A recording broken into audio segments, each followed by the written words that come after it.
Good morning. We're going to call the meeting to order.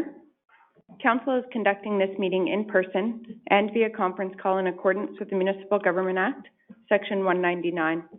Council meetings can take place in person as long as physical distancing of 2 meters can be maintained between participants. At this time, according to Alberta Health, public attendance at council meetings should be facilitated through virtual means.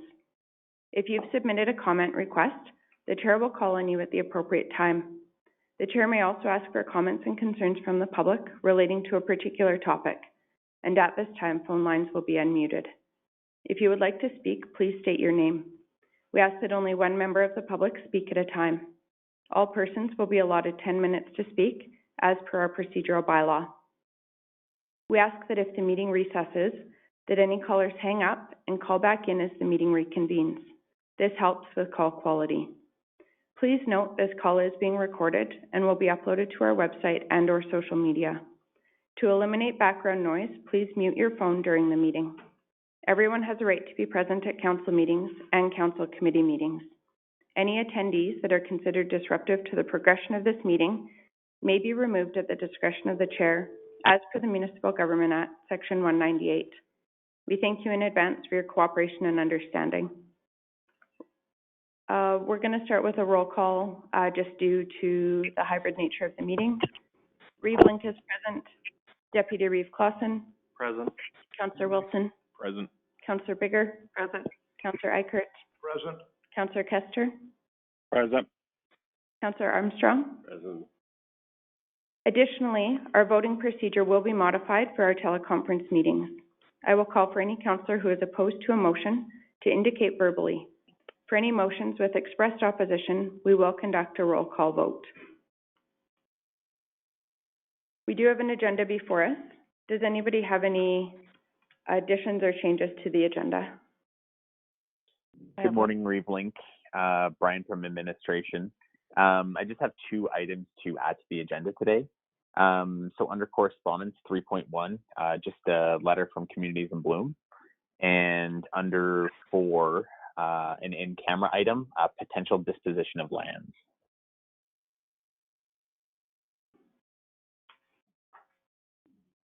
Thank you.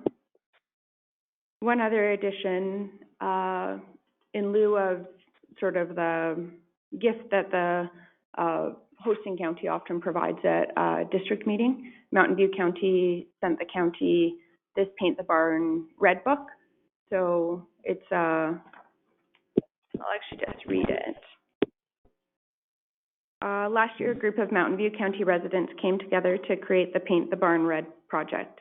Paint the Barn Red is the story of rural life and agriculture in Mountain View County, from the time of the first settlers in the community to the present. The tale is told through paintings of 49 iconic barns, representative of different eras and painted by 37 local artists. Reeve Beatty said, "I trust you will enjoy this collection of historical images in celebration of our rural heritage." And we'll just pass it around so that all of council can enjoy it. It is a breathtakingly beautiful book, and then I'm sure we can find somewhere in the county office to display the book. So I'm just going to add that under correspondence, so even though I already explained to you what it is. Donna's got one and I've got something to add. Actually, Brian covered mine. Okay, then I would like to add, have a discussion about sending a letter to the Premier to encourage the lifting of the lockdowns. Okay. Perhaps we can put that under 2.3. Radical.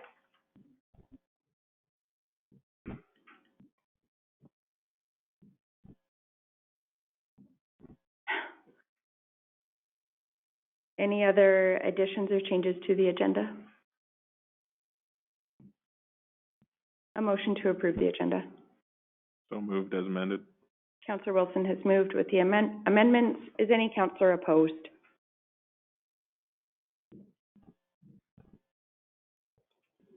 Motion is carried.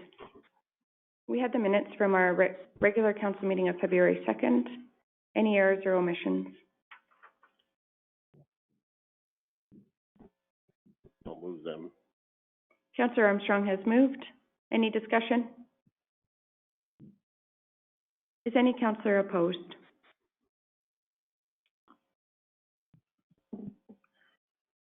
Motion is carried. We have some public hearings scheduled for this morning. I move that the process for the Wheatland County Council meeting as it pertains to the scheduled public hearing will be as follows. Public hearing, first reading if required, then consideration for further readings of bylaw for those public hearings that have been closed. I further move that the above process will take place with the absence of resolutions to go into and out of council before and after each public hearing. Is any councillor opposed?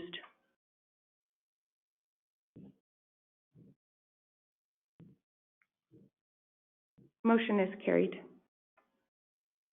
And I understand we have an introduction of a new staff member. Yes, Madam Reeve and Council. I am thrilled to introduce Stefan Kuntz, Senior Planner. First day today. I think it's a great introduction as we have 4 public hearings and a few agenda items for the department on the go.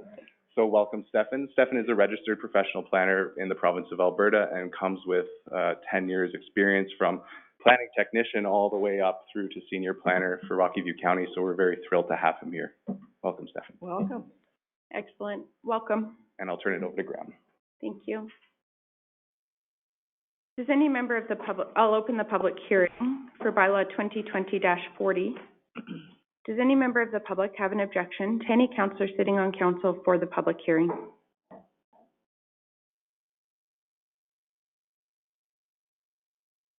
And can you please verify that notice of the public hearing was circulated in accordance with the MGA? Yes, we can. Thank you. And are there any written submissions? There are none. Thank you. Good morning. Good morning, council members. Graham Allison here, Planner 1 with Wheatland County, to present the public hearing, second and third reading of bylaw 2020-40, which can be found on page 14 of your agenda package. The subject parcel is a 17.7 acre parcel located south of Highway 1 and with access to Range Road 254. The location plan can be found on page 19 of your council package.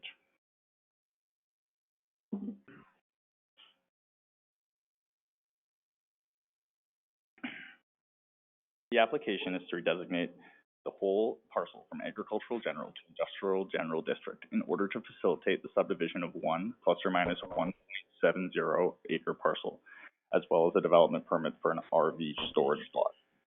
Staff circulated the application to external agencies and internally, as well as to adjacent landowners within a 1-mile radius. Alberta Community and Development voiced concerns regarding the wetland along the northern edge of the property. Staff had previously discussed the wetland with the applicant, including the municipal setback of 30 meters from any water body. To avoid complications, the applicant took into consideration the 30-meter setback when making their proposal. Alberta Community and Development was satisfied with the setback.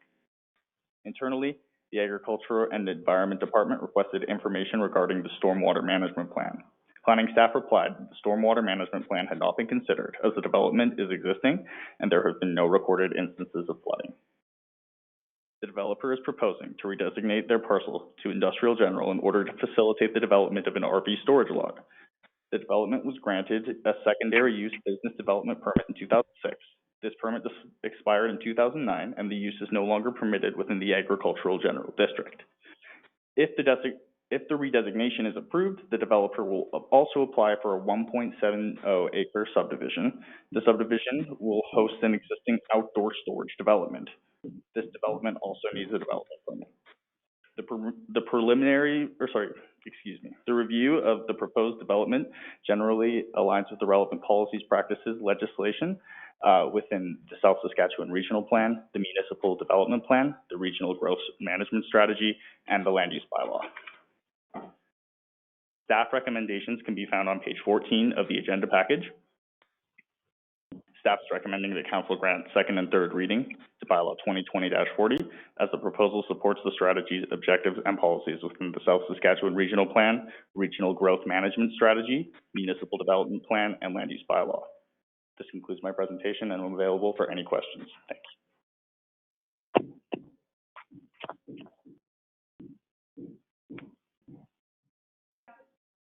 Sorry. Does the applicant wish to speak?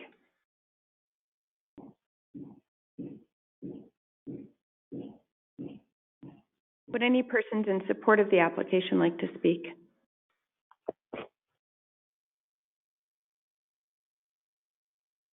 Anybody with concerns or opposed to the application who would like to speak?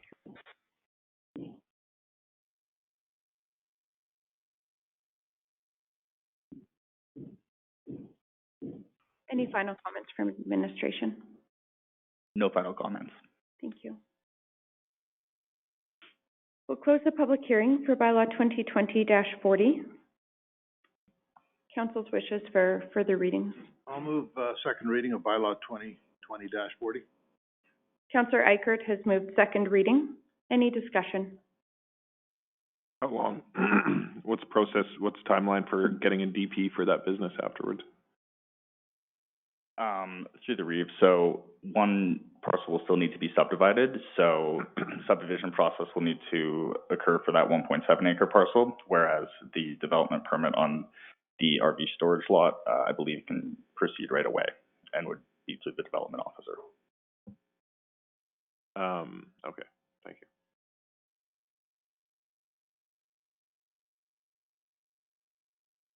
Any other questions or discussion?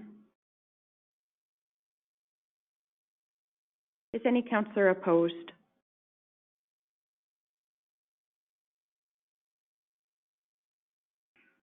Motion is carried. I'll move third reading. Councillor Wilson has moved third reading.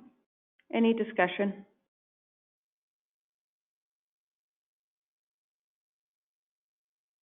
Is any councillor opposed?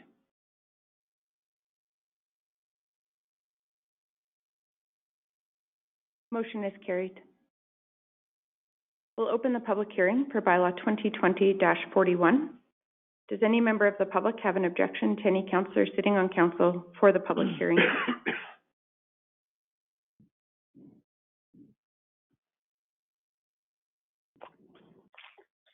And can you please verify that notice of the public hearing was circulated in accordance with the MGA? Yes, we can. Thank you. And are there any written submissions? There are none. Excellent, thanks. Graham Allison again to present the public hearing, second and third reading of bylaw 2020-41. A location plan can be found on page 28 of your council agenda package. The subject parcel is 37.54 acres in size and is located east of Range Road 261 and Township Road 244's intersection. Access is off of Township Road 244. The location plan is found, again, on page 28 of your agenda package. The applicant is requesting to redesignate 0.67 acres within Northeast 23, 24, 26, west of the 4th, from agricultural general to country residential district in order to facilitate a boundary adjustment and development of a workshop. Staff circulated the application to external agencies and internally, as well as to adjacent landowners within 1 mile of the subject site. WID noted that a crossing agreement would be required for the access road that will cross the canal to access the shop. No other comments have been received to date. The parcel previously underwent a redesignation and subdivision in 2017 and 2018 in order to create separate titles for the residential development and agricultural lands. Since endorsement, the applicant has found the area intended for a shop is too wet due to seepage from the WID canal. The applicant wishes to include an additional 0.67 acres into the residential parcel in order to facilitate this, in order to facilitate this, a redesignation to country residential is required. Staff recommendations for this application can be found on page 23.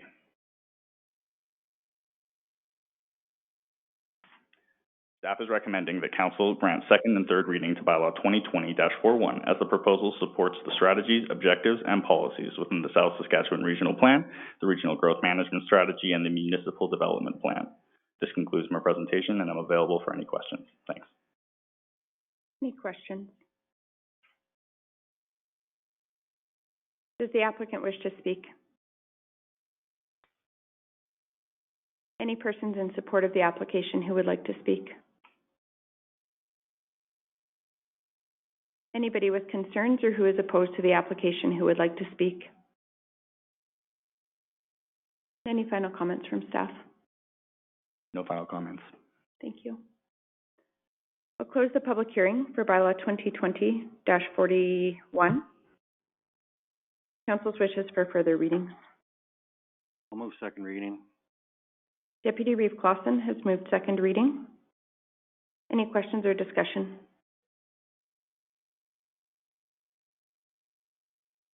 Is any councillor opposed?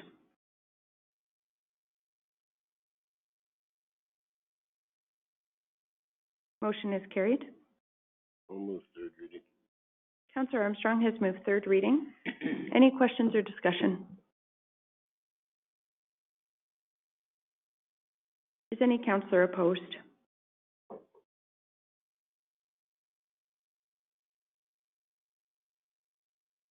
Motion is carried. We'll open the public hearing for bylaw 2020-42. Does any member of the public have an objection to any councillor sitting on council for the public hearing?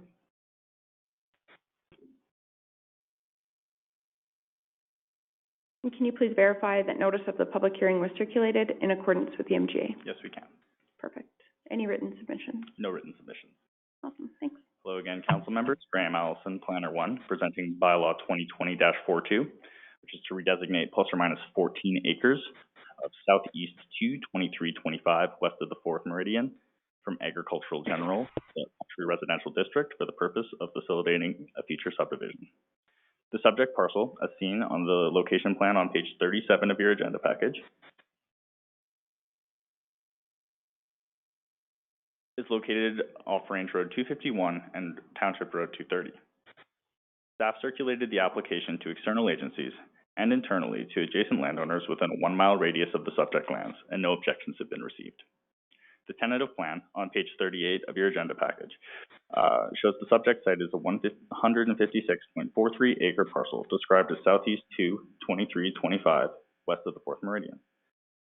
Proposed redesignation is to facilitate a future subdivision creating 3 parcels, each measuring 4.70 acres.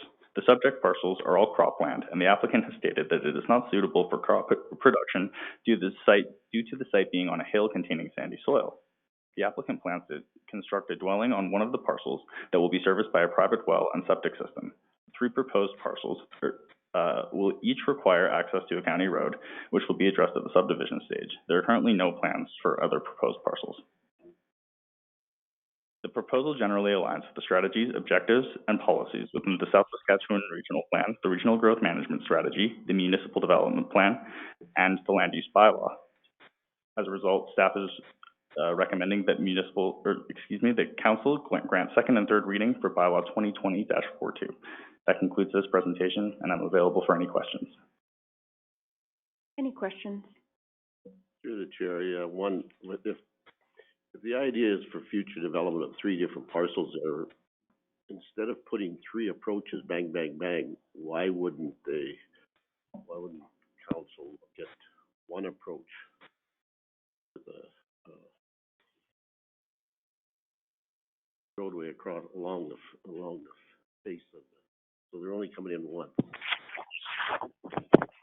There the So like An access road. an access road? access road, yeah. Same as the province does when there's they don't allow that many approaches. They ask for what do they call it, a service road. Why wouldn't we do the same? Oh, I don't know. That'd be a lot more expensive, I would think. I would think it would sort of hinge a bit too on like the traffic density or the traffic counts, I would think. Yeah, thanks. Through the Reeve, we did look at that option for this road. The county has required individual subdivision roads in the past. Truthfully, for one of this instance, we prefer the shared approaches or the individual approaches because it is quite onerous on the county to keep on taking up these small roads. Once it's transferred through the subdivision, it does become a county responsibility, whereas approaches are left back to the landowner. So the more that we get these little roads that are becoming more and more difficult to maintain as we add to our inventory there. For a road of this low intensity and this low traffic count, we prefer to have, individual approaches or shared approaches at the minimum. And just a final comment on that, we will definitely be diarizing and noting those comments upon subdivision circulation. So we'll hear that on the circulation at the subdivision phase. Thank you. Any other questions? Just, to administration, could, at subdivision stage, could we mandate where of these three approaches, that one comes off of 230 and the other ones come off of, Range Road 251, so that, is that a doable thing? Can we mandate where the approach goes? I would think they would have to for legal acts. Yeah, so through the chair, every approach goes through an application process where we initially look at the site, make sure the sight lines are adequate, and then, once the approach is completed, we go back and do a final inspection. I'm not entirely sure if the sight lines on the east-west road there are appropriate for an approach. That'll be done at subdivision time as part of the, approval process. It'll be verified that an approach location can be, installed at that spot. Thank you. Any other questions? Does the applicant wish to speak? Can you hear me? Yes, good morning. If you can just state your name for the record, please. Certainly, it's Rachel Flowers. Good morning, go ahead. This is in response to the approaches. There are two existing approaches on that lead to two of the proposed subdivision areas, acreages. So my intention was to use those two existing approaches and have one of them shared. So there may only be one additional approach added, and that would be to the remainder of the farmland. But there are two existing approaches there.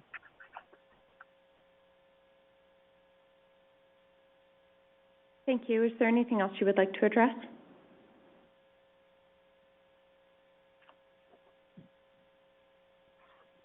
Are there any persons in support of the application who would like to speak?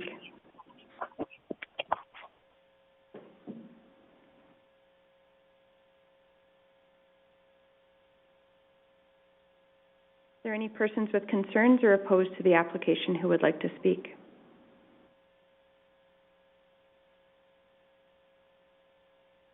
Any final comments from administration? No final comments. Thank you. We'll close the public hearing for bylaw 2020-42. Council's wishes. I'll move second reading. Councillor Eichert has moved second reading. Any debate?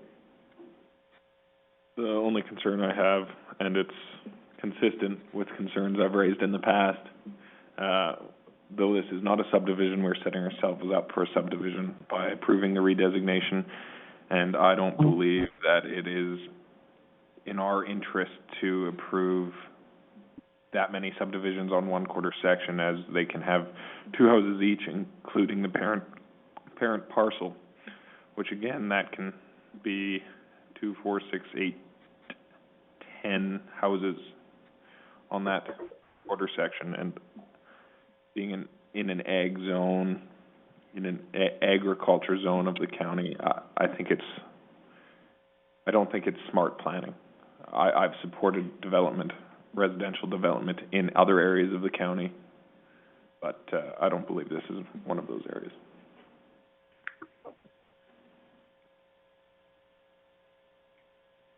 Any other questions or comments?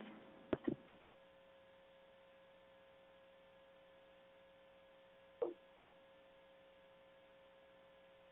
any councillor opposed? Yes. We'll call for a roll call vote. Reeve Link is in favor. Deputy Reeve Clausen. In favor. Councillor Wilson. Opposed. Councillor Bigger. In favor? Councillor Eichert. In favor. Councillor Kester. In favor. Councillor Armstrong. Motion is carried. I'll move third reading. Deputy Reeve Clausen has moved third reading. Any questions or debate? Just going to ask any member of the public or anybody on the phone, if you can just mute your phone line, please, unless you're speaking. Any questions or debate on the motion? I'm opposed for the same reasons noted in second reading. Noted. Any other questions or discussion? I'll call for a roll call vote. Reeve Link is in favor. Deputy Reeve Clausen. In favor. Councillor Wilson. Opposed. Councillor Bigger. Favor? Councillor Eichert. In favor. Councillor Kester. In favor.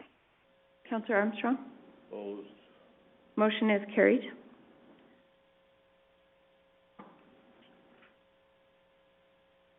Open the public hearing for bylaw 2021-01.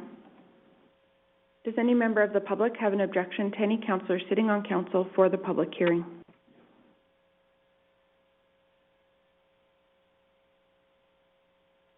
And can you please verify that the public hearing was circulated in accordance with the MGA? Yes, we can. Thank you. And are there any written submissions? There are none. Thanks. Graham Allison here, Planner 1 for Wheatland County, presenting bylaw 2021-01 to designate plus or minus 10 acres of Northwest 162426 west of the 4th Meridian from Agricultural General District to Industrial General District for the purpose of facilitating a future subdivision. The subject parcel, as seen on the location plan on page 47 of your agenda package, is located off Range Road 264, approximately 5 kilometers north of Cheadle. The owners have operated a packaging business on site since 1988 and want to build a new warehouse and packaging facility behind their current operation. The business currently has 6 permanent employees and expects to hire 3 or 4 more in the next 2 years. The application was originally proposed under the name Bylaw 2020-12. The public hearing was originally held for Bylaw 2020-12 on April 21st, 2020. The original application proposed a plus or minus 4 acre redesignation directly across Range Road 264 from a Richardson Pioneer agri-retail and storage facility. Representatives from Richardson Pioneer expressed concerns about this application due to the original proposal's proximity to an anhydrous ammonia storage tank. Fertilizer Canada has established a setback of 500 meters of anhydrous ammonia tanks from other commercial operations, community, or public dwellings. The proposed redesignation was within the 500-meter setback, so Council closed the public hearing to allow staff to work with the applicant to determine a location for the redesignation outside of the setback area. The 500-meter setback is a regulation that Fertilizer Canada imposes upon members of the Canadian fertilizers industry. So it is the responsibility of industry members to make their best efforts to adhere to these guidelines, rather than other commercial operations. The applicants have submitted a new site plan to comply with the request from Richardson Pioneer and move the proposed redesignation to the northwest corner of Northwest 162426 west of the 4th Meridian, directly behind their existing operation. The proposed redesignation is now 450 meters away from the storage facility and has been expanded to plus or minus 10 acres to include the existing plus or minus 6 acre farmyard and driveway. Although the proposed redesignation is still within 500 meters of the anhydrous ammonia tank, the applicants have made their best efforts to adhere to the request by Richardson and comply with the Fertilizer Canada guidelines. The application has now been circulated under a new file number to notify landowners within a 1-mile radius of the change in acreage and location of the proposed redesignation. The administration is recommending that Council grant second and third reading for bylaw 2021-01, as the proposal generally aligns with the strategies, objectives, and policies within the South Saskatchewan Regional Plan, the Regional Growth Management Strategy, the Municipal Development Plan, and will bring the parcel into better alignment with the land use bylaw. This concludes my presentation, and I'm available for questions. Thank you. Thank you. Any questions? Would the applicant like to speak?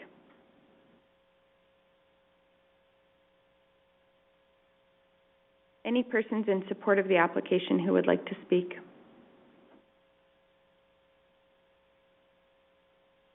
Any persons with concerns or opposed to the application who would like to speak?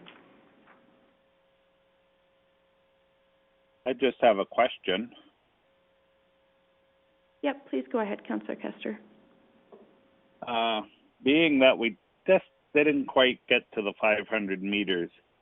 Does the province have to okay that, being that we're within the 500 meters? What is, I guess, the procedure? Is it documented on the file someplace that it's just less than and it was approved? Or I'm just thinking down the road in case somebody else comes along and said, hey, that's not 500 meters, or what is? Through the REIT, so the 500 meter setback is in a provincial or government regulation. Rather, it is a regulation that has been defined by the Canadian fertilizer industry. So it's a regulation that members of that industry need to adhere to. The applicants moved as far as they could feasibly move away to get as far within compliance with that setback as possible, but there are also site limitations such as a wetland that they had to be mindful of as well. So it's not a provincial regulation, the 500 meter setback, but rather an industry regulation. So moving forward, this in no way would hamper Richardson Pioneer from maintaining their facility there then?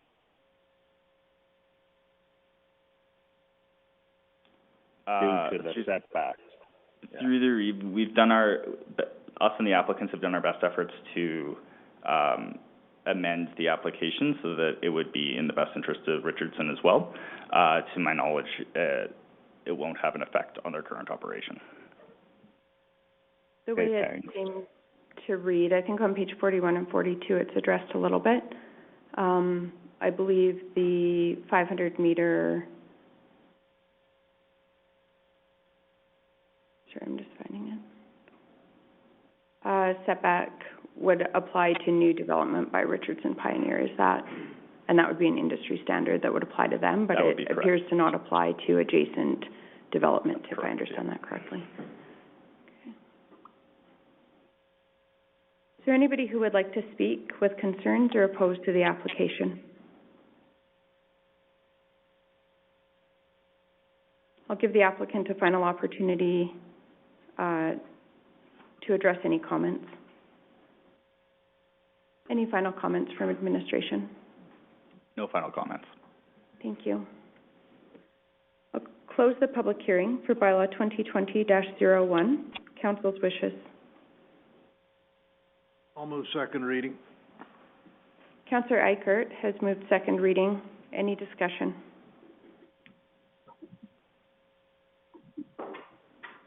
Is any councillor opposed?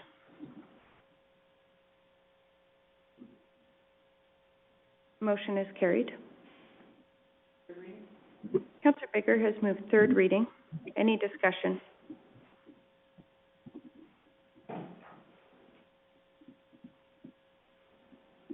Is any councillor opposed?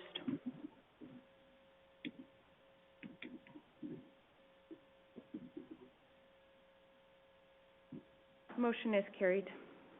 I'll open the public hearing for bylaw 2020-39. Does any member of the public have an objection to any councillor sitting on council for the public hearing?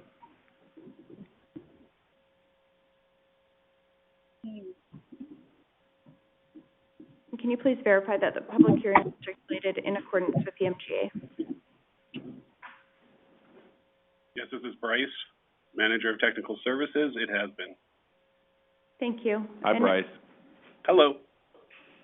And any written submissions? There were no submissions today. Thank you. Nice meeting you. This is bylaw 2020-39, public hearing.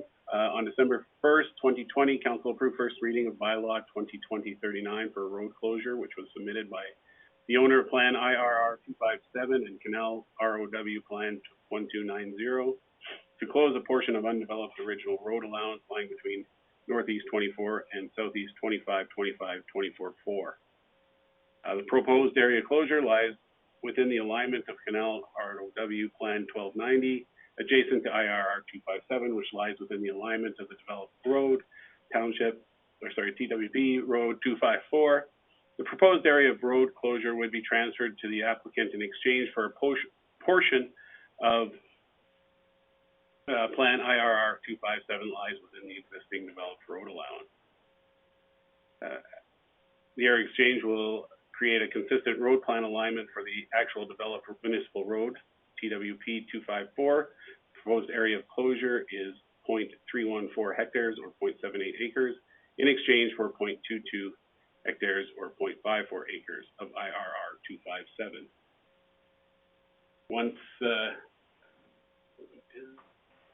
After the public hearing, the bylaw and associated documents will be submitted to the ministerial approval, followed by second and third reading of the bylaw and registration of the bylaw and survey plans of the applicant surveyor. If there are any questions, I am available. Thank you. Any questions?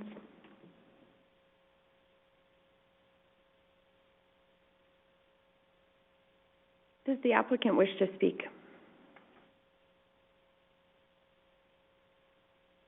Any persons in support of the application who would like to speak? Any persons with concerns or opposed to the application who would like to speak?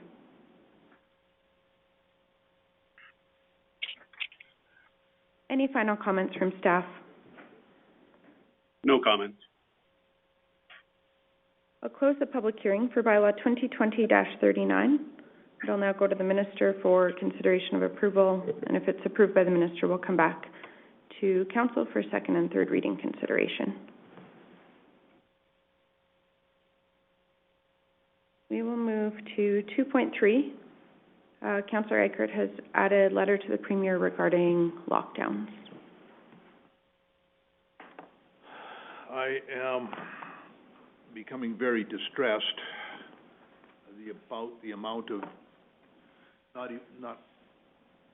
not only economic damage, but the amount of mental health damage that's being done with this shutdown. We are in a situation where, you know, there doesn't seem to be, even though they claim there's a plan, there doesn't seem to be a plan. I think as of yesterday, there were 58 people in the ICU, which would tell me that there is not an issue. I can make the argument that we're talking about, it's always about the science, and yet I look at when the last lockdown happened and the subsequent drop in stuff in cases and in ICU, and none of it correlates to anything. That was the lockdown was at the peak of when this was happening, so the lockdown was absolutely useless if you go by the numbers. And I sit down there and we're trying to figure. I've got a very small soapbox, but my soapbox, we have to get to these ministers, and we have to get to the Premier. The Premier understands this. I know he does, because on May 28th, in his speech,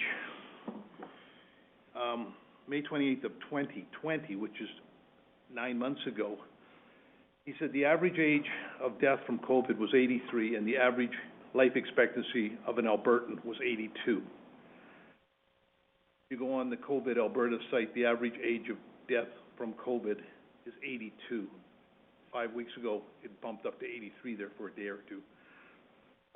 So we know what we've got here. We've got a very, very harsh respiratory virus that is very hard on people of age and people that have comorbidities. There are going to be other people, as in any flu, there are going to be other people that will die of this, but we cannot protect people from a virus. And we are not allowed at this stage, even though I can go to a restaurant, I'm not allowed to have people in my house. This is insanity. So we have to encourage the Premier to go back to what he was talking about back in May 28th, that this is an influenza. Because it's a new influenza, it was particularly harsh, but it will rear its ugly head again in October or November of next year. We got to get people out. We got to quit treating this like it's the end of the world. We got to get going. I mean, I look at Montana has just eliminated their mask mandate. A line on a map, and they don't have it anymore. We have, Alberta butts up against Montana. On one side, you have to wear a mask everywhere you go. On the other side, no, you don't need to. So, tell me where the science is. Florida opened up. You can go to a bar in Florida, you can do whatever you basically want to do in Florida. You want to wear a mask, you can wear a mask, but you don't have to wear a mask. And the median age in Florida is 42.2. Median age in Alberta is 38.3. That is a massive difference. I mean, they have old people in Florida, and they're opening up.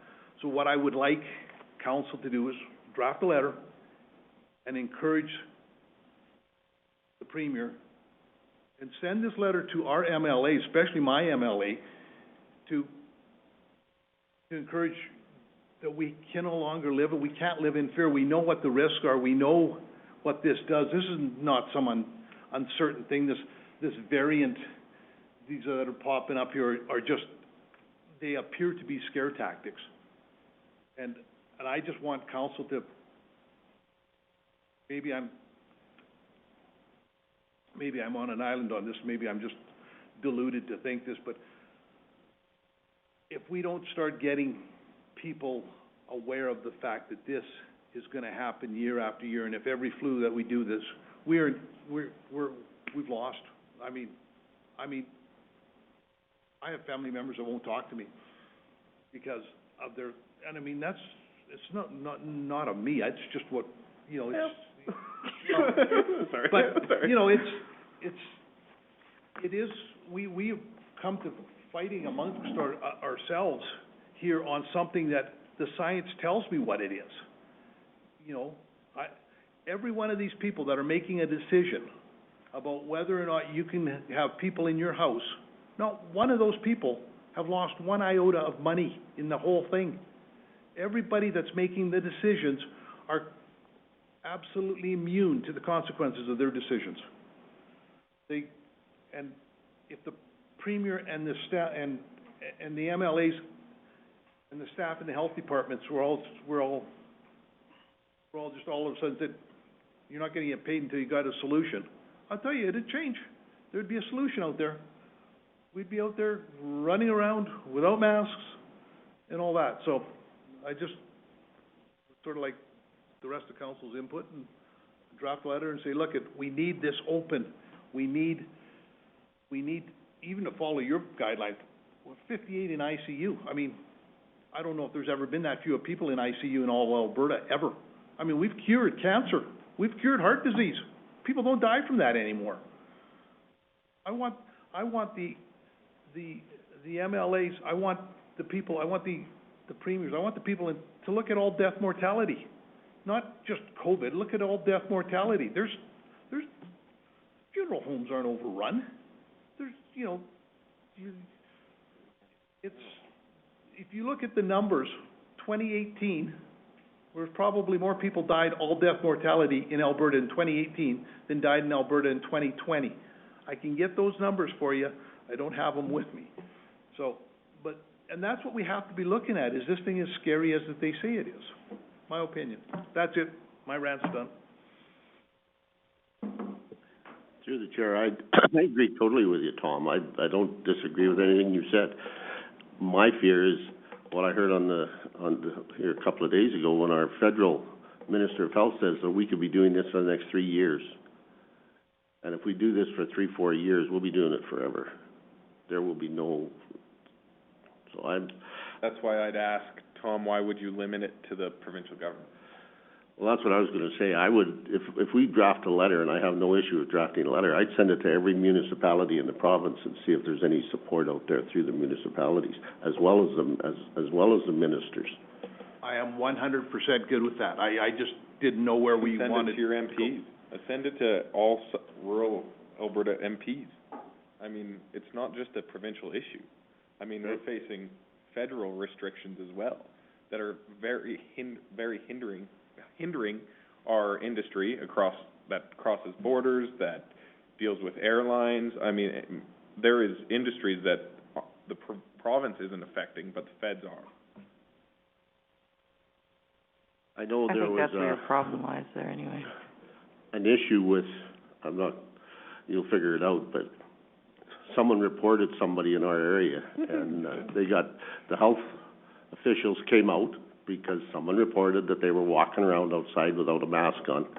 They came and they had quite a discussion for about 25 minutes. And this is in the middle of nowhere, guys. Yeah, well, and The outside the without a questions that the authorities were asked by this person, he didn't have an answer for him. And he said everything that was being asked, they were right in their questions. Said there's no proof of anything that's going on out there. It's just somebody reported him, so they come out there and he said, you're doing everything right, but somebody reported him because he was walking around outside without a friggin' mask on and doing what he does. It was none of their business. They get to report without putting their name out there, so you don't even have a chance to talk to whoever it is. You have no, and the only ones they're listening to are the naysayers, the ones that are scared shitless of what's going on out there. And I've said it before, I refuse to live in a bubble, and I won't live in a bubble. I never have, and I never will. And I agree with you totally. I support you, Tom, with this. As a parent and with my kids in school, and have gone through it and get sent home because somebody in the classroom has had COVID, yet the teacher gets to stay in the class. Doesn't make any sense to me. There's lots of things. People get to go to the big box stores, but you can't support a small business. It is absolutely ridiculous. As a small business owner myself, I've worked every day through this. I've met multiple people, have met people that have had COVID, that have had very, very little symptoms whatsoever. I've met people that have gotten sick, don't deny it, but it's your choice to protect yourself. I have two parents that don't leave their home because they're afraid of this. And I said, how can you live in fear? It's something you can't see, you can't touch. It's a perfect enemy for people. And I don't like how... Perfect enemy for the government, not people. It's being used in a way it doesn't need to be. I used to sit on the pandemic flu board 20 years ago, and I will state this. Anything that we're doing now, all that work we did 20 years ago, is being totally ignored. And that's what bothers me the most. We knew this was coming. And there was a whole plan out there, and it's been totally ignored. So what other things are in that plan? There was lots about, instead of utilizing hospitals, you would set something out outside of the hospital, so those people wouldn't get involved when they had a flu or something. You keep them away from that. If it was that serious, we'd be doing that. We got provinces that are completely shut down. We're one of them, but I mean, there's ones that are worse than us. Oh, you've got towns that don't have any cases, and they have to follow the same rules and shut down too. But there's no cases. This does hit the larger centers. I mean, we sit on CMRB, and the discussion has been there many times about it. Our urban partners are afraid, and they have the numbers to support that. But we don't. But we don't as rural Alberta. And this is, and Tom and I had this discussion. I said, you're pitting rural against urban in a way, but we have to live too.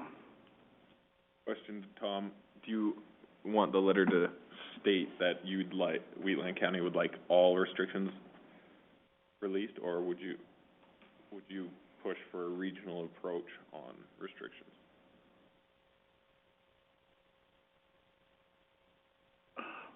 I would take what I can get.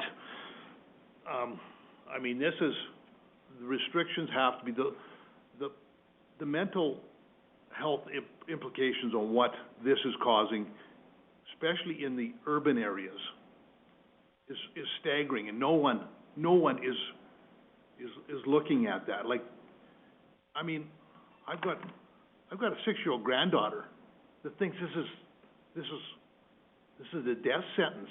I mean, we know that it hardly, it's minuscule effect on kids, but I mean, we're conditioning people not to be able to look at people in the face because everybody's got a mask on. I mean, I don't believe governments are good enough to coordinate anything, but this is sinister. There's nothing, I mean, we are a communal people. We have to be able to see each other. And so, yeah, but I would like it to go, if we send the letter to everybody, to all the municipalities, maybe we'll get some traction on that. I believe that, as Councillor Clausen has said, that this is, a lot of it is urban and rural, and part of that is also education, and the fact that rural people understand the circle of life a lot better than urbans do. Like, you know, people think that they can be 100% insulated from mortality, and it's not a possibility. You have to weigh our risks, and we do that every day.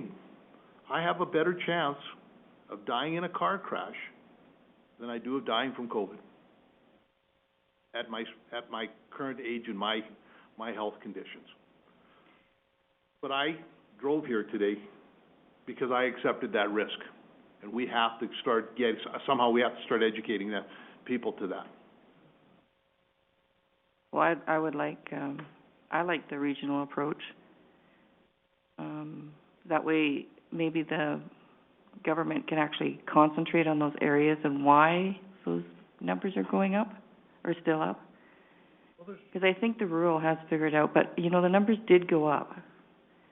You know, they were quite high. You think there were 21,000. And just by those, I mean, I don't like the lockdown idea either, but the not going into your homes did make it has brought it down, you know, to below 5. We don't know that, though. They tell us it is brought down. True, but who we gonna, yeah. I have to get tested to find out whether or not I have the disease. That in itself you need to go no further than that, in my opinion. So I'm against it for different reasons, obviously. Seniors, they don't have to be tested to find out they don't have it, because they die. A lot of them did. We had them in the lodge, and Sagewood had a bigger bout. They were where the workers actually got infected. Then it becomes a problem to have enough staff on hand. There's a meat packing plant, I think, closed today in Red Deer. Staff is sick.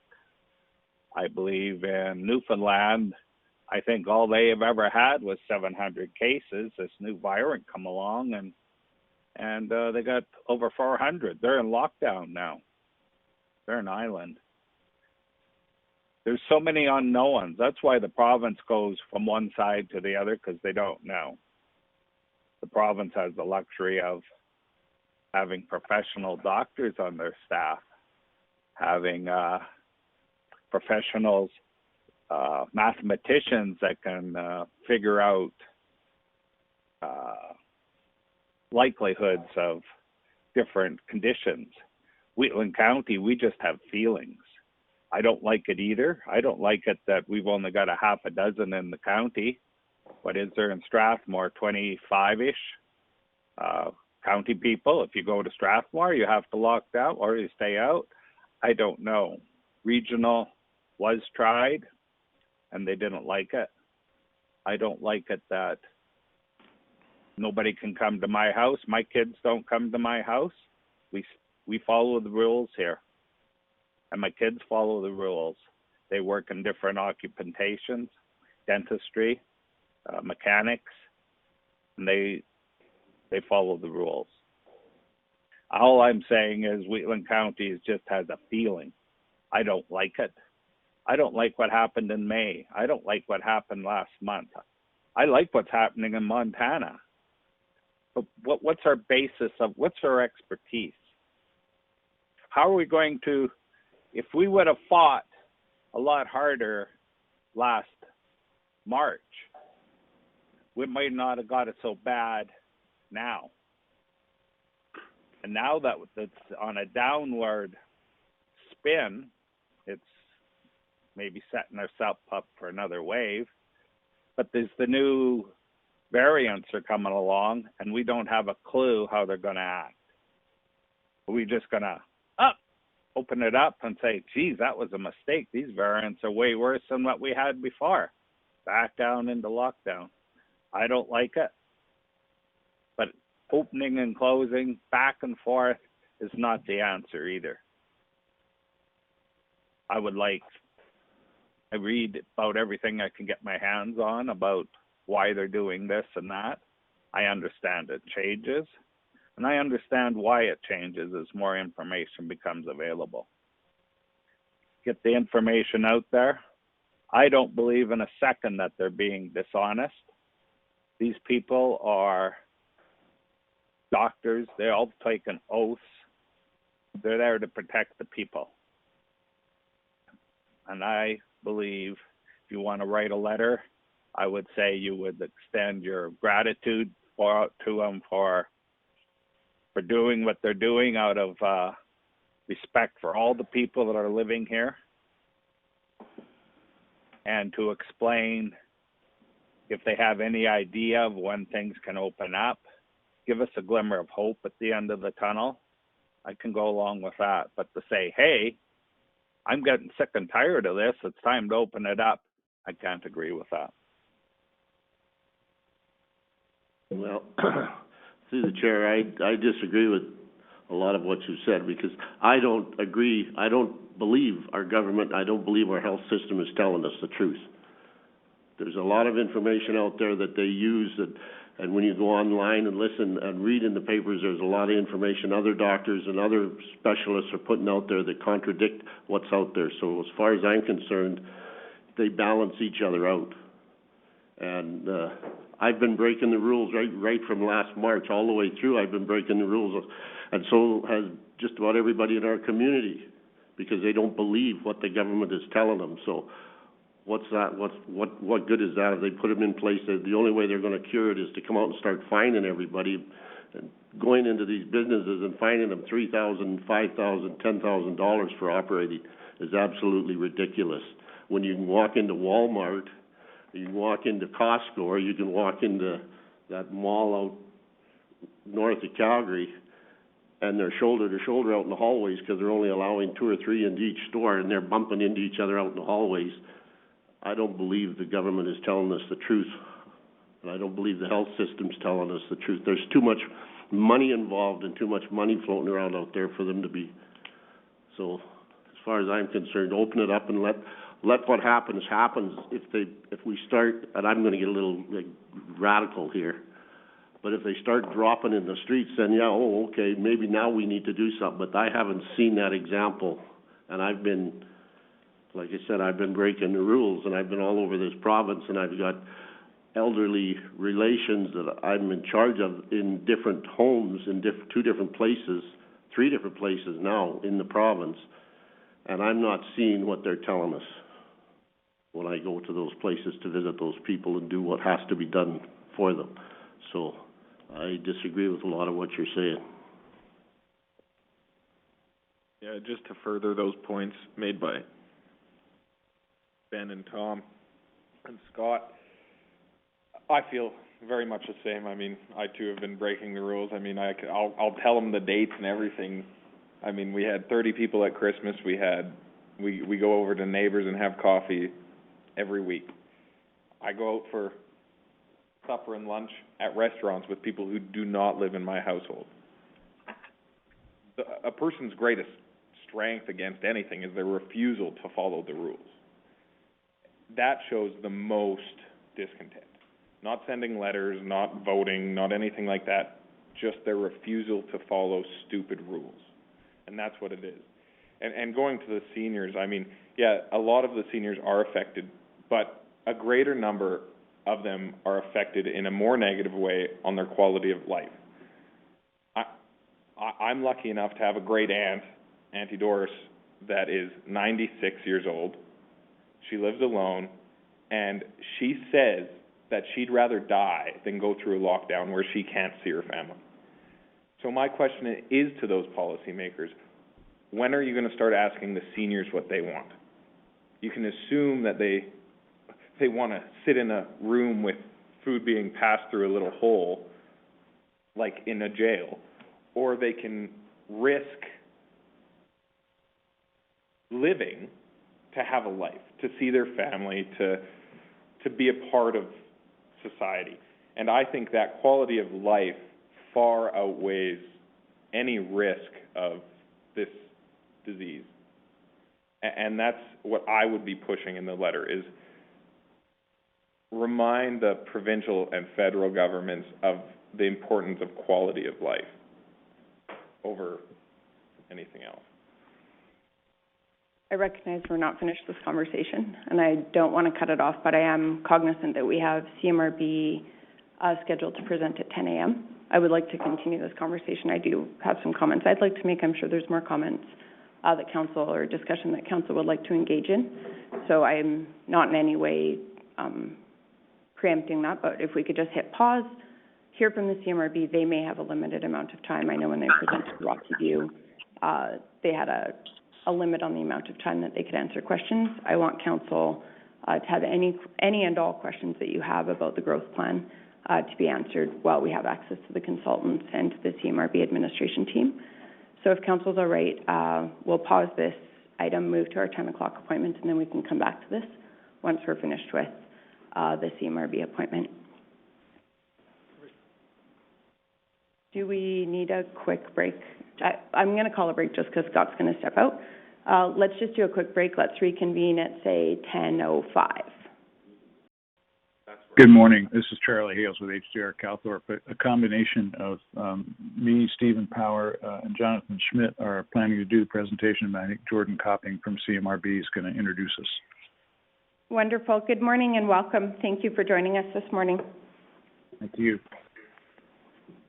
I will call the meeting back to order as well. Good morning, Jordan. How are you doing this morning? We're all right. How are you? Oh, glad that the cold snap is finally easing. Yes.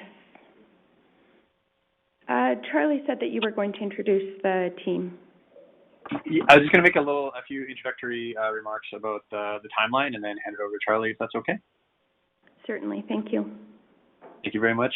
And thank you, Council, for the opportunity to present. My name is Jordan Copping. I'm the Chief Officer of the Calgary Metropolitan Region Board. And I just want to do a few introductory remarks about the timeline for developing the growth and servicing plans. And then I'll ask Charlie, Steve, and Jonathan to present on the growth plan. So CMRB came into existence in January of 2018. And in the regulation that created the organization, there was a requirement to deliver to the minister no later than December 31st of 2020, the growth and servicing plans.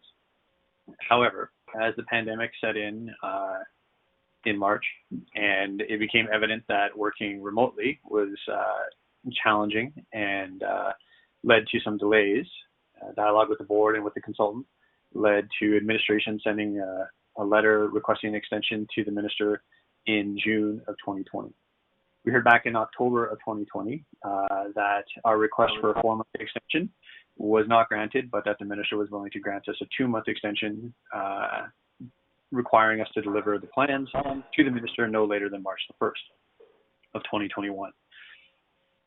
Administration and the consultant sat down, reworked the timeline to meet that, and then set off on that timeline, which resulted in, as members of your administration and councillors who participate, a number of meetings in order to try to develop the growth and servicing plan. As we came through January, it became evident that meeting the deadline, while possible, would not be in the best interests of the residents of the CMR, as there were just a few too many items to finalize, and there was a strong request from the board for another round of public consultation.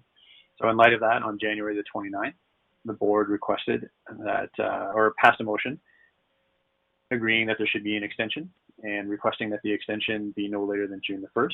A letter has been sent to the minister last week requesting that extension for delivery of the growth and servicing plans to June the 1st, and we are waiting to hear back from that. However, in dialogue that other board members have had with the minister's office as well as administration, we've heard that the minister is open to entertaining an extension, and so we are hopeful that that extension will be forthcoming. With those brief remarks, I'm happy to turn it over to Charlie Hales to walk us through the growth plan. Thank you. And can everyone hear me all right, through this, speakerphone format? Yes, you bet, thank you. Good. Well, thank you, and we appreciate the chance to provide this briefing to the council and to have some discussion as your schedule this morning permits. Again, I'm Charlie Hales. I'm with HDR Calthorpe, along with Steve Power and Jonathan Schmidt. We'll be covering the work in progress here, and again soliciting some comments and discussion from the council as you can. Peter Calthorpe, our principal planner, is not able to join us today, but Peter and I have been working together. We sometimes are embarrassed to admit, in one capacity or another, on regional planning for about 25 years, because we first worked together on the regional plan in my home region of the Portland metropolitan area in Oregon in the U.S. We're going to cover these 6 principal policy areas that are the principal planks of the draft plan. I'll cover the growth management and efficient use of land segment, and then Stephen and Jonathan will cover the rest.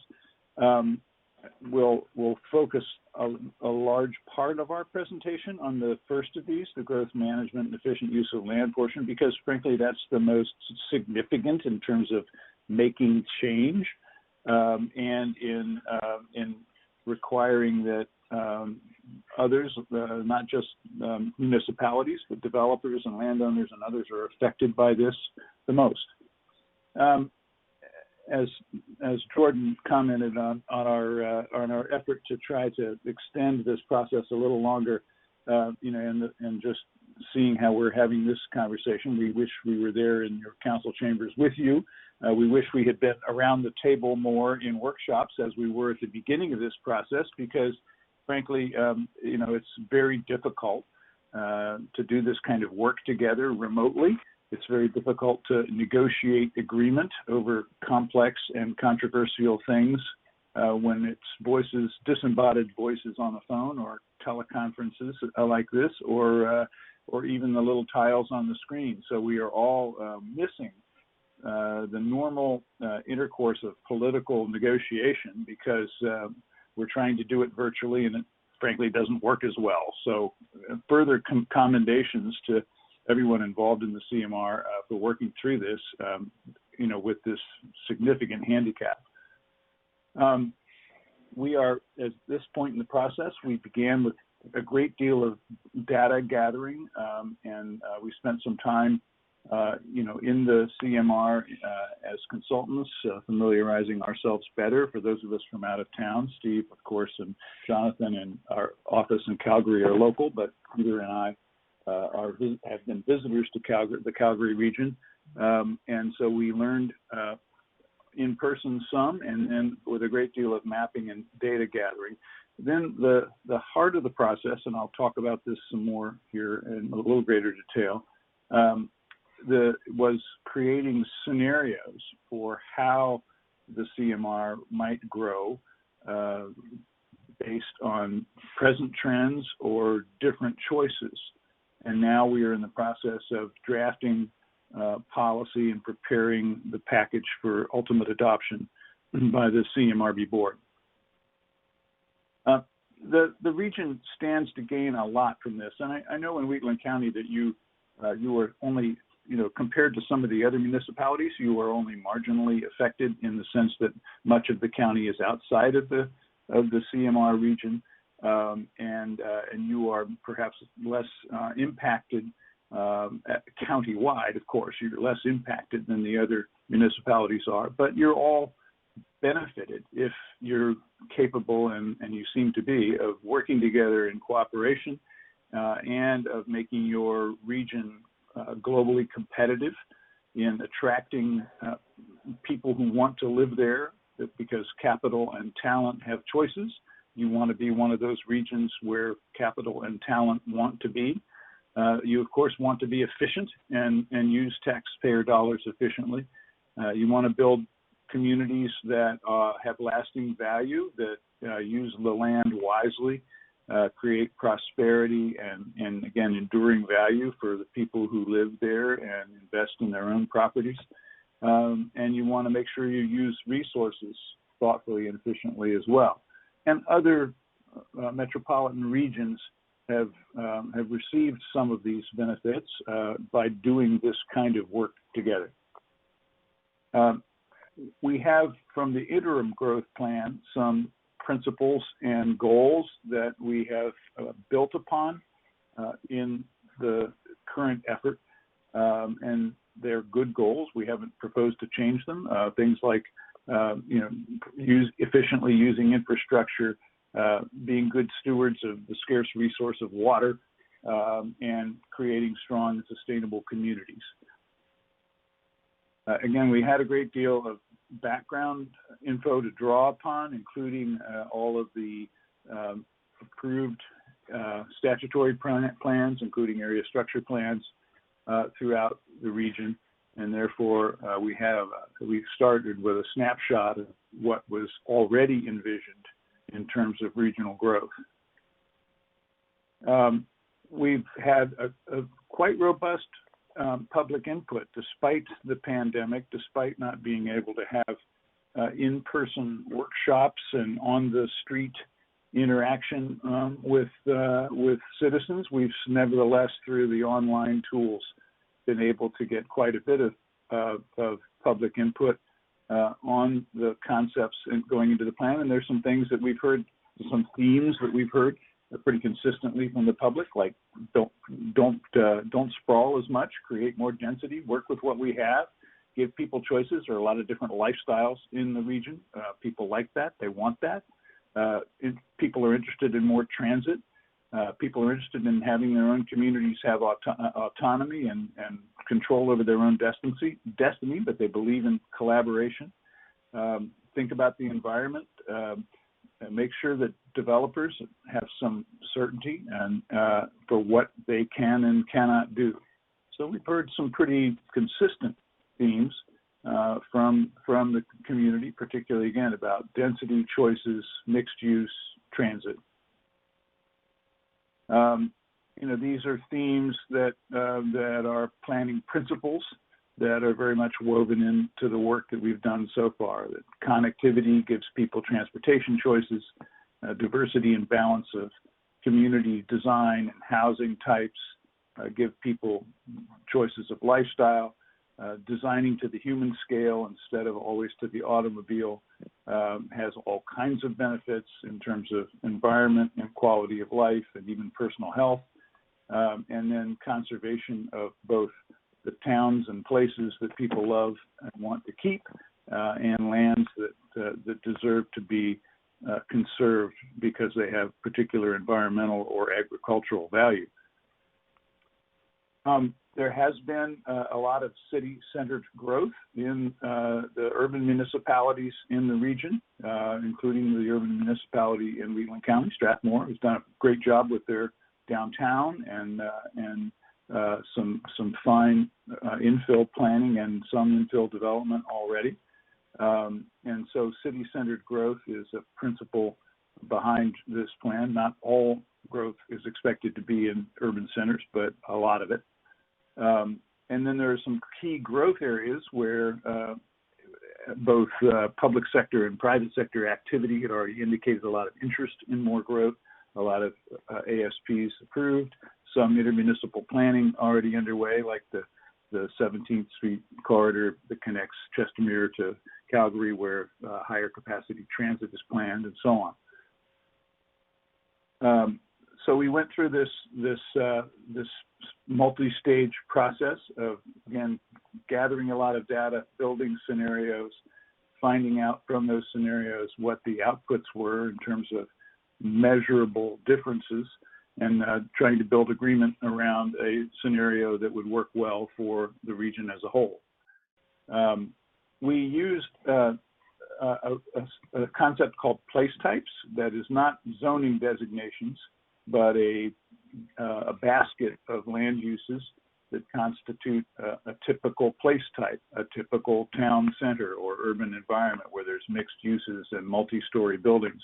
A medium density place type, which in your region is often found in the master planned communities, and then, of course, the traditional detached single-family subdivision with little or no commercial component in it. And we used typical Alberta and Calgary development types to build these place types, rural residential, which of course you have in Wheatland County and which you have throughout the region. Subdivisions, which of course, again, have been ubiquitous. They're less popular now in the marketplace than master plan communities and more urban forms are, with many buyers, but there has been and continue to be some traditional subdivisions built. Again, your region is kind of a star in its use of master plan communities and the understanding of them in the development community as a successful format for larger scale development. There's some good mixed use transit-oriented development. Transit-oriented development, by the way, doesn't have to have transit. It just has to be set up so that transit will work. The transit can come sooner or later.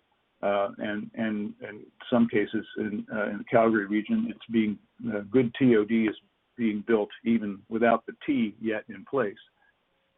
And then, of course, industrial. There's a need in the region, and we'll talk about employment in particular, to provide employment in both the old economy and the new economy, whatever it's going to be as we emerge from this pandemic and find out how the economy is going to work in the next chapter. Office commercial, not just the standalone office park, but office in other environments like mixed use. But the office commercial place type is another one that went into our scenario building process. And so we started comparing three different scenarios. One we called business as usual, which is essentially carrying on with the practices and patterns and momentum that the region has had. Two, back to that idea of city-centered growth. What if growth was much more robustly concentrated into the urban municipalities and urban areas where it already has begun and in many cases flowered extensively? And then the third scenario of what if the region were to be quite aggressive, as some other regions have been. My region of the Portland area kind of did it this way, said we're going to run transit lines here, here, and here. Let's plan a lot of our growth around those transit lines, even if we haven't figured out yet how to build them and how to finance and build them. So we looked at those three scenarios and we got a lot of data about what they would mean for the region's economy and livability and environment. And by the way, we used an allocation of growth by municipality that the board had already decided upon. About let's assume these shares of growth, and of course Wheatland County is assumed to absorb only a really minor amount of the 1 million new residents that this plan is oriented towards. So what did we learn? We learned that the compact and transit-oriented scenarios, which had fairly similar results, showed significant benefits in terms of measurable impacts versus just continuing on with business as usual for the next 1 million people. 25% reduction in the carbon emissions from buildings because there would be more mixed use and attached housing. 15% reduction of water and wastewater requirements, which is enough to make a difference. 35% reduction in the cost of new infrastructure, roads, et cetera. 15% reduction in greenhouse gases from vehicle kilometers traveled. And then a 40% reduction in land consumption. So these are significant. These are percentages that mean literally billions of dollars of avoided cost that taking one of these more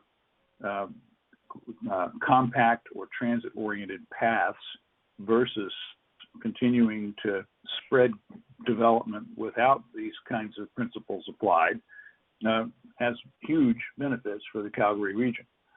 And then we were also asked by the board, take a look at just these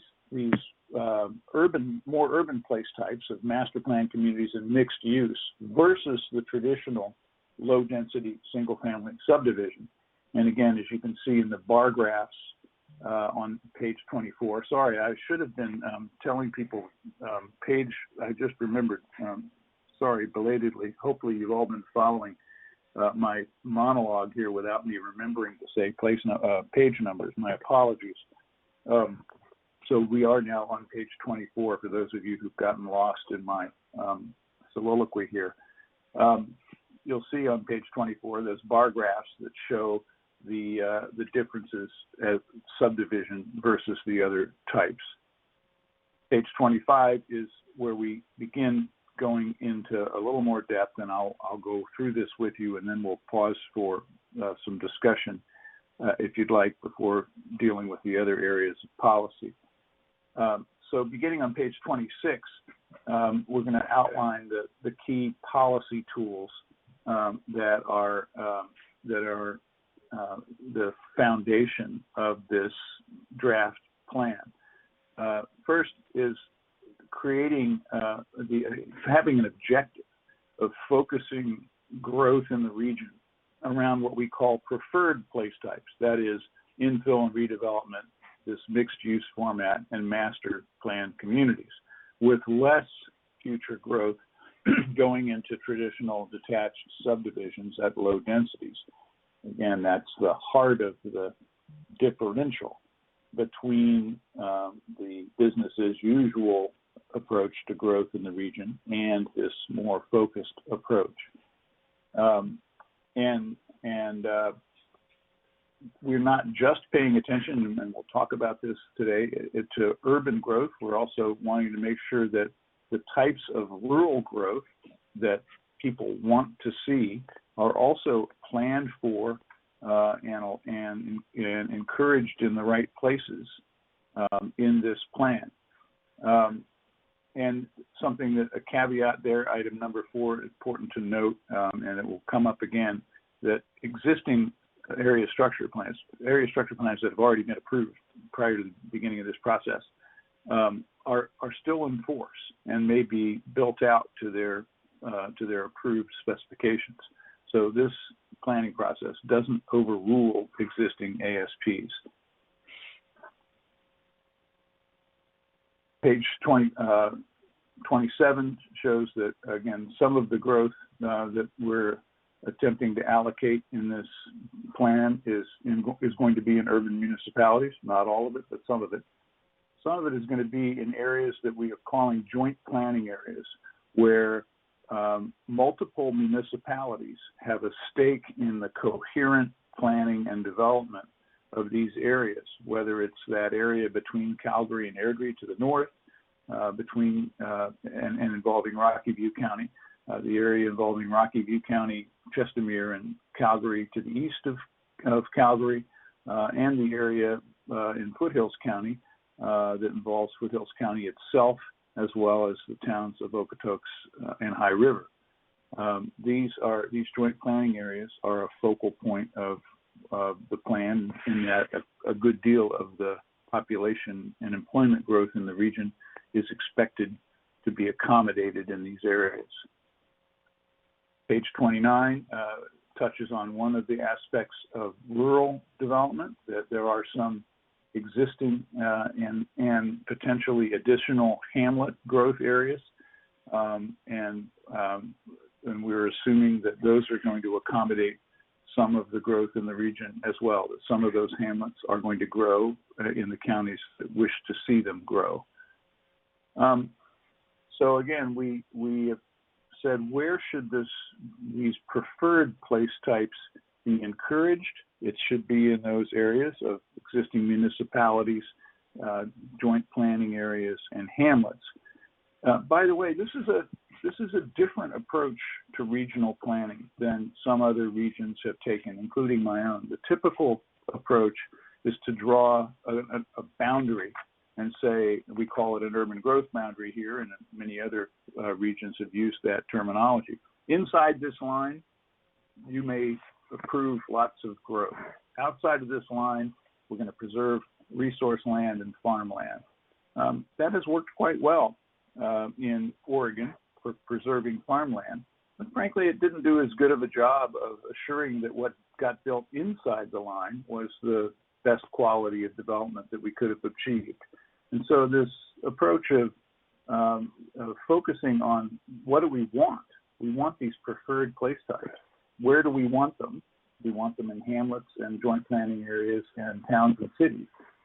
We think it's more appropriate for the Calgary region, where you have a huge amount of farmland, and not it's not as critical to avoid development of farmland as it might be in, say, the Willamette Valley in Oregon, and where you already have a pattern of good development, reinforcing of your existing towns, as you've seen in Strathmore, and in the use of master plan communities as a primary format for greenfield development. So this chart on page 31 sums up the what and where that I've just walked through, and that is what kind of development is expected to happen in urban municipalities, in joint planning areas, in hamlets, or in rural land, where both rural residential and clustering through country cluster provisions is expected to take place. And then some densities that are expected in terms of what would the highest average density typically be, what would the lowest density typically be in each of these areas. And so as you can see from this chart, particularly when you get down to the line about employment areas, is we have been much more specific in the provisions of this policy about where housing goes and in what format than we have about employment. Employment areas are allowed and aren't really regulated much by the proposed regional growth plan in urban municipalities and joint planning areas, to some extent in hamlets, typically not out in the rural landscape separated from everything else. But we want to be quite generous, we believe, as a region in making sure there's plenty of opportunity for employment growth, and make sure that there are jobs for these million people, not to mention those who are already living there, and that we have a lot of flexibility because the economy is changing, and our ability to see around the corner to exactly what the new economy is going to be is limited. And then we've set some targets for how much of that new growth in each of these areas should be in the form of those preferred place types. So Calgary has established quite a high percentage. They say, and we've acknowledged that in this plan, 90% of the growth in Calgary or in the joint planning areas is expected to be in these formats of mixed use and master plan communities, and only 10% in the form of subdivisions. Where the hamlets are a little looser, we expect 60% of the growth in hamlets to be master plan communities or some form of mixed use, a little Main Street, but the remaining 40% could be traditional subdivisions. And then in the rural areas, we're not expecting that those urban place types would be developed. A little bit about joint planning areas. There's not one that affects Wheatland County, but nevertheless they are an important part of the plan. Again, they're places where cooperation between multiple municipalities is going to produce a better plan than parallel play, if you will.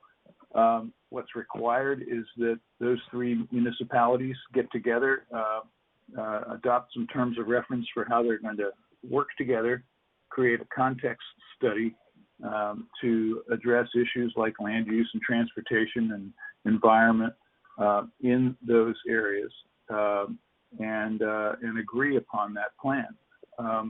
We also have a provision in the policy that the board can create new joint planning areas. You saw the map of the 3 areas that we believe from the outset should benefit from this kind of cooperative approach.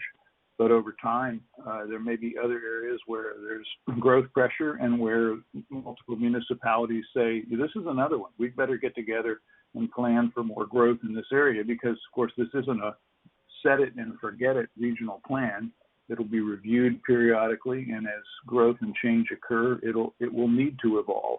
And so it's reasonable that the board can create new JPAs, as you see here on page 32. So again, we start on page 33 with the JPAs that we discussed extensively with these municipalities, and they're still being discussed, and adjustments are probably going to be made even down the stretch in the mapping of what areas would be subject to the initial planning effort. And again, that new ones can be created. Likewise with hamlets, there's some that are already established. They are small rural communities. They're important to rural life and to the people who choose this lifestyle. And so the ones that you already have as a region matter. But the board, again, as with JPAs, has the ability to create new hamlet growth areas that would be proposed by your county or some other. Page 35 is just a kind of a summary of what's anticipated in terms of rural development. There's a specific policy in the plan of celebrating urban and rural differences. What do we want to support in the rural part of the region? Well, one thing is to continue to have an agricultural economy, and we'll talk a bit more about that in the economic portion of the policy that's ahead. The rural residential development is a lifestyle that some want, and that should continue, at least in a limited way, but across the CMR.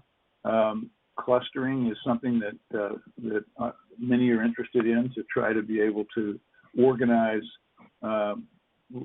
country residential development in small mini communities to be more efficient in terms of servicing.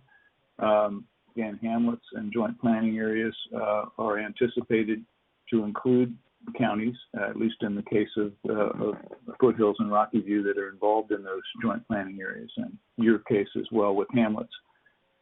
By the way, this is, I know, something that would be of interest to the council, and that is there's a clearly stated exception in terms of where employment is and is not anticipated, and that is, of course, in rural areas, resource extraction, agriculture-related business is expected to be allowable in rural land. It does not have to be located in urban areas, because that's impractical and poorly located if you're talking about agriculturally related businesses. And once again, existing ASPs are assumed to be valid and can be built out. You have some of these, for example, for industrial development as well as for residential.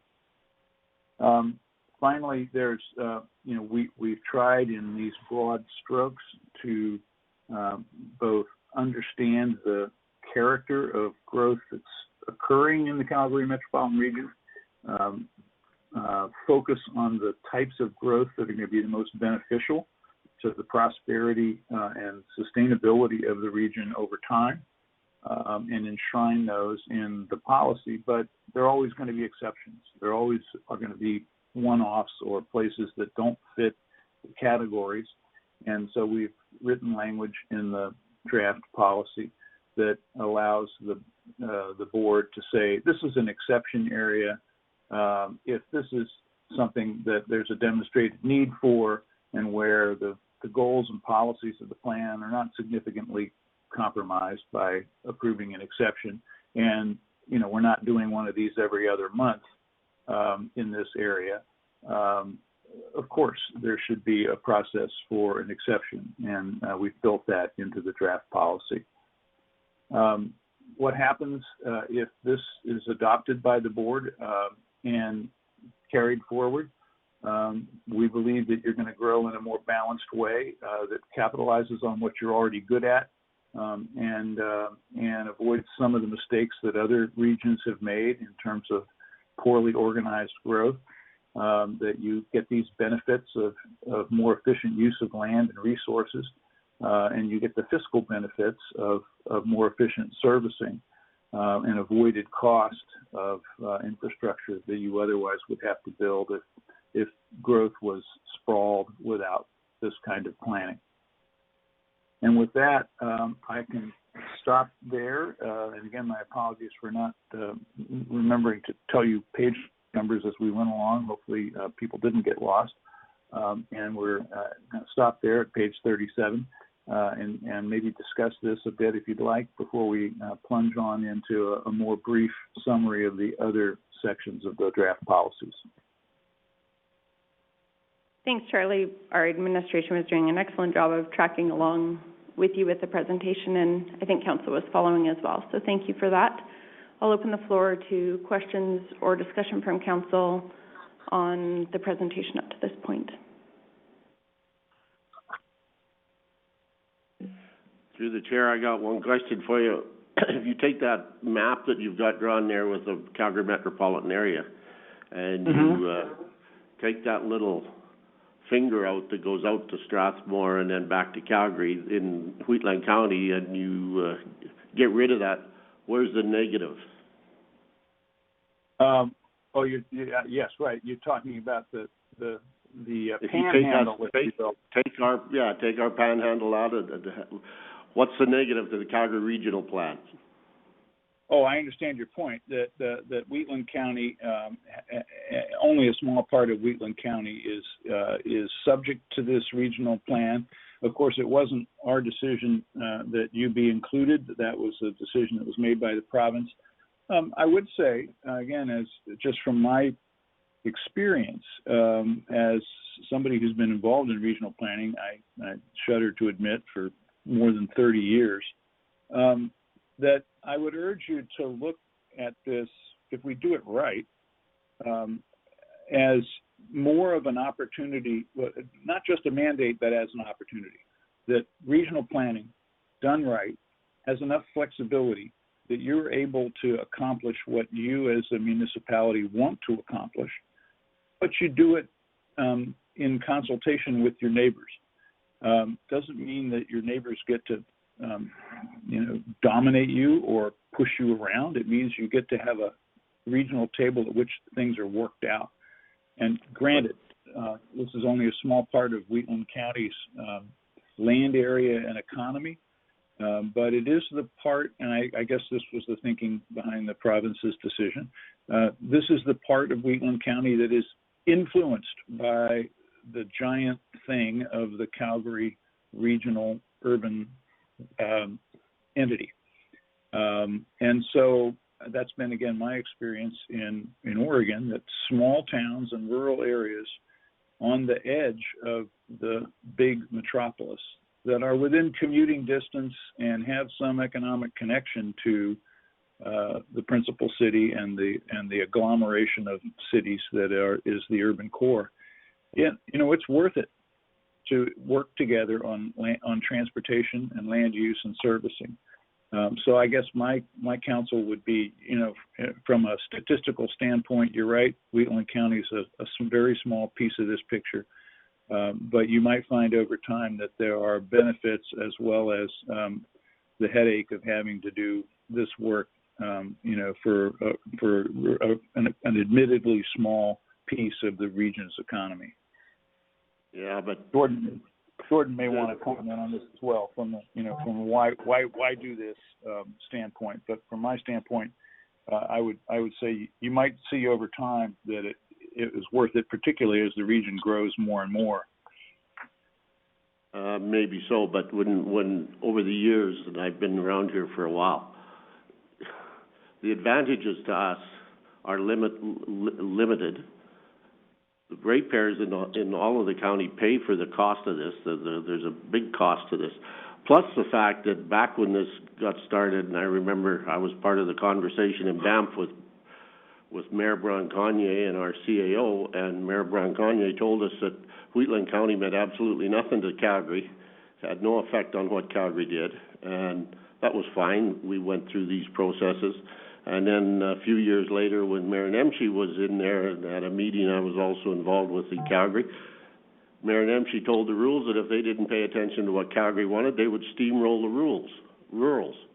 So that tells me that we don't mean a damn thing to the CRP and who's running it. And as far as working together, we can do that without being mandated into a plan that we don't see any benefit to, and we don't have problems working with our neighbors. The problem is being mandated to and forced to have to do it. Understand.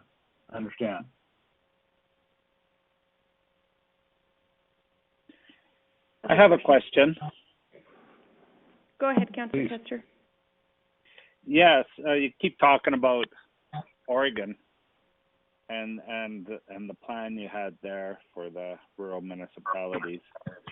How easy was it for the rural municipalities to get services out to their planned area?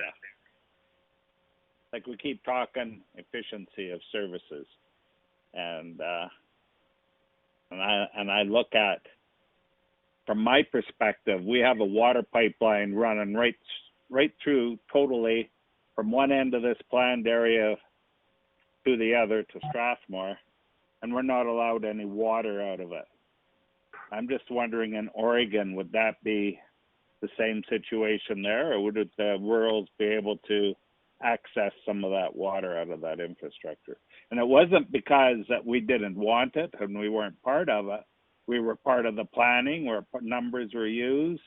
Our name was used to get the grants, and we said we would put up our $2 million. But when the pipe went in the ground, we were told we couldn't have any water. We didn't give them the $2 million, thank God. We found out in time, but still, I just want to know, in Oregon, would that be allowed, or would that be conceivable? Yeah, my experience with regional planning is mostly Oregon and Utah, two fairly different states with fairly different approaches. In both cases, I think what I would say about this issue is that servicing agreements or cooperation about servicing was not mandated by the creation of the regional plan. It didn't say thou shalt share water, thou shalt work out intermunicipal agreements to invest in and develop servicing infrastructure. But the requirement to come together on a coherent land use and transportation scheme and an acknowledgement by the principal city that suburban growth is going to happen here, here, and here, and will require servicing. In effect, forcing the big city to pay attention to the fact that there's going to be some growth in other places. Over time, helped lead to agreements about shared servicing, or in some cases, gave the rural municipality, the county, the standing or the authority to proceed on their own. Again, doesn't it sort of sets, and what I'm trying to describe, I guess, imperfectly, is it doing a good regional plan together sets the table for agreeing on servicing, but doesn't guarantee it. I think that's been the experience in both Oregon and Utah. And so I know that this issue of willingness or unwillingness to agree on shared water servicing is a very contentious issue in the Calgary region. It will not be solved. That issue will not be fully resolved by this regional plan, but it might help. Steve might want to comment more on that from the servicing plan standpoint.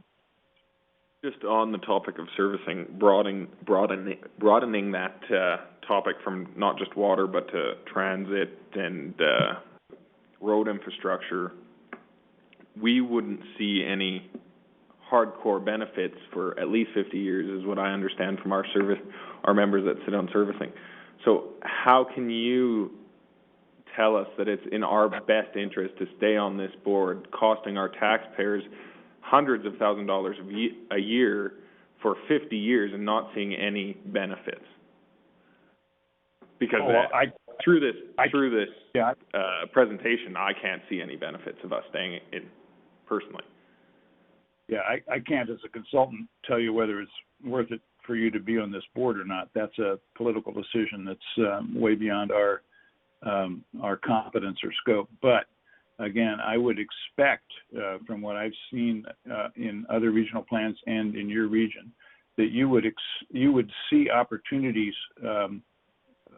for, say, transportation to flow out of this plan much more quickly than that, for a couple of reasons. One, there is not enough money to build the highway infrastructure that 1 million people sprawled over this area would require. Unless someone creates a new magical revenue source in your metropolitan region and in most others, you're going to be in what transportation planners call a fiscally constrained environment for as far as my eye can see. So better figure out collectively what your priorities are for roadway improvements and new ones, because you're not going to build all the ones that you'd like. Secondly, what you will find, I believe, in much less than 50 years is that, particularly with what's changing in transportation technology, is there will be cost-effective transit options for, say, small autonomous vehicles, which was science fiction a few years ago and in regular everyday service in a few places in the world today. You'll see opportunities for transit, some kind of express service, for example, from Strathmore to other places in the urban core, much quicker than 50 years. I would expect in the next 10. So again, from the experience of other regions, look at the fairly far-flung parts of the Salt Lake region, and look at what they've seen in terms of the benefits of commuter rail, for example. And that came within 15 years of the adoption of their regional plan. So I would expect, particularly with transportation, that you would see opportunities sooner than later to use limited resources efficiently and maybe create some transit that you don't have now. So I guess I see in my in your presentation here that there's words and what your objectives and your goals, but there's no facts or data that are backing what you're just saying right now. So in that plan, is there more data that we can access? Oh my, yes. We've tried to be merciful in the preparation of these briefing presentations, but there's a great deal of data about, for example, the cost savings achieved by the scenario that's built into this policy versus business as usual. We'll certainly make sure that that's fully available to the council. So could you have that available? Sorry, could you have that available just for what would affect Wheatland County? Dates, years, money savings, what pertain to Wheatland County? Stephen, to what extent is that data divided?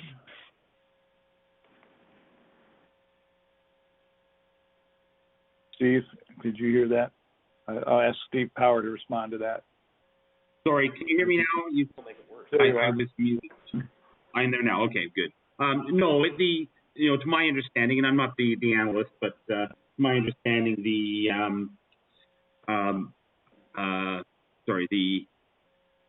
analysis was taken out at a regional level, and I don't know that it can be broken down into individual sections or segments. It is a regional level analysis. And I will say that the analysis, though, was done for Wheatland County, for all three of the scenarios, there was no change between them. It was the same set of assumptions in the business as usual, compact TOD scenarios. So I just, in you saying that though, we are trying to look for the benefit in your presentation, or through your presentation, trying to find benefits and justifying to our ratepayers, and we just don't see that in this presentation. In all the servicing models that we looked at, and because I sit on servicing, we're minuscule problems that we have in comparison to the larger centers, which amplifies your question even more. I've tried to represent that many times, but if you can look at any graph that has anything to do with Wheatland County, we barely register on these graphs, which we don't even. We don't even. If even Strathmore registers on there in a most minuscule. So that is. We don't even show up on it. So I think, Mr. Hales, I think what we're really trying to get at is, given that 1/8 of Wheatland County's land area is within the Calgary Metro region, and given that, of course, we spread out our fiscal responsibility and the fiscal impacts that the CMRB has on Wheatland County over all 8,788 residents that we have from our last census, that what we have invested comes out over the last year around $25 to $30 on the tax bill to each and every one of our ratepayers in Wheatland County. Given that we have an area structure plan in place along that highway corridor, and we have invested hundreds of thousands of dollars in economic development strategies that set the foundation, we're focused on incentivizing development, and further, given that we are looking at ways to service that area, what benefit has and will our ratepayers see from the CMRB efforts and the proposed growth plan? Yeah, I guess, what we've tried to do is take those things into account, and make sure that the growth you've already planned for along the highway corridor, for example, in that large ASP, is still permitted, and that Strathmore grows, modestly, but grows well, according to their plan. And in terms of what this regional plan does to Wheatland County, that's about it. In what it does for Wheatland County, the benefits are much more generalized. That a compact, efficient region costs less and works better than its opposite. But you only get a small share of those benefits because you're only a small share of that population. We've understood that from the beginning. Small share of the benefits, but the same. Reeve, if I may. Please, Jordan. Thank you very much. I think Charlie kind of touched on it at the front end there, is that, and I think I just kind of want to extrapolate a little bit more, is as we're going through this process, obviously it's the growth plan and the servicing plan kind of together, but as the professional planners continually tell me, is that kind of best practice is that you figure out where you're going to build, and then you figure out how you're going to service it. And so from my perspective, I think that the continued benefit will be on the go forward. And as previous Reeve Kester mentioned, there's a water line that runs through. Is there an opportunity for the CMR to reopen that dialogue to get more efficient servicing? Those types of benefits. Obviously, that's not, I am not the person that can, make that happen, but I definitely see the potential for cost savings for Albertans in general. And so I think as we explore the servicing plan and go further into that framework, those kinds of questions will be on the table.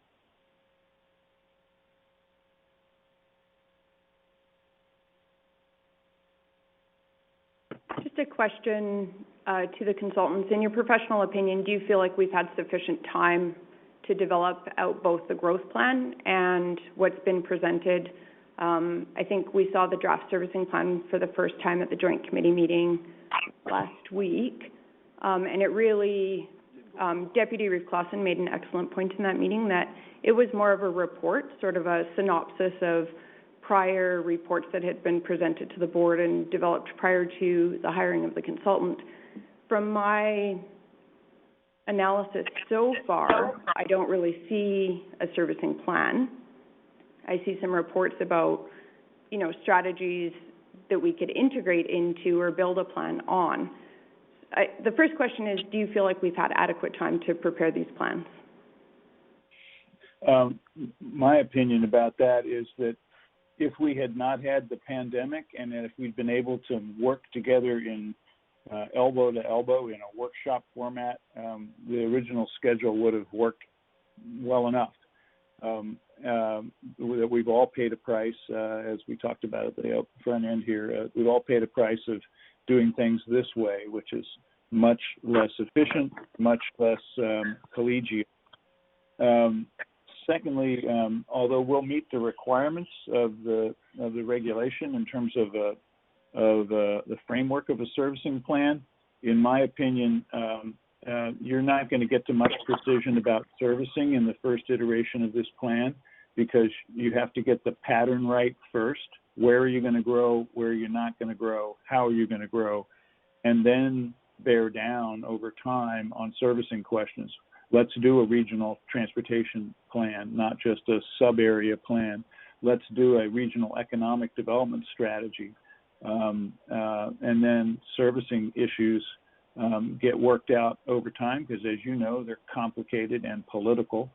And I think to some extent, the regulation set you up for some frustration in that you're not going to get all the servicing issues, in my opinion, no matter who's doing the work, as staff and consultants. You're not going to get all the servicing issues resolved in the first iteration of a growth plan.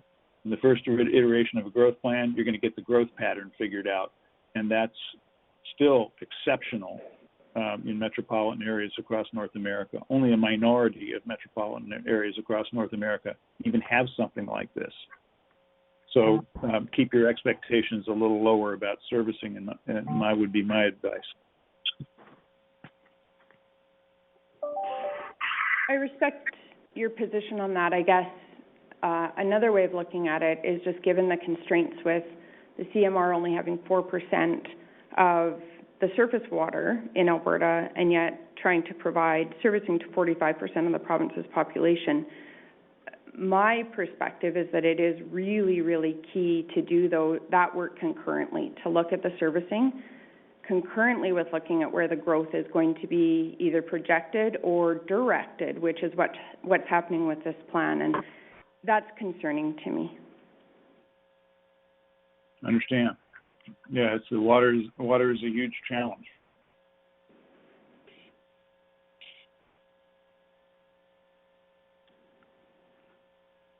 Would you like us to run through the other sections of this, and then we can return to this area in discussion? Not trying to cut that off, but want to be respectful of your time. Initially, I actually wasn't going to ask any questions. I was going to let you finish, and then we could sort of dig into it. So let's finish the presentation and the rest of the policies, and then we can continue on with discussion or questions. Okay, great. I think Jonathan Schmidt is going to take the next section, starting on slide number, where'd it go? Sorry. 39, I think. 39, there we are. Can you guys hear me all right? This is a different platform than we've been using. You bet, Jonathan. Thank you. Excellent. Thanks for the opportunity here. Formerly, I acted as senior planner for the county during a time of some staff transition. I think that was circa 2016, 2017 perhaps, but I'm young but getting older, so can't remember. So it's a privilege to be part of the HDR team here and trying to bring some of my regional experience and rural experience to the team, to this project. And just back to the conversation of kind of the value of the region, of being part of the region to the county.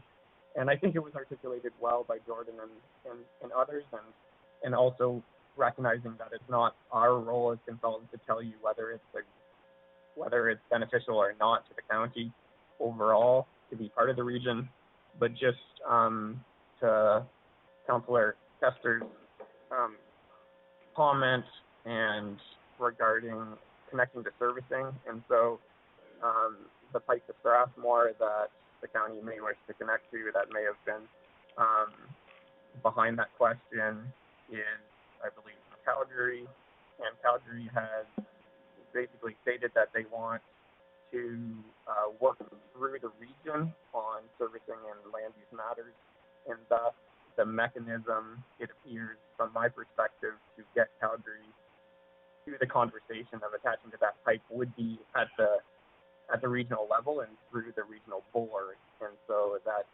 kind of, for better or worse, from the county's perspective, the mechanism of which to engage with the city regarding that matter. And if the county wishes to revise or amend the West Highway 1 ASP to include pipe servicing there in some capacity from that water line to Strathmore, then the mechanism would be to do that at the board level. And you've inherited that as stated from the province. That's something that's fixed, that us as consultants can't change, CMRB can't, staff can't change that, but that is the mechanism of which to engage in that issue at the present time. And then I know there's been some rumblings of other significant development within the CMRB area within Wheatland County, and those, in terms of servicing, any potential new development within that would require engagement with the board as well. So those could be really beneficial to the county if I'm optimistic, and I'll leave it to the county if, a more pessimistic attitude could see it as not beneficial, of course. So just a few things to consider. Sorry to ramble on a bit here on that. So we'll jump back into the slideshow here. So economic well-being. So this is one of the key areas of the growth plan.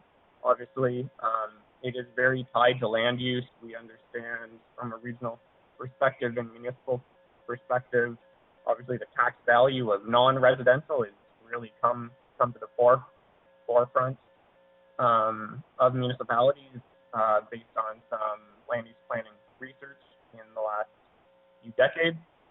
And we also understand the value of economics in these harder times. So if you look at the first goal here on page 39, it is more outward focus from the region to the global stage.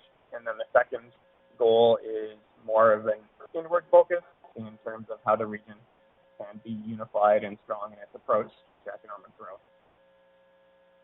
Some policy highlights. So I'll just highlight a few things here briefly about this section, and that if you go through the section in the draft plan, we haven't specifically highlighted all sections, all subsections here, but there's basically three headings. One is economic well-being in regards to municipal development plans. So it's highlighted in three of these bullet points, things that municipalities will be required to do within their municipal development plans to identify things like future employment areas for their economic benefits. Second, regional transportation planning. So that's the second sub area within economic well-being, to ensure that economic growth is strongly tied to transportation planning. And then the third is the agricultural economy, and we've asked, or the policy states within the draft growth plan, that both urban and rural municipalities make policy statements within their MDP supporting the agricultural economy. So that's the summary of economic well-being, and I'll pass it off to Stephen now. Great, thank you, Jonathan. Moving on to environmentally responsible land use, and we'll move through these relatively fast. So first off, there's all the goals in each of these sections are the goals that were set by the CMR board for the region, not necessarily for the growth plan, but for the region as a whole. So they are reflected as best we can in the growth plan. First off, the first set of goals, of course, is around the important role in natural systems, and also about the Calgary metropolitan region taking a leadership role in planning on issues that minimize the impact of development on land, air, and water. The first policy area is flood-prone areas, and this particular topic area is not actually part of the regulation, but one that the board has asked to be included in the growth plan. So in the discussions, there's been some wide-ranging views from the various member municipalities, from don't change anything for the provincial regulation to designating the 1 in 200 year flood as the design flood. In the end, the policy that's being recommended is somewhere in the middle, where we speak to no development in a provincially designated floodway. That's current designation of floodways, mitigating risk in the flood fringe, again for the 1 in 100 year, which is the provincial designation, but adding some on new greenfield development, having cumulative protection measures at the 1 in 200 year event. So that's a little higher standard than the minimum provincial standard, and then working with the province to investigate the potential to change the definition provincially from the 1 in 100 year to the 1 in 200 year.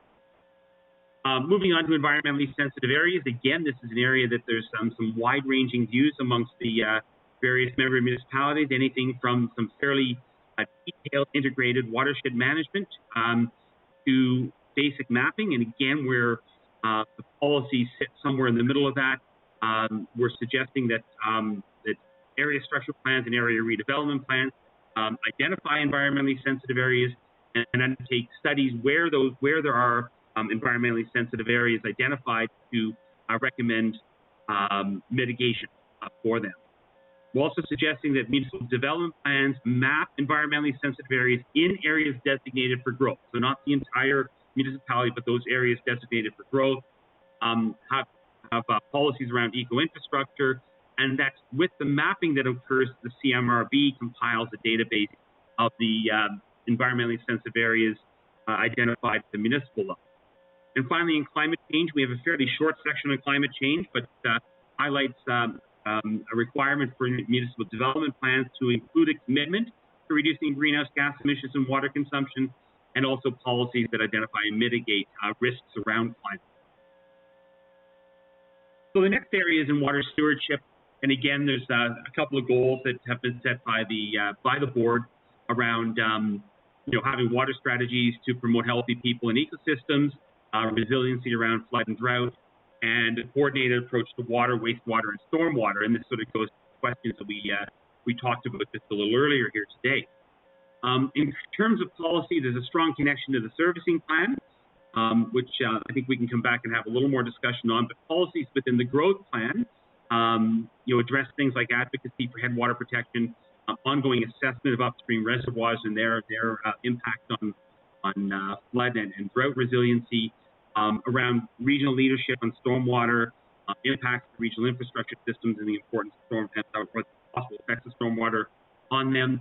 Some discussion of water efficiency and advancing initiatives around sharing and use, and finally collaboration and governance and the importance of collaborating at the regional and sub-regional level, and an introduction to some governance options that may be available, or at least the need to investigate those at the regional and sub-regional level, which is important because much of our plan is based on smaller groups of municipalities working together rather than everything being done at the broader regional. The next section is on shared services optimization, and again, as implied through the title, it has a strong connection to the servicing plan.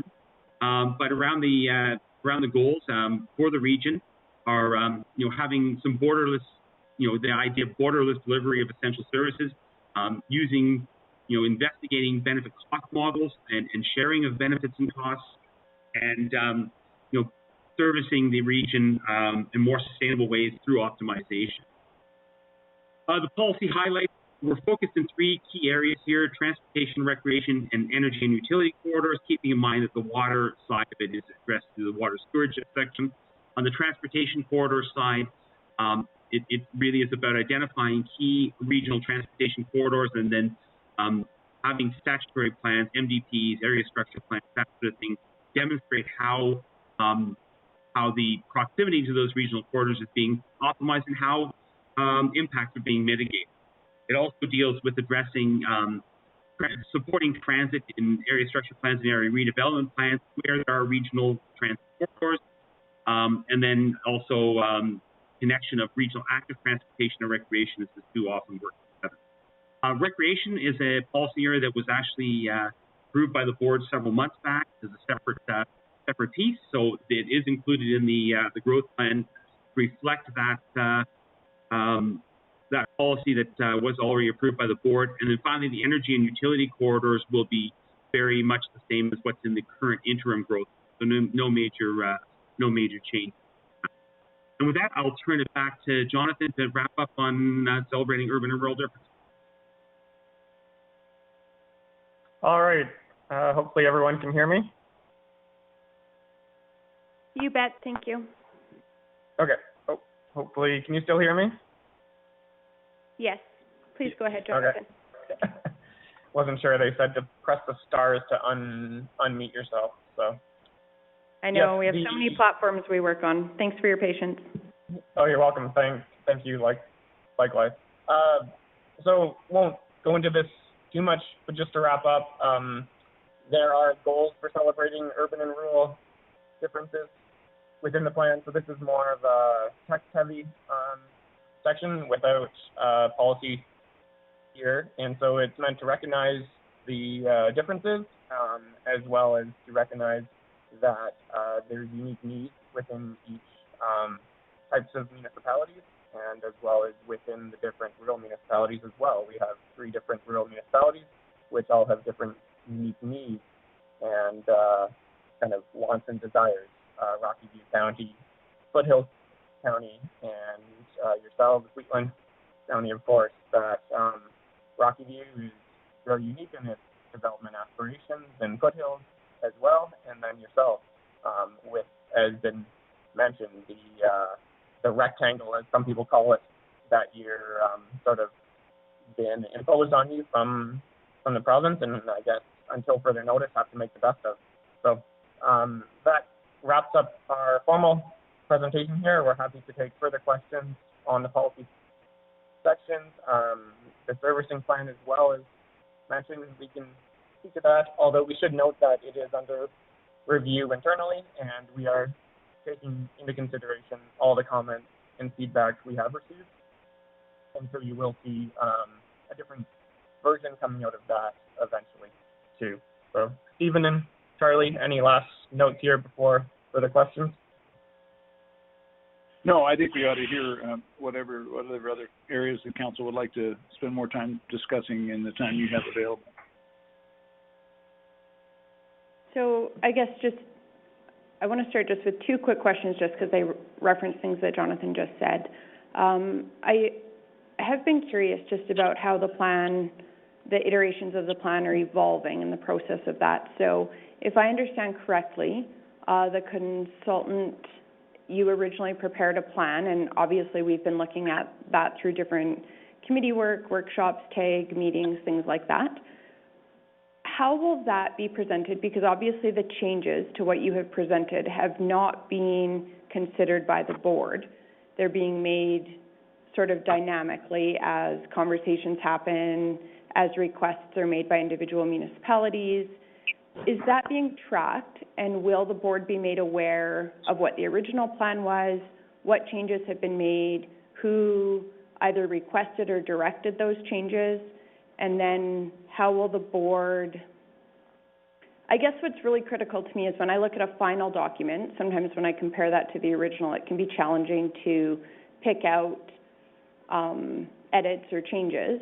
Will that be highlighted to the board to make that decision on those changes? Because I feel like one municipality will say, oh, this doesn't work for us, and it's kind of on the fly changed.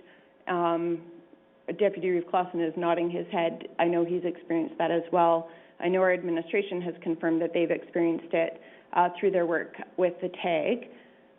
If you can speak to that, please. Jordan and Steve, do you wanna take that? Yeah, Reeve, if I may,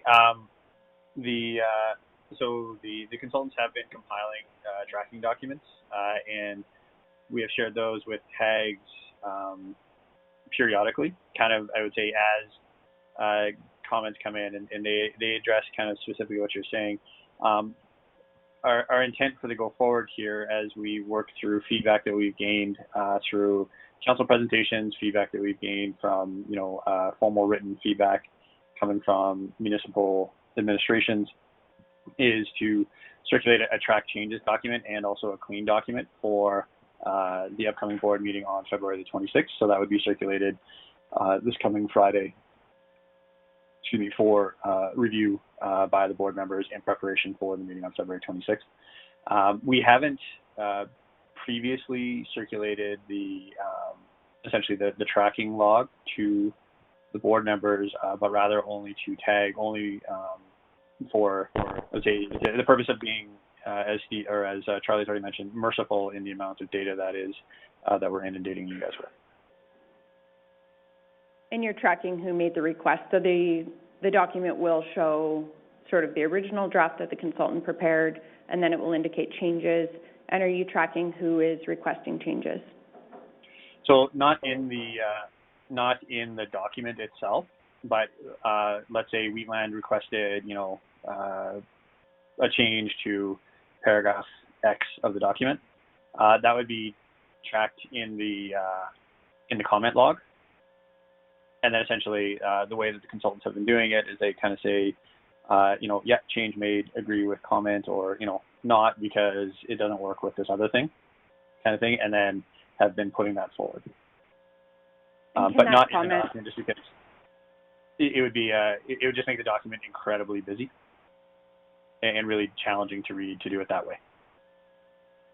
Would it be possible to present both? So recognizing that it could be arduous, but if a council had a question and wanted to go back to that chat log, could you provide that copy as well, just for where it's necessary for kind of determining where changes came from? Yeah, so from the consultant through us, we have been sharing that with municipal administrations with the tags, as we have kind of periodically done it, kind of changes from, and I don't remember the exact dates, so, from December X to January Y, here's the changes, or here are the comments that we received, here's the response in terms of how they were addressed. So would it be possible to provide all of those to the board?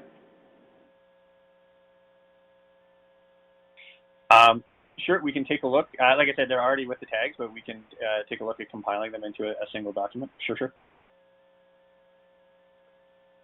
Yeah, I think that would be great. I know I've heard from other board members as well that they always appreciate when the information is presented directly to us as well as decision makers. We work closely with our administration, and they provide obviously a huge amount of information, but I also take great personal responsibility in just reviewing the information as well. So always appreciate it when it comes to the board members as well, when we're tasked with making those decisions. Yep, we're happy to do that. Thank you. My next question was just to confirm what I believe Jonathan was speaking to, and I believe it aligns with what I understood the process to be. But I understand that, for example, with our West Highway 1 area structure plan, because at the time it was written, it was based on essentially unserviced industrial development, or I guess self-serviced industrial development, where water and wastewater and stormwater would be addressed by the individual developers. With it being noted in that, I believe it said 5 to 10 years or 10 to 15-year time frame, we would be looking at potentially regional servicing of that ASP.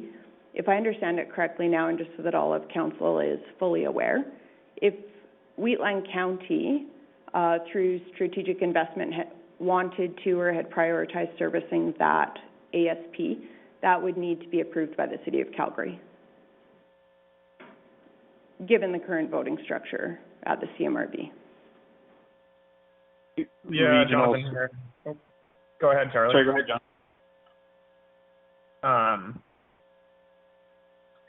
It depends on whether you're if you want to update the area structure plan significantly, yes, that would have to go through the board, and which Calgary does have their vote on the board and their population, so that double majority vote.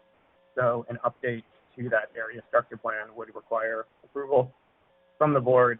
The question that I don't know the answer to is if you simply want to service the existing area structure plan as it's written, without any changes to it, but simply provide pipe servicing to it, what type of approvals would that require at the board level? I don't know the answer to that, and perhaps Jordan and Lisa and others, or Stephen, know the answer to that question. Reeve, it's Jordan. So the authority of the board only extends to statutory plans.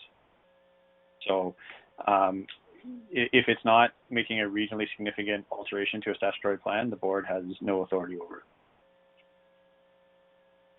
And I guess that highlights one of the challenges that's been identified at the board, and just over the last couple of weeks, Deputy Reeve Clausen and I have started, bringing all of council up to date on the draft policies, the implications of those draft policies for Wheatland County, and helping, just because obviously the structure, we're not all actively involved at the CMR, and I want our council to be fully aware of the draft policy, the implications of the growth and servicing plan.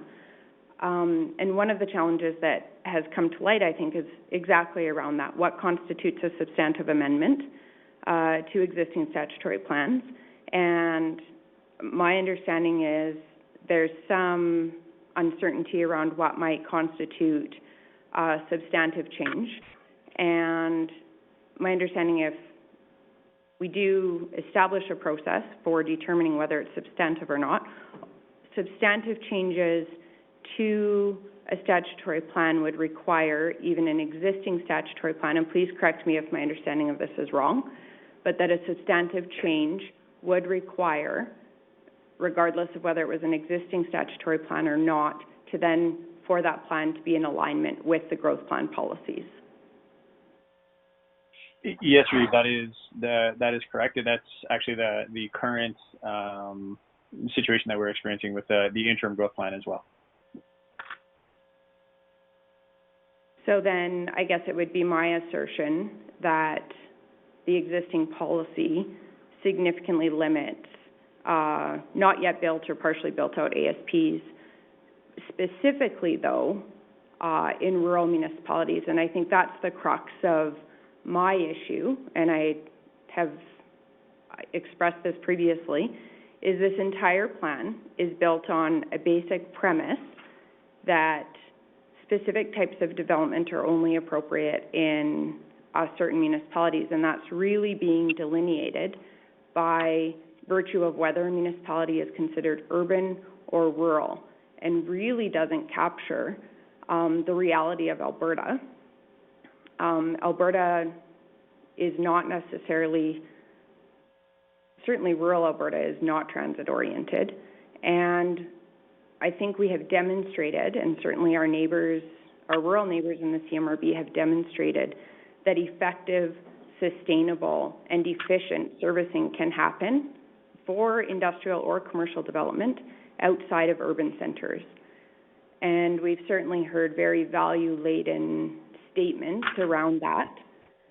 And I guess I'm just publicly expressing that I disagree with the fundamental premise of the plan, that industrial development does not belong in rural municipalities.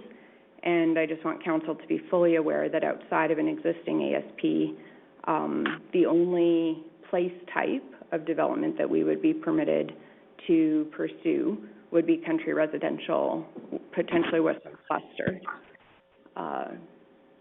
So there are concerns around a long-term investment attraction in rural municipalities, sustainability for rural municipalities.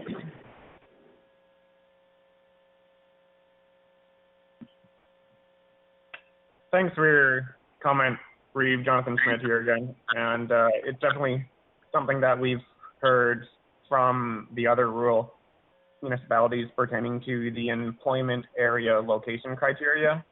And so that location criteria has gone to the board and to PEG and the Land Use Committee for review a few times. And I don't think the question has been posed directly to any of those groups by the rural municipalities to amend that policy. And so the policy is stayed as such. And so that would be a proposed approach that the rural municipalities, because we have heard about the impacts to rural development in that regard and in that constraint. Jonathan, if you can just speak up a little bit, there's times where I'm finding it challenging just to hear you. Okay, sorry. The technology.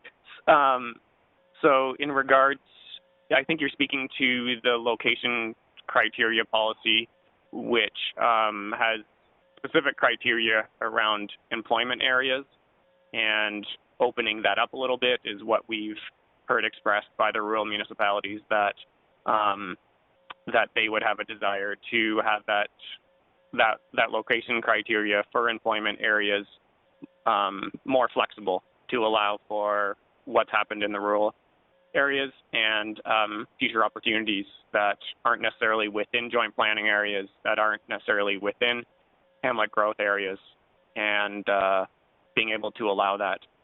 And so I don't think that question, from my listening at the Land Use Committee and my listening at TAG, I don't think that question has been posed directly to the urban municipalities or to the group as a whole. And perhaps that's something that could be discussed further at those groups. I think we're struggling as a consultant team that while we've heard from the three rural municipalities specifically on that topic, we haven't posed that question, or that question hasn't been posed directly to the other members. So we don't have direction either way to change that policy, and we would need some direction from one of those committees or the board to make a change there, I would say, regarding that. So I don't know, Stephen and Charlie, do you want to give some background specifically on the employment area location criteria that's in the plan? Yeah, I think you've stated it well. Go ahead, Charlie. I think you've stated it well. I mean, the question is, if again, we're now at the point in this planning process where these really are political decisions that need to be hashed out at the board level by all the representatives to the CMRB, because we as consultants can put an approach before you, but it's still going to be a political question of what can reach majority agreement in the region. So if not the draft that we have put forward, and if it's something that there's agreement that we should be more liberal in the location of employment, then where would you draw the line next, I guess, is the question. And I don't have an off the cuff answer for that. My other counsel would be, again, from both the experience of other regions and from the way this process is set up, with periodic review of the regional plan, which is going to take place. The version that gets adopted this year is not going to be the version that's in force 10 years from now. And so I just asked the rhetorical question, how long do you expect the build out of the Highway 1 industrial ASP to take, and where would the next one be? It looks to me like you've still got many years of build out in that ASP before you start running short of highway serviced industrial property. It's a fair question. I guess I find it difficult to draw the line on economic development anywhere, given the economic climate that we're currently in Alberta. The introduction to the plan states the growth plan provides a comprehensive and integrated policy framework for managing growth and implementing long-term goals for the Calgary Metropolitan Region, CMR, reflecting the aspirations for the region. if you can just speak to how this plan reflects the rural municipalities' aspirations, because from our perspective, it clearly aspires to shut down rural growth and mandate that most of the growth be directed into urban municipalities. Well, partly it's nomenclature. If by rural you mean the preservation of farmland and the agricultural economy, this plan goes some distance towards doing that. If by rural you include subdivisions, you know, if you include residential subdivisions in your definition of rural growth, then that's a difference of definition. We regard subdivisions as urban development. I mean, subdivisions of, you know, of 1 acre lots or smaller are urban development. They're a low density form of urban development, but they're urban development. They're people that live in houses distant from their jobs, who drive to their jobs somewhere else. They're not hamlets where people work in the hamlet. They're not farms, and they're not mixed-use neighborhoods. So if by rural development or rural growth you mean subdivisions, this approach to this plan is fairly tough on the location of subdivisions. The urban jurisdictions are holding themselves to a very small percentage of that, either 10% or 25% or less. Hamlets are held to 40% or less, traditional low-density subdivisions. And that's because traditional low-density subdivisions are the worst in terms of land consumption, cost of servicing, and impact on the regional transportation system of people driving alone to work. You know, one thing I didn't say at the outset, but something we've stressed in our work on this plan is you in this region are catching the problems that bedevil urban regions at a very early point. You don't have terrible air quality, people driving 3 hours in order to qualify for a mortgage, massive traffic congestion, and housing unaffordability. You have the blessings of a relatively affordable housing market, the opportunity to live lots of places with reasonable commutes and generally good air quality.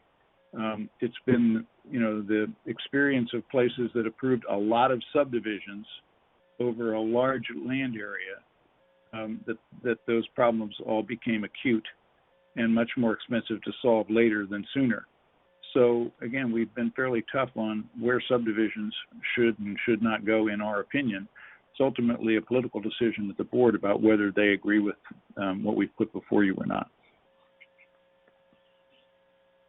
And I think from what I've gathered from Wheatland County Council's strategic direction is that while our agricultural sector is clearly foundational to Wheatland County, and this council will support and do what we can to minimize ag fragmentation, we also consistently need to balance that with individual landowner rights. And I have certainly concerns about the impacts of the draft growth plan policy on landowner rights to begin with. But the other thing that this council is acutely aware of is the changes to our assessment base. And given some of the pressures both federally and globally on energy markets and where we're getting our energy from, we have seen significant changes to our linear assessment, to our M&E assessment, and to our collectability of some of our taxes from those industries. And so one of the things that this council is looking at is how do we attract investment, diversify, and maintain the sustainability of our municipality. And this growth plan, if not, it certainly constrains that, if not completely sterilizes our ability to do that outside of the established WASP given its current service, and then also actually further constrains that because of the just where we're at in the lifespan of that ASP and the need for that to be updated. And while agricultural is foundational to Wheatland County, it's given the tax structure and the assessment model, which is appropriate as our ag producers are feeding the world and the critical work that they do, it does not necessarily generate revenue that will contribute to a financially sustainable municipality.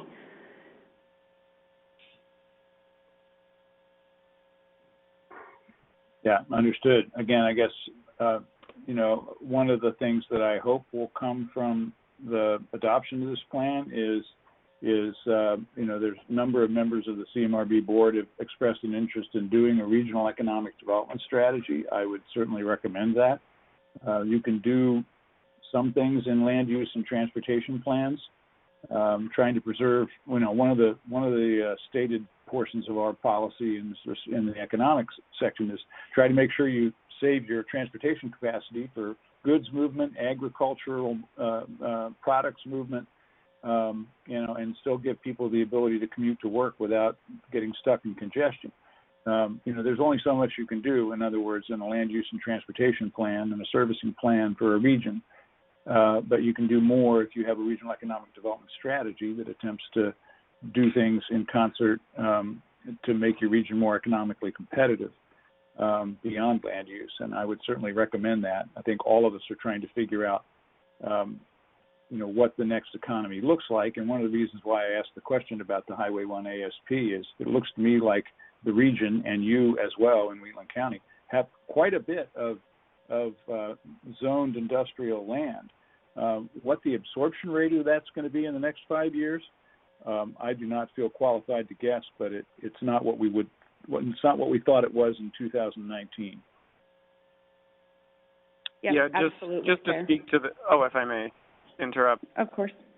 And perhaps help Charlie a bit, and you guys can, and Reeve, you can speak more to the West Highway 1 than I can for sure. But the West Highway 1 is challenged, and so even though the land area is large, it does have its, you know, its share of challenges, and I think council spoke to that through their questions, with questions of, you know, whether a pipe that's relatively nearby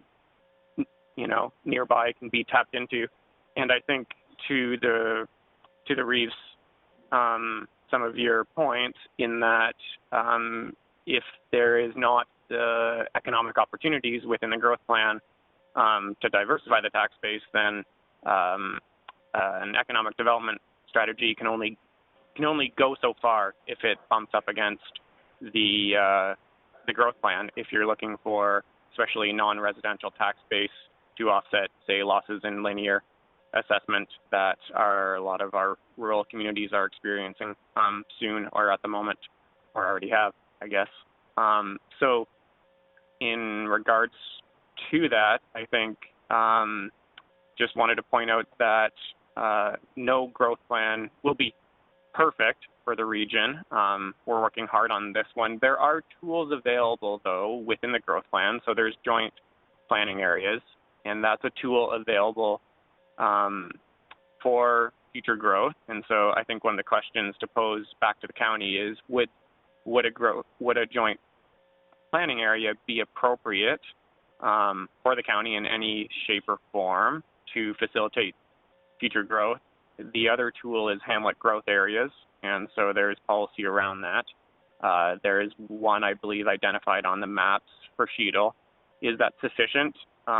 Would there be other areas the county would like to see future growth and to utilize that tool? So there's kind of those two tools available at the present time, and then there also is, as stated earlier, a potential discussion on increasing flexibility with the location criteria for employment areas.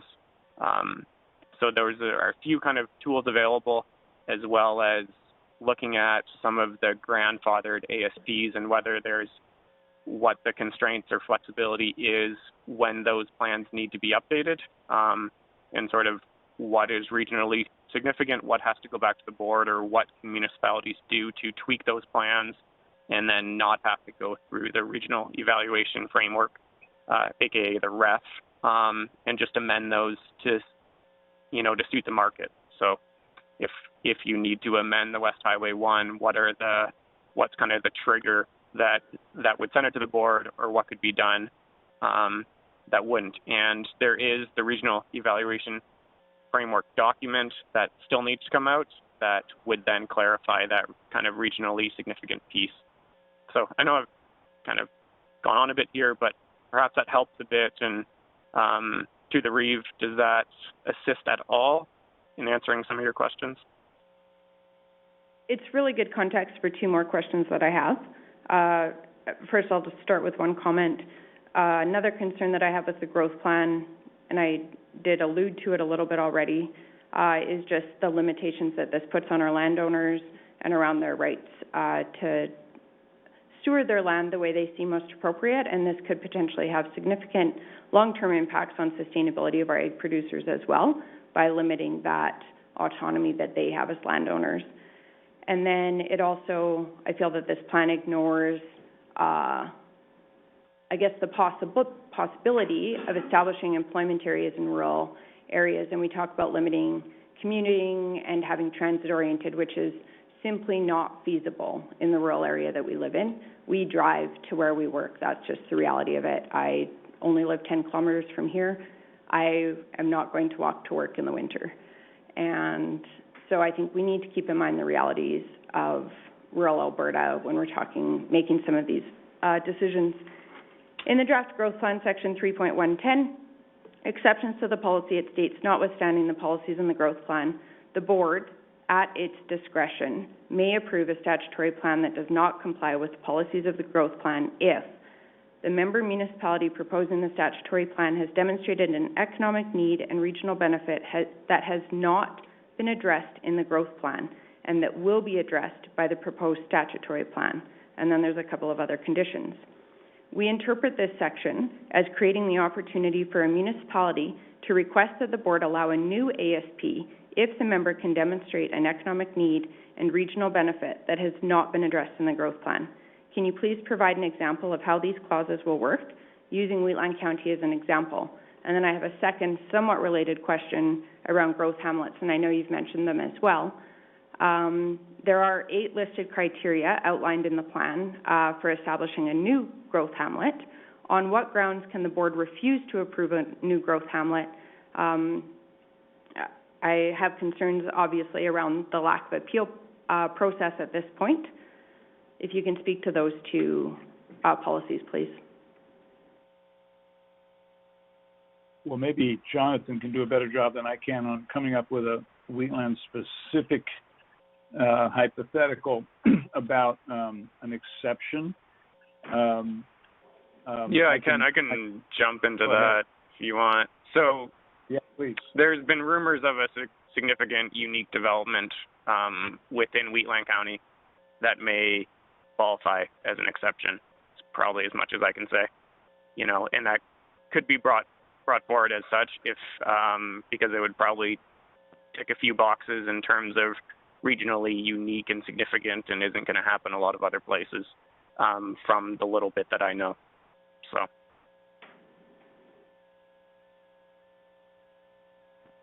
And I guess if you can just speak to on what grounds the board could refuse either an ASP if a strong rationale has been presented for economic development opportunity, on what grounds that could be refused, as well as growth hamlet areas was the second part of my question. Yeah, so I think Jordan maybe best because this does get into the appeal process a bit, in that the board, it's a series of individual votes, which collectively obviously have different rationale for each vote, and so I think it's difficult with the voting structure for there to be a single rationale for everyone in terms of their independent votes on things. However, Jordan can speak to the appeal process. Thanks, Jonathan, and thanks for the question, Reeve. So the appeal process is up for discussion on Thursday with the Governance Committee, and if the Governance Committee is supportive of what is being put forward there, then I will finalize the drafting of a bylaw for consideration by the CAOs, back to the Governance Committee, and then further on to the board, with the intent of ensuring that we have an agreed upon appeal/reconsideration mechanism in place before, or similar timing, no later than June 1st kind of thing. So similar timing to when the when the growth and servicing plan are being forwarded to the minister, assuming we get an extension. Thanks, Jordan. And then to the Hamlet growth area question, there have been discussions. I'm not sure if any of the county council listened in on the Foothills council meeting, which we had, but they similarly had questions in regards to not preferring the two designated HGAs, the Hamlet growth areas that were identified in the maps, and asking whether it would be possible within the growth plan to allocate a certain number to the county with a future determination of where those would go. So they wouldn't be put on the map. However, they also wouldn't be refused in the future, in that, 2, 3, 4, however many, the potential growth plan would allocate to a rural municipality. It would just be a question of where those would go in the future, but the allocation of them would be fixed. And so that's something that's been floated around, and no kind of concrete direction on that yet in terms of whether that would or how that could fit within the existing policy framework of the growth plan. But that has been floated out there, that should rural municipalities be able to say within the growth plan, we have, a certain number of Hamlet growth areas that we're allowed to have in the future, and it's just a matter of us identifying those, as opposed to bringing forward new HGAs and then that possibly being refused at the board. So, 2 further questions. And just for it to be exceedingly clear, does this plan only allow for new ASPs for employment areas within urban boundaries and JPAs? And Hamlets. And Hamlet and growth. identify growth. Hamlet growth areas, yeah. Okay, I'll amend the question. Correct. And for, I should add to Steve here, and for anything agriculture related, so it's not just production, but processing, that sort of thing, and for resource extraction, and for anything that fall under an exception. Sorry, could you just repeat the last clause? Anything that might, it doesn't preclude, a municipality from bringing something forward that may be an exception. They can still bring an ASP forward and ask for an exception, as based on the clause you were just referring to a while back. Okay. Can you commit to stating that this plan will not limit choices available to the business community and will not increase costs to start and run a business in Wheatland County?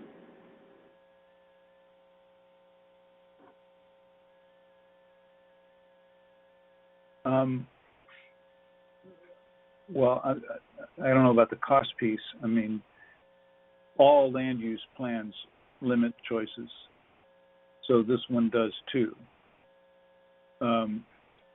If it didn't, it wouldn't have any meaning. So just as your current municipal development plan limits choices, this one will limit choices. It expands some and contracts others. I guess would be my description.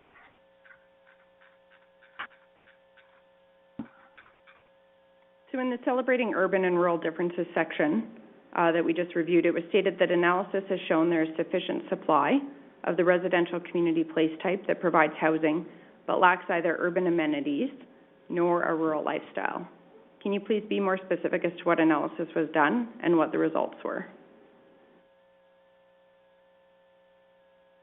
I'm sorry, I'm not sure if I know which section you're quoting there. Maybe Steve or Jonathan. If they do, they should jump in. Under urban and rural differences. Okay. You're looking at the policy itself? Yes, the actual growth Can you plan. could you maybe just repeat the question, just to make sure I've got it exactly right? I might be able to help you with that. Yeah, you bet. I'm just trying to find, I have way too many tabs open. I do, oh, you know what, I do have paper growth plan as well. I will repeat it, and then I'll also look for the page number for you. In the Celebrating Urban-Rural Differences section, it stated that analysis has shown there is sufficient supply of the residential community place type that provides housing, but lacks either urban amenities nor a rural lifestyle. And I'm just curious about what analysis was done and what the results were and where they were presented. Sure. So the analysis. Go ahead. Oh, go ahead, Charlie. This is where we look at the existing ASPs, right? No. This is the scenario analysis. Okay. That combines so I think with if you look at page 49 of the draft plan, I don't know, I'm assuming I have the most current iteration.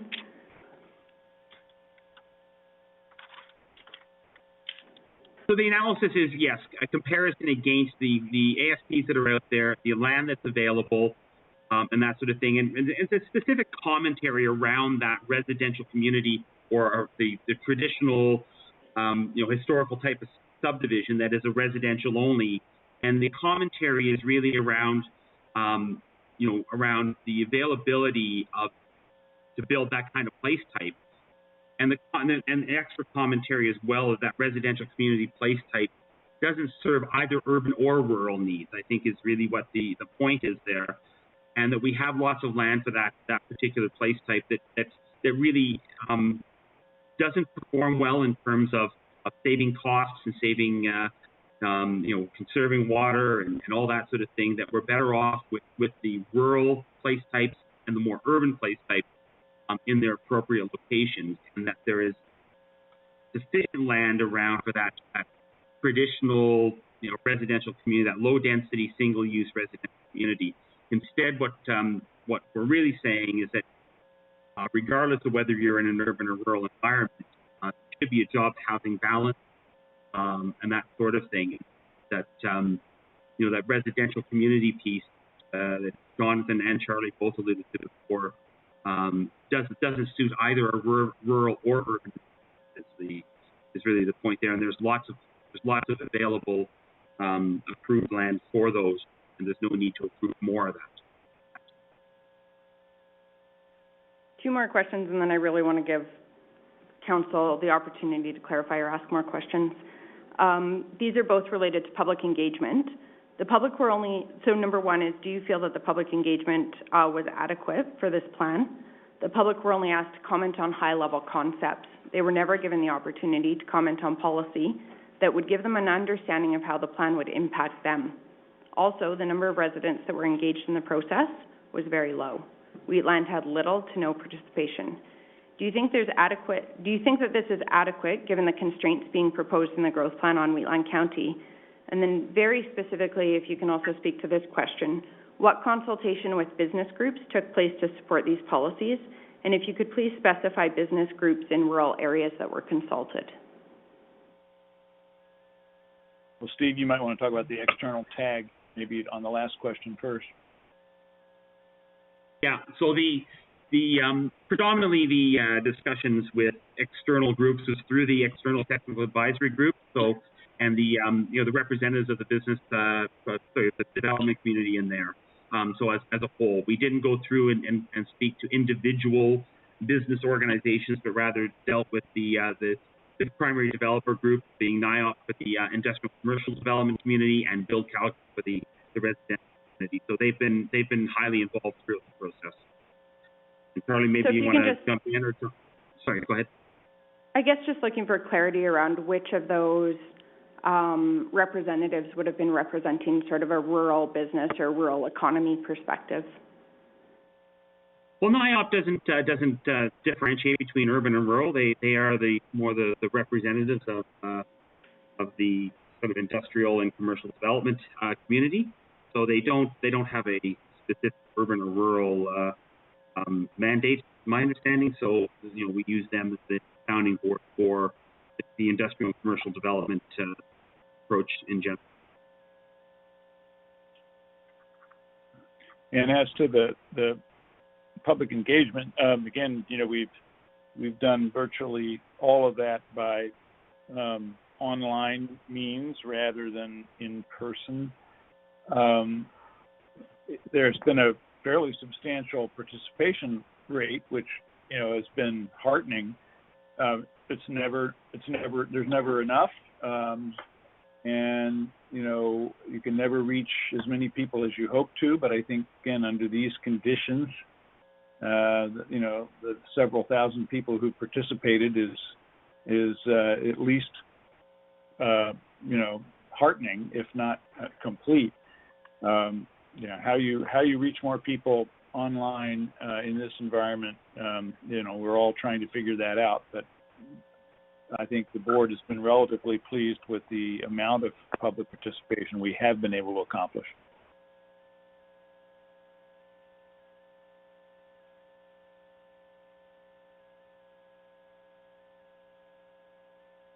I want all of council to have an opportunity, make sure any questions you have are asked. If there's things that need to be clarified, this is a good opportunity.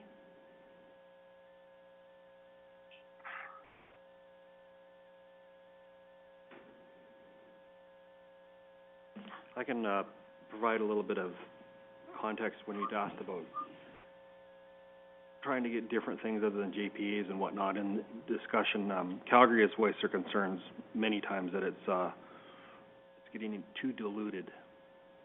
So the bigger urban centers definitely want to have a plan the way it's set out. It's been discussed before. So. Otherwise, they say, what's the point of having a plan? So.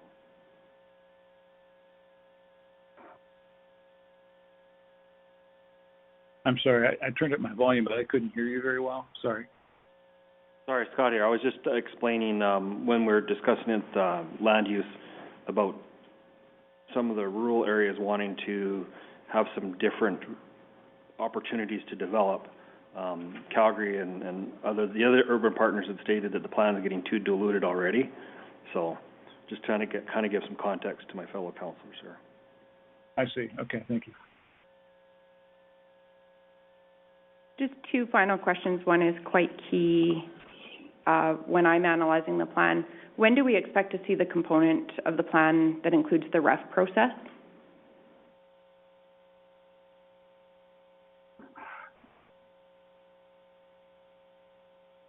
Jonathan, I'll put that to you. It's being drafted in the background, but in terms of release, go to Jordan or Lisa on that. Thanks very much for the question. Sorry, I had some difficulty getting myself off mute there. So part of the issue for us is that the REF has to follow the policy, because it falls out of the policy. So in terms of determining how regional significance is quantified and those kinds of things, as Jonathan just stated, those dialogues have been happening in the background as policies are being drafted and discussed. And so in terms of a specific release date, I have yet to determine one. However, we are looking forward to finalizing that work for a draft REF for dialogue with HAG here in the not too distant future. I think it's important that we be looking at it concurrently. My hope would be that some of the uncertainty and the questions that we have around some of the policy is that some of that may be fleshed out through the REF process. So I think it will be important that the board can see that as soon as possible. It is an essential component of the plan that's missing. At previous CMRB board meetings, guidelines for recreation and cooperation were presented and approved. The document was intended not to be binding, but rather a referral document that municipalities could utilize sort of as a reference or a way to jump off in collaboration. Specifically, I believe conversation was around sub-regional collaboration on recreation, as there seemed to be general consensus that recreational projects would not be at a regional level that would be regionally significant to all 10 municipalities in the CMR. Do you foresee recreation as a subject that will eventually become policy instead of what it is currently? I would expect, given the work that we did on that with the REC tag and the board approval, that the REC policy would remain, would come into the plan pretty much as it was literally 6 months ago. So continue to be non-binding. Correct. Thank you. Other questions? I have a couple comments. Yes, please, Councillor Kester. There was some talk about our West Highway structure plan. And I know when council did it 2 years ago, I was part of it, so it was Ben. Councillor Kester, can you just speak up a little bit? Okay. You're quite quiet. I want to make sure they can hear you. Okay. So we drafted that area structure plan in regards to realizing that our linear isn't going to last forever. So it was more or less a fairly loose area structure plan, and it was there to be into the future. It wasn't had a 5-year goal build out or 10. It's into the future. It was a reservoir of land, so to say, and a direction. So now we have the Growth Management Board, and it's grandfathered. My concern is a substantive change, and who makes the decision what is substantive change. Now, this growth plan we have has to be updated from time to time, and I worry that what I might think is just an updated version of the plan, somebody else might say that's a substantive change and it has to have board approval, i.e. servicing. If the county was to put in their own servicing in there, irregardless of the pipe that's under the ground, is that a substantive change? And I know that's probably a political question, but is there any way substantive change can be defined so the county knows going into the future of this that we can't update it? Because if you don't update it, it eventually becomes redundant and nobody wants to build there. I mean, you have to keep current and fluid. So this substantive change and who gets to decide what is the future of the county is the risky part. I know we have lots of land there and it'll probably outlive us all. But still, to keep it current and fluid, that's what I worry about. Thank you for that question, Councillor Kester, old habit. So the definition of what is regionally significant or substantive is kind of a large part of the conversation around the ref. And to Reeve Link's request that, yes, that will be forthcoming very soon.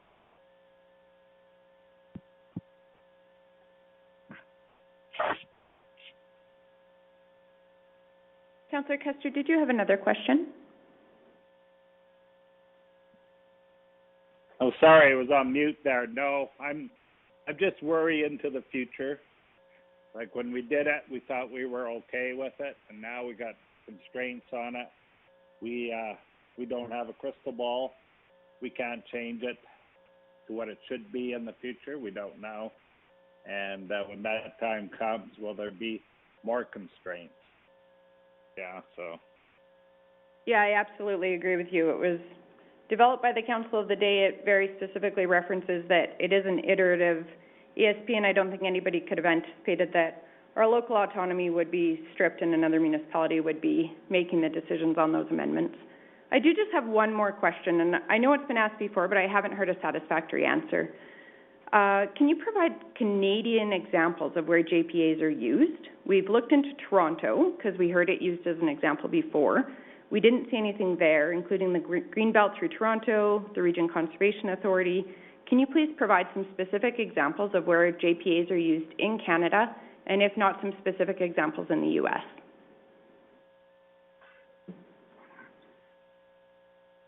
Well, I can start, and then maybe Steve and Jonathan could add some. The joint planning areas concept in this plan is an innovation. There are versions of this that are done elsewhere. Of course, you have a rich tradition of intermunicipal agreements, and so do other regions. Probably the closest analogy that I would in my experience, would be, some of the joint planning that's been done between Salt Lake City and South Salt Lake and Salt Lake County for the edge area on the southern area of Salt Lake City.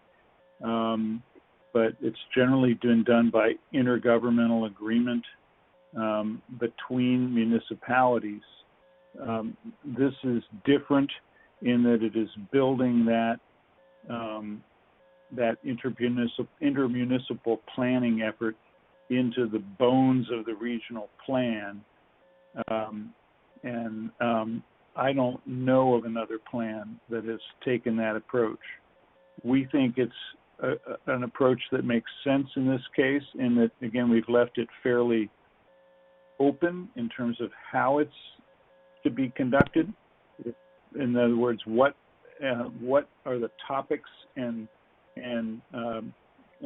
outcomes of a joint planning area between, say, Chestermere, Rocky View County, and Calgary.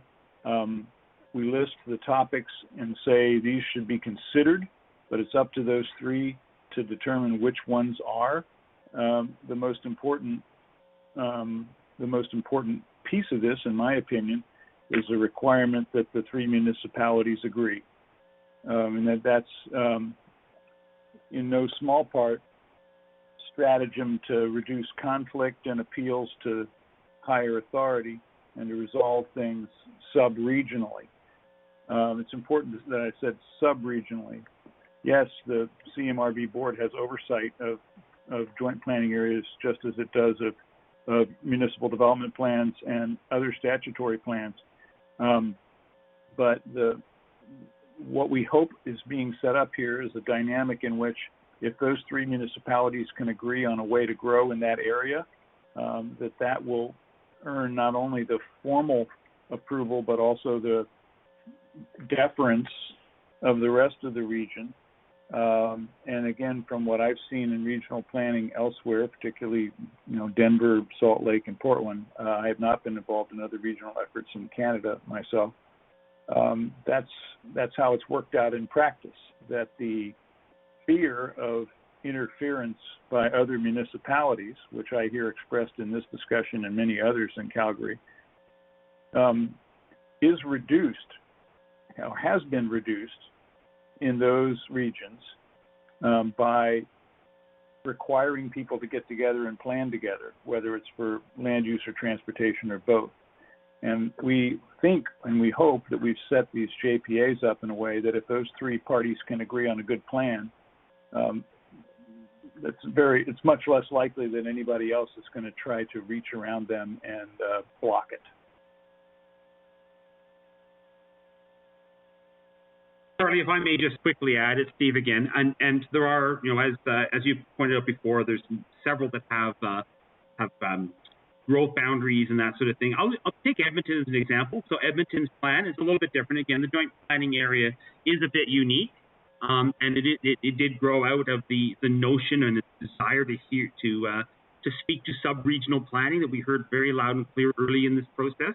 So we tried to come up with a process that was more sub-regional in nature than being broadly regional. But to use an example, in Edmonton, they have three policy tiers. They call it the metropolitan core, the metropolitan area, and the rural areas. And the joint planning areas are probably closest aligned to what Edmonton calls the metropolitan area, where it covers, most of the municipalities outside of the city of Edmonton, as well as the fringe areas of the city of Edmonton, and then those corridors that join, places like Stony Plain and Spruce Grove into Edmonton, or Fort Saskatchewan into Edmonton, those sorts of things, or Leduc into Edmonton, and so it covers the rural counties in that context, and really speaks to urban development within those rural corridors. So in that regard, they're very similar to the joint planning areas. Not exactly the same, but there is the concept around that is not dissimilar. The difference in the plan that we're proposing is by being quite explicit around the notion that we'd like the municipalities most directly affected to work together. And as Charlie said, the intent is, and we can't override the authority of the board in our policy, but the intent is that if those three municipalities can figure it out, then if you're talking about that area one with Airdrie, Rocky View, and Calgary, why would High River have any desire to oppose it if the three that are most impacted can figure it out? So it's grown out of a notion of and a desire that we heard early on around sub-regional planning, and yet trying to incorporate the same concepts as we see in most typical regional. So I guess just further to that, if you can clarify and expand on how the existence of the growth board itself, given the current voting structure, and the growth plan, how that will actually decrease the conflict that you referenced, other than it's moved decisions away from a local democratic government to a model where one municipality will be exercising authority over all others, and that voting structure is essentially based on the notion that that authority is given due to the population of that certain municipality, and ignores the responsibility that we as rural municipalities have for stewarding large masses of land and our local communities. And I've reviewed the JPAs, the context plans, the processes, and I just don't see, other than what I referenced, what is inherent to the existence of those or the process that will reduce conflict, other than conflict can be reduced if it's just, the hammer's dropped.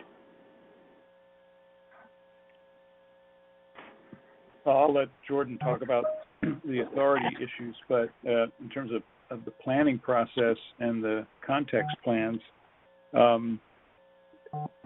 each of the participating, in general, each of the participating municipalities in a joint planning area, in my opinion, and I think in Peter's and Stevens and Jonathan's as well, has an incentive to get to yes, because their development plans and the transportation servicing particularly that's necessary to support those development plans is going to require a plan that their partners have agreed to as well, regardless of the differential in size and population.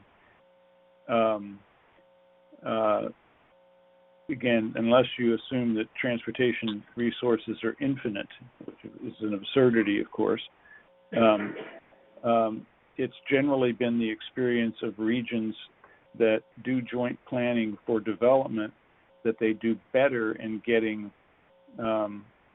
funding for necessary transportation infrastructure, whether that's from higher senior level government, provincial or national, or from voters through plebiscites and referendums. In general, that has worked better when one can make the case that, we've worked with our neighbors, we have this plan, it affects multiple jurisdictions. Please help us fund this new roadway or rail line or whatever it may be.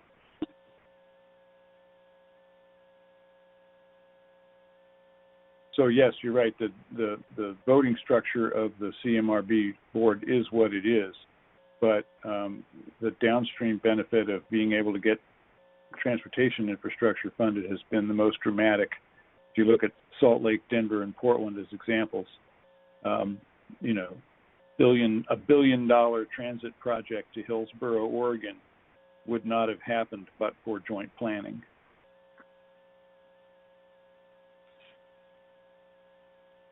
Other questions from council?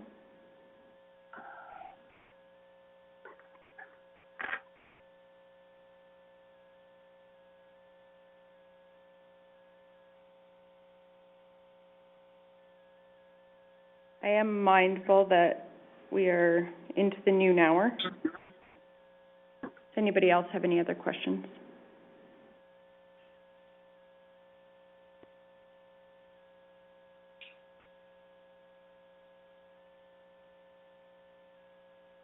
Well, I want to thank you to the CMRB administration and to the HDR Calthorpe team that was here today. We do appreciate the presentation and the information, the clarification on some of our questions and concerns. I'll give one final opportunity for council to ask questions.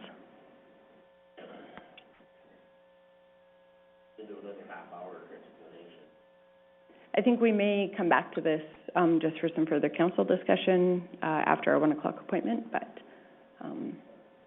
I am mindful of the time for our consultants.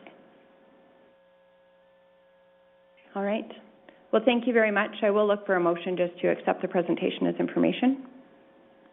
Also move. Councillor Bigger has moved. Any discussion? Is any councillor opposed? Motion is carried. Thank you for the presentation. We certainly appreciate your time today. Thank you, Reeve and Council. We appreciate yours as well. Have a great day. Thank you very much.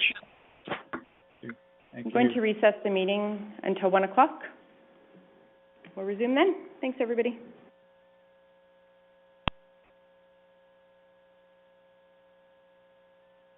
On? This call is being recorded. Yes, I'm on. Wonderful. Sorry, we just had a technical issue here, but I think we're good to go now. And Chair Booth, are you on the line as well?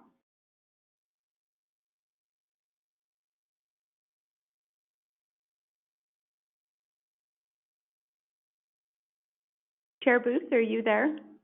I'm not sure. You might need to unmute. If you are speaking, we can't hear you. In the meantime, I will call the meeting back to order. I guess we could start there. Can I, I gotta recuse myself from this because I have a family member employed by the Handybus.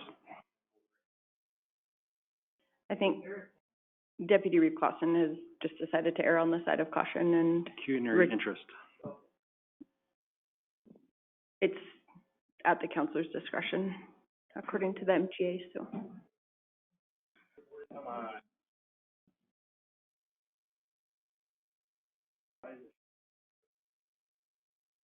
Yeah, the MGA says you shouldn't be in. Yeah. It's the intimidation factor.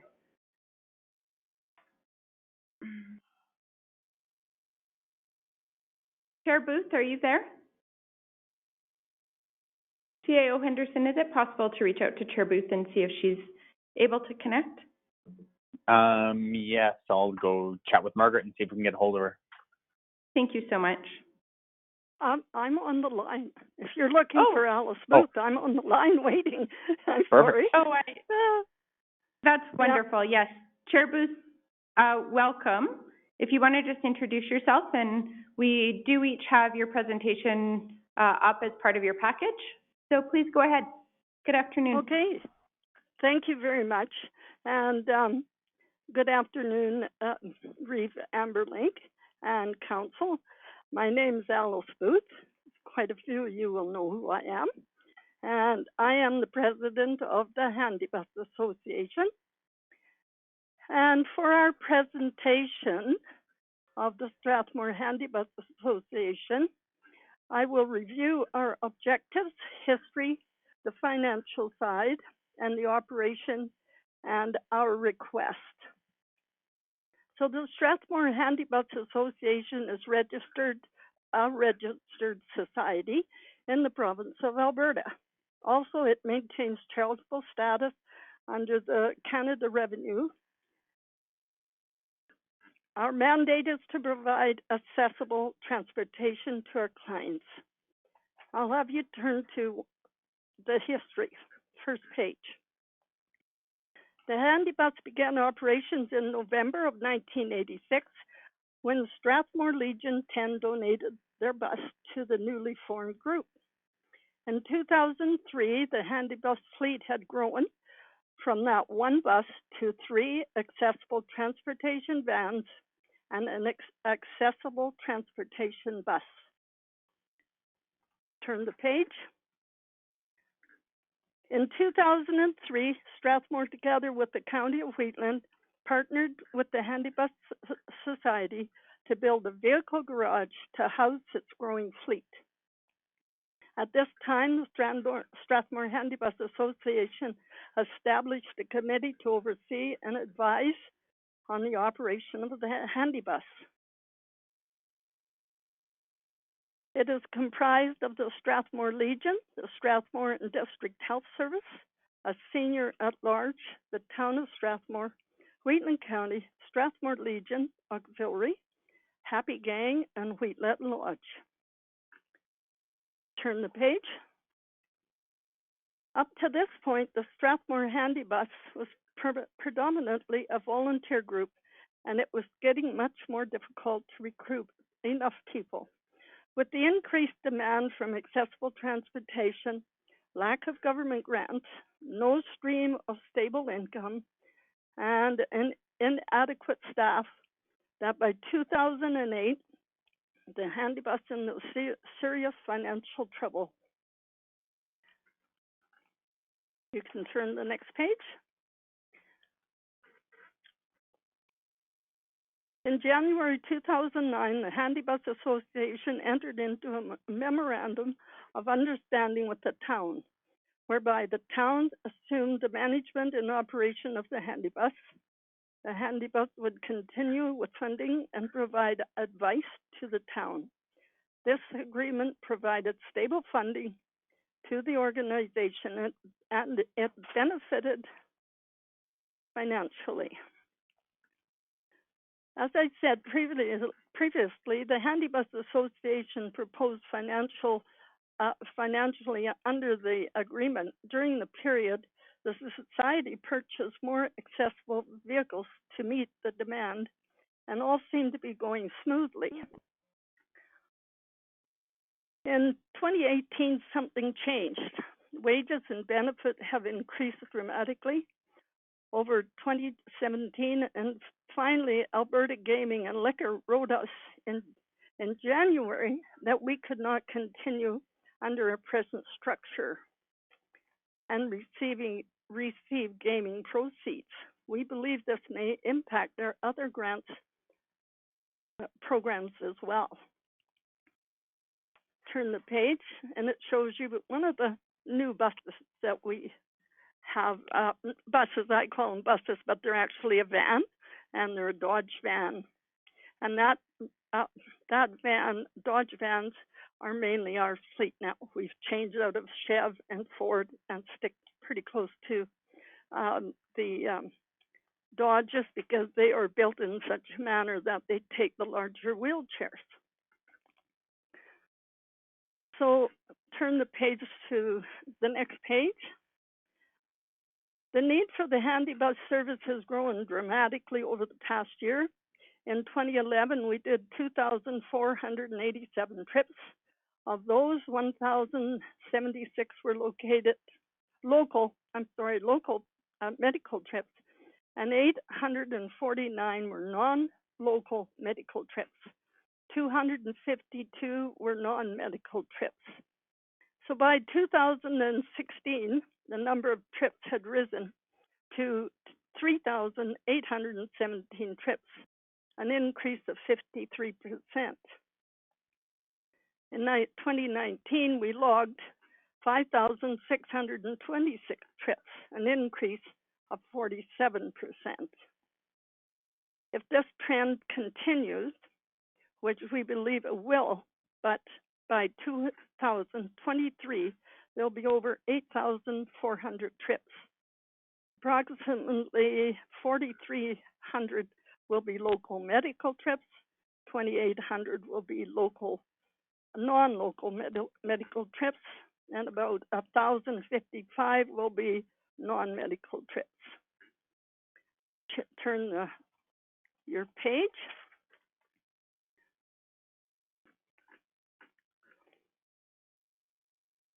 As I mentioned earlier, in 2018, something changed.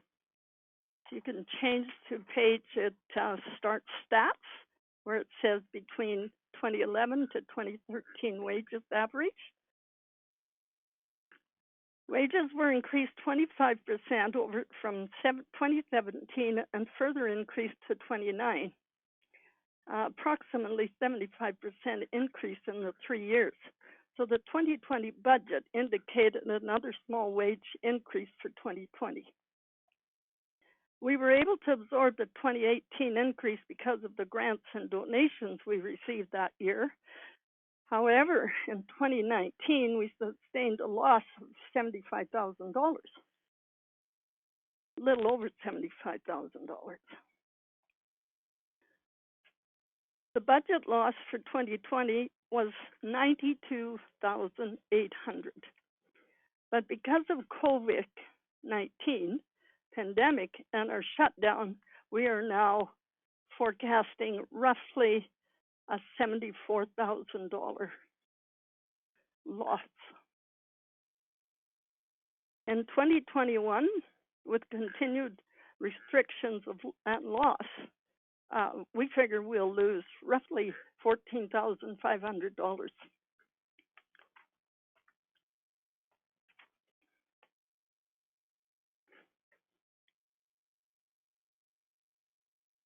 You can turn the page. In 2021, when things are hopefully back to normal, we will have set a very conservative budget showing approximately $3,800 deficit. We feel that we can do much better than these figures, however, with an anticipated growth in trips becoming more efficient at providing our service and better fundraising. We can meet that target. All projections reflect on the town contribution remaining at the present level. When looking for deficiencies, there are a couple of areas that we can look at immediately. Wages from 2021, the first year that we hope is back to normal, we'll have budgeted $240,000 for wages.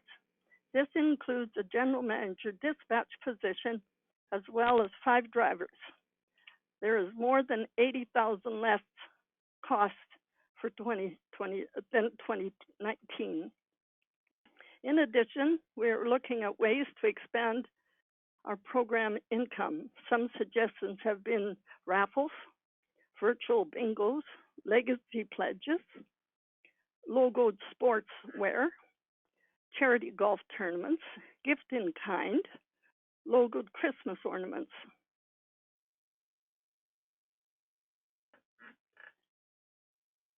We are also changing some of our mandate,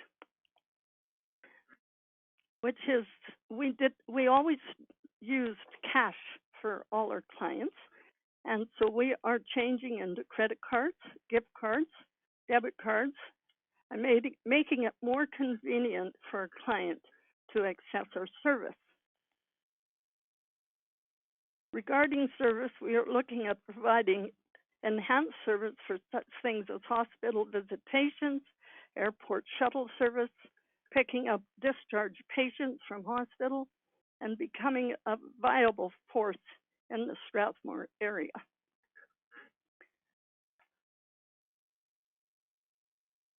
I think you can turn the page.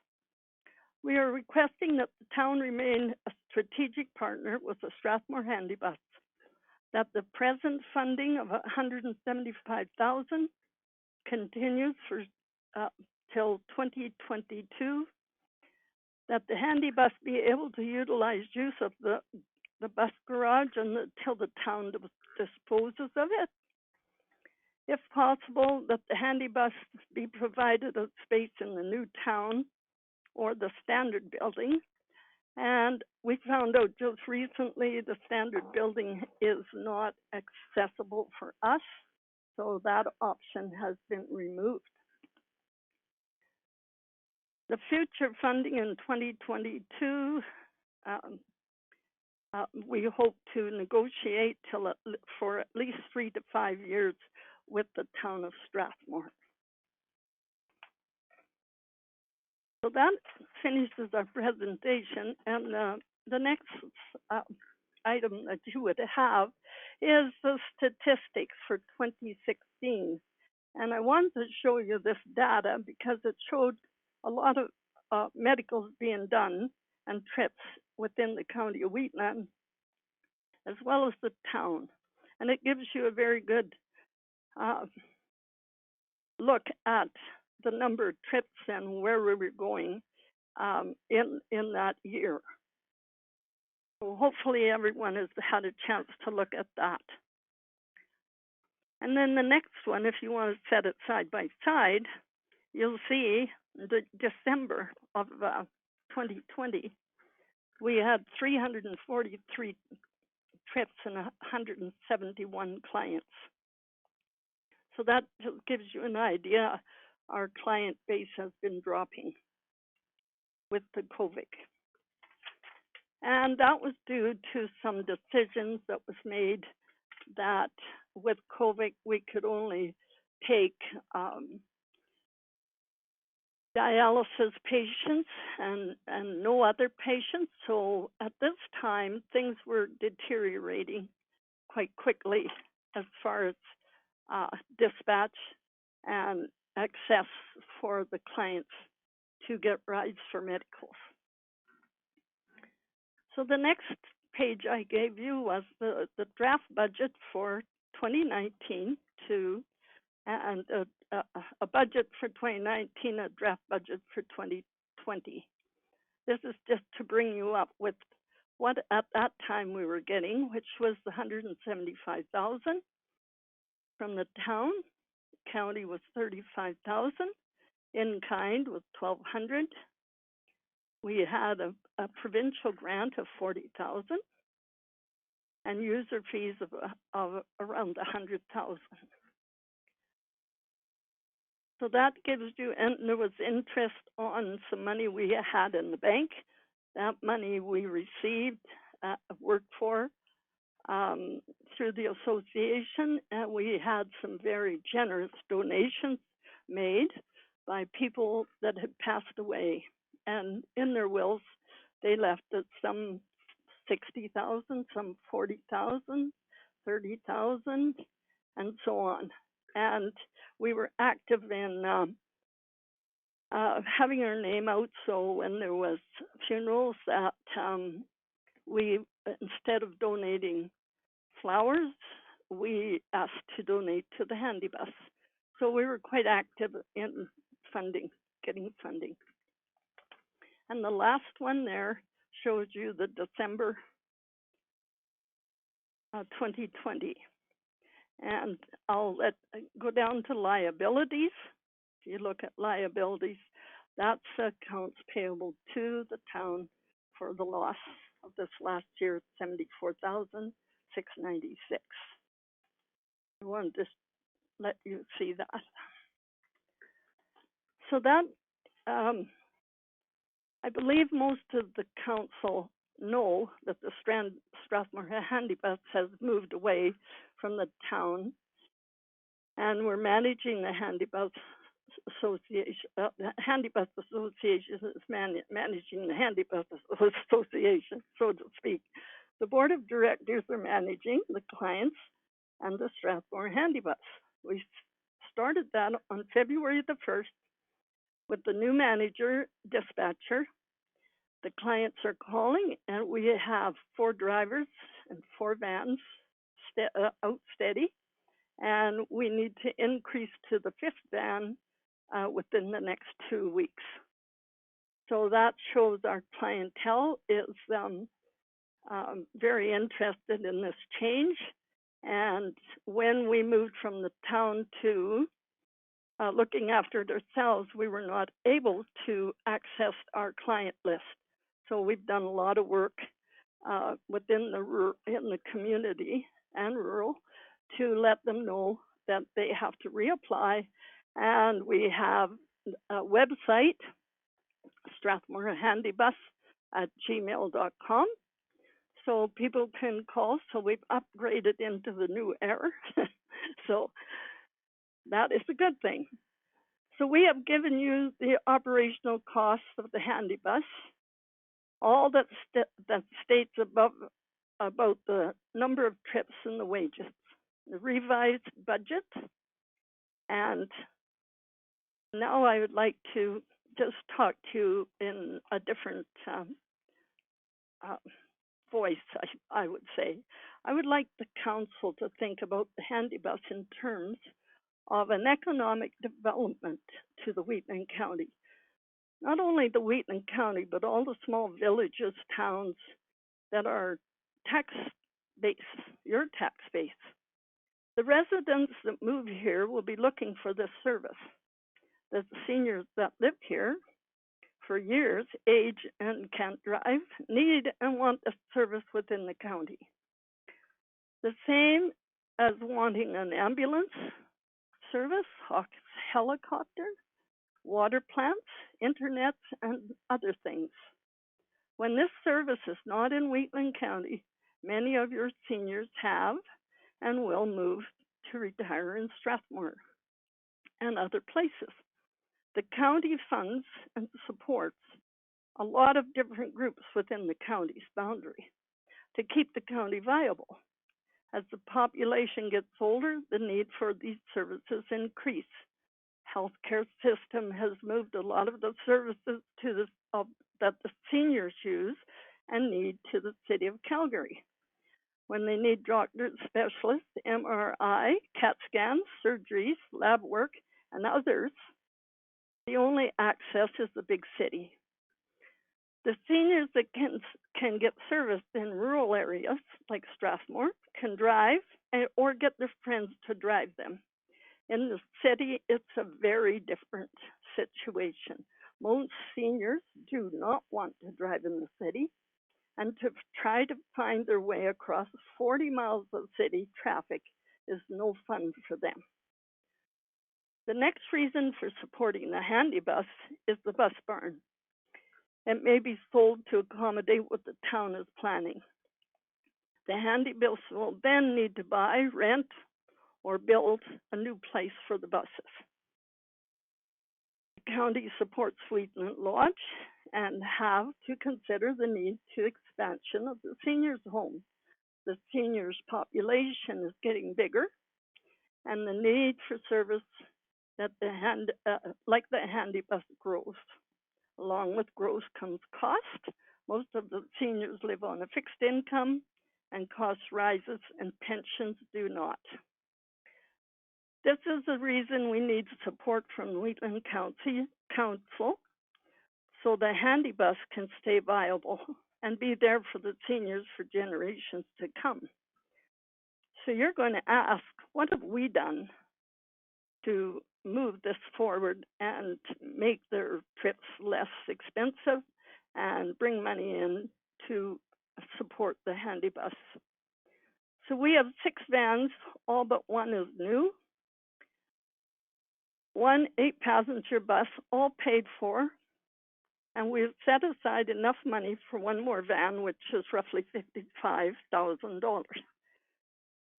We've also set aside $100,000 to fund a new building when we need it. This will be a constant area that we have to get funds to replace vans as they age. Now, what we have done, the drivers' wages are less than when we were with the town, and we are employing all part-time staff. At this time, no full-time drivers. Hired a manager dispatch at less cost paid for the town staff. And this dispatch is full-time. It's not being put on hold or put on an answering service or being answered a half a day a week, which seemed to be what was happening over the last year or more. And we already see the increase in ridership. Set up a stream to raise funds by applying for grants, working with the businesses in the area to support with oil changes, tires, repair of the vans, and donations. Work at getting monthly pledges from corporations and charities. We applied for insurance from Wheatland County, and in doing so, it came in just over $12,700. The ARM savings from that amount to what we were paying was over $3,000. We were told we would get a 15% to 25% increase in insurance through AUMA. So in taking that figure at 15%, we would have saved over $6,000 And if we had a 25%, it was well over $8,000. So that was a huge savings. Reducing managers and supervisors that we were paying at the town, again, saved a good amount of money. So our ask to you today as councillors is to consider supporting the handy bus the same as you have in the past, in the amount of $35,000 for operational expenses. And we can raise money for buses, but when it comes to operational expenses, it's sometimes very difficult. And that is the area where the handy bus needs the most help. So the Handy Bus Council would like to thank the council for looking at our application for the insurance, because this has been just a wonderful help for us and saved a large amount of money for our operations this year. And that is the end of my presentation. And the Handy Bus Board thanks the council very much for allowing us to come into your busy day. Is there any questions? Thank you, President Booth, for the presentation. I'll open the floor to any questions. Alice, I got one. Oh, go ahead, Glenn. Yeah, hi, Alice. Is this You Glenn? mentioned, yes, it is. Okay, Glenn. How are you doing? I'm doing fine. That's good. You mentioned the handy bus barn. Is that the garage that the county and the town went together and built, I don't know, 15, 20 years ago? Yes, it is. Because at that time, I understand, is that the Handy Bus Association applied for a grant, and the county put money up to help with that grant. And I think that we don't have any paper trail on this. It's memories, and this is the close. But we have figured out that the Handy Bus Association did apply for that grant with the help of the county, and so that's the bus barn we're talking about. It looks like at this point in time that we will have it for a year or two. That is the best answer we've got so far, but nothing is written down. Okay. I'm just curious if, being that the handy bus raised that money and the county put money in, is the town going to compensate you any for taking that barn back, or when they I'm thinking it's going to be gone when they dispose of that property, or why else would you lose it? Well, that's the unknown right now, and nobody seems to know. I understand that they're possibly renting out the old town hall. So, of course, I would think that land is all pretty much involved with the town hall's land, right? So we may have put the money in, but under law, especially real estate law, if it's attached to the land, it doesn't belong to us. But you're right. There is should be some compensation come back to the Handy Bus Association, but I guess that would come at, I guess, a time that they decide whether we're out of there and what they're going to do. And then we would probably include the county in that conversation. Okay, well, good luck. I'm just curious if anything has been done with that or not. No, it's not. It's, they've moved. And a lot of this has occurred because of a lot of change in staff. And, we aren't leaving mad at anybody or each other. We've been working together to try and do a nice, smooth transition. It's been pretty good. We've had a few little hiccups the first week, but with the new manager we have, it's been great. And like I said, it's been 2 weeks of the first week a little rough, the second week is smoothed out, and we're on the third week, and things are moving very well. Okay, well, thank you. Good luck. Thanks, Glenn. Alice, it's Tom Akert. Hi, Tom. Do we have statistics on how many individual rural residents use the service? No, we don't. We never kept each person, because it doesn't matter if it's one person or 10. Every time a bus runs, it costs money. So it's we didn't take it as who was riding, or it was where they were riding from and were they in the Wheatland County. So we didn't separate whether it was one or two, or one person could be riding 3 times a week if they were having dialysis. So each trip we lose money because we're a subsidized organization. And we are at the point right now at the top of what we can charge. I can bring you and give you a little bit of statistics on that if you like. Let me grab my sheet.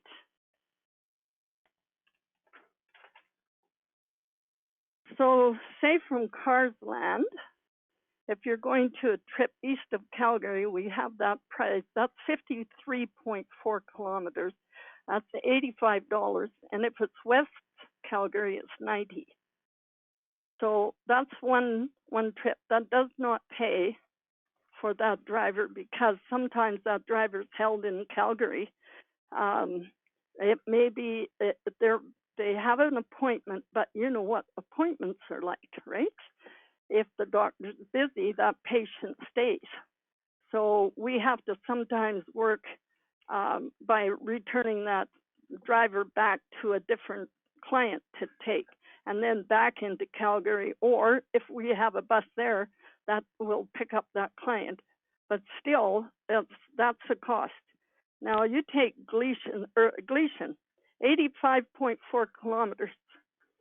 The cost is $70 for the trip from Strathmore in, and if they're going to East Calgary, it becomes $135, and if it's West Calgary, it's $150. So we cannot keep putting the price of the rides up, because how many, if you know most of the seniors, they are getting between $1,300 to $1,700 a month. They cannot afford to pay these costs. So from Strathmore in to the west side at $70, and to the east side at $65. So quite a few of the people out of the county gets a friend to drive them into Strathmore, and then they get on the handy bus and go from Strathmore in and pay the $70. So there's quite often trips that are coming from rural, from the Wheatland County, is not even, it's just a trip from Strathmore. So we don't break that down. Going forward, is there any way you could keep that, could track those numbers? Because I'm gonna, it will make a difference on my decision on how much of this use is rural use and how much of this use is town use. Well, and I understand that too, and I would like you to start thinking, like I said, that this is an economic development to the county. We support in this county a lot of different organizations, and we don't look at Take Hawks helicopter. We don't look at it as, oh, it picked up 2 people all year. We look at it as a service that our clients need, our people that live in Wheatland County need. So I would hope that you would look at that with us too. Secondly, now that we have our own manager, we can set up and track a little better on that one point. And it has been brought up to us as the board to look at that. But also, I want you to understand that just because one person is using it, you give it so much for one person for the year. If that person is riding 3 times a week, that amount will not support the one person riding 3 times a week on dialysis for the rest of their life, right? And that's the reality of what we're working with. I hope President that Booth, can answers your you, question. Yes, thank you. President Booth, can you just clarify? I'm looking at the supplementary report that we received, and I thought that there was some delineation between town residents and out-of-town residents. And maybe I'm missing something in what you're saying. I apologize, I haven't been, obviously, Councillor Wilson has been bringing reports back from the board, but I'm not as knowledgeable about this as I could be. And probably in some cases, the town, when we tried to find that out from the town, it was all over the place, and it really wasn't information that we could hang our hat on. As I said, some of the rural residents were driving to Strathmore, and they become included as town of Strathmore residents when they were really from the county. And other ones, it was showing, yes, they come from the county, right? So we couldn't really get a good handle on that. It was all guessing. And the town could not give us that statistics because the statistics used to give a lot of that, but 3 years before, like 2018, things changed because people moved. We lost Hetty, the gal that was working with the handy bus. I was on it for, I think, 9 years with the county. And she was a really phenomenal person to work with. And we worked as a team. And once she left, that team spirit kind of left. And things were changed internally through the town. And we ended up with what we've got. So we could do a better job going forward. There's no doubt about that. So I would just echo Councillor Eichert's request. I think it would make it easier for council to make data-driven decisions if we have some statistics around. And perhaps it could be done like through the client registration process through addressing and things like that, just to know, as Councillor Eichert referenced, how many clients are county residents. And then I think, President Booth, you make a good point as well, just perhaps some relative distances between county and town, because I am cognizant that our county residents absolutely could require longer trips, and some information around frequency or number of trips would be helpful as well. You referenced air ambulance, and when STARS did their presentation, they do specifically track missions or flights that they do in the Wheatland County, and provide us those statistics as well as they break it out, I believe, into villages.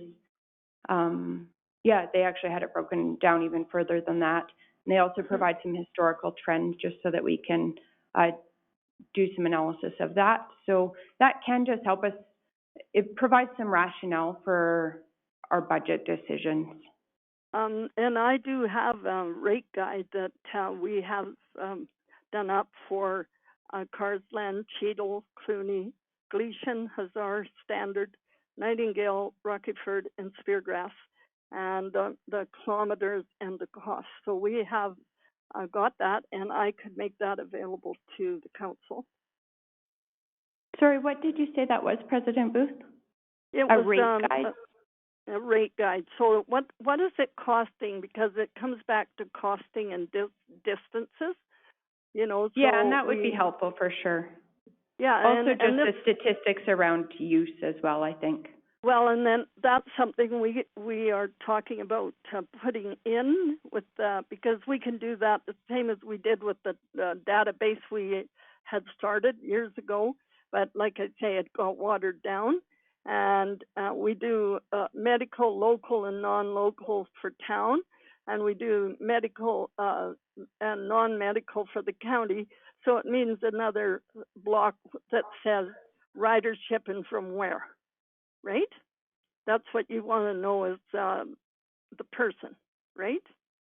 Yeah, I think that would be helpful. And the only other thing, and I think I have asked this of Councillor Wilson before, is I am mindful too that we may have that people whose address would be in town now and who are residents of the town of Strathmore now, but may have been, Jason's making a face at me because we've had this conversation before, but I am aware that we have lifetime, long-term residents of Wheatland County that may move into the town of Strathmore or another more urban area as they age Right. or for different levels of care and that type of thing. And Right.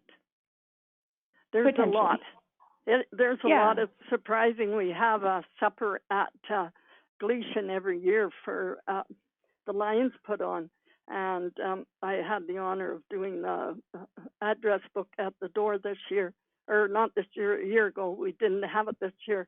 And it was amazing, the people that were long-term, and not only them, their children, now their children is running the farm. So, you know, we've got 3 generations in some cases of Wheatland County residents that, because they don't drive and medical, they move into Strathmore because once they can't drive, you know, I know one lady, she just passed away in Gleason, that she couldn't get a haircut and couldn't get out, couldn't get anybody in. So she phoned me and said, Alice, do you cut hair?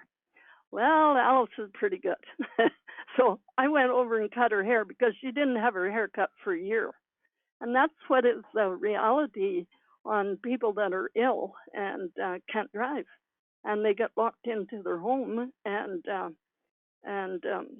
we don't have that facilities out here where we have people that will go to the homes, and it's not like in the towns. So that's why a lot of them do migrate and go to where they have feel a little more secure. So, but I will bring that up, and we will look at getting that implemented, because the first 2 days we were in business, we had 2 clients out of Wheatland County calling to go for medicals in 2 days on the second day. So they are interested and they are using it, but it's what you say is we want to know maybe more numbers, right? yeah, it just helps us rationalize our decisions for sure. I think Councillor Wilson had a question or a comment. Yeah, just to kind of follow up your question, Amber. Last year, I kind of asked Tammy Sieben, who was the town's liaison with the handy bus, about how many clients, individual clients there were rather than trips. And we kind of figured, I'm looking at just a reporting period from January to September of 2019, just because that's what I pulled up on my computer, and it showed 64 trips. And in September, we had 3 clients, and one in Cheadle, and 1 in Rockyford, 1 in Standard. Those were, because that's an important aspect too. We don't clarify whether it's village or Wheatland County, it's just all rural. So we are subsidizing village users. But what Tammy kind of figured, at most we would have 9 or 10 rural users, individuals, not including, like Alice said, those that go into town. But she said that it was hard to track on the town system. But so those that are tracked, she figured about 9 or 10. Mainly from Cheadle and Gleason, and then the 2 villages. And that would be a question, and I brought it up at the board level. I'd hope this presentation is going to be presented to the villages as well, because just as most of the council members don't want to subsidize the town, we have to treat everybody the same. We can't subsidize villages over the town or anything like that. So we just want a clear number on village residents, county residents, and town residents. And so that being said, if we have 7 out of the 190 clients, or I can't remember what exactly was in the presentation. I'm just looking at my other emails and from the handy bus. But if we're going to go by trips, the same reporting period, out of 4,364 trips that year of 2019 from January to September. We only had 64 trips that were rural users. Yeah, and So- the biggest part of that is because of the cost. You know, like I just said, with people being on a $1,300 to $1,700 a month, they can't afford it. So that's why it shows maybe the clients aren't using us, but if they drive into Strathmore and they're using us from Strathmore in, and they get somebody, or they can even drive themselves. Some of them they can still drive, so they go that far and then get on the handy bus. So cost is a big issue. Is we're transporting vulnerable people, and they're all not them all, but a big portion of the ones that we are on that wage of income per month, right? So how do we overcome that? That's the big question, right? And to do it, this organization has always been a subsidized one. We can certainly, as a board, change that and go back to raising more funds and trying to make these trips more affordable, so that the residents in Wheatland County can afford to get on the bus. Because as I said, right now we're pricing ourselves out of business, and that's the reality of what's going on. And just another comment, we want to make sure it's equitable for our funding and the towns especially. With using trips, as you said, we only, I'll use that same reporting period of 2019. We had 1.5% of the total trips in 7 months. And we were paying $35 at that point, $1,000 at that point. So we were paying for 20% of the entire municipal support when we only have 1% of the trips. So we just want to make sure that doesn't happen. I think I can speak, well, I speak for myself, but I think majority of council agrees to that we have to make sure it's fair. And that's what we are looking at trying to do too. But to keep our operation going in the Wheatland County, we need support. If we don't get support, well, then you know what the next step is. It's as simple as that. We can't continue to run at a loss and then drop the cost rate. So you got to. This is something you can't look at it in one aspect.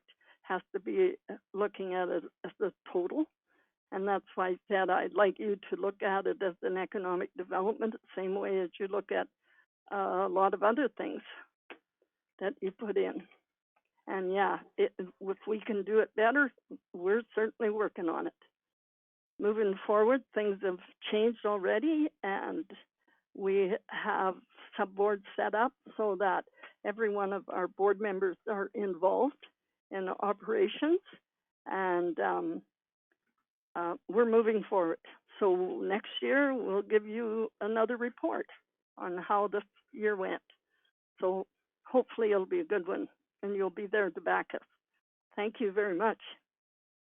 I just got one comment left even for Alice. When we fund the ambulance or the Air Stars, they give us statistics, but we're not funding them for how many trips they did. No. When you look at the statistics, they're never the same every year. Yep, I lost you there. Hello? Glenn, we can't hear you. I'm not sure if you accidentally got muted. If we're having technical issues, we can pause and address that. I can still hear President Booth. Do apologize if there's a technical issue. Oh, that's okay. Technology is our best friend right now, but also our arch nemesis at times. Councillor Kester, are you there?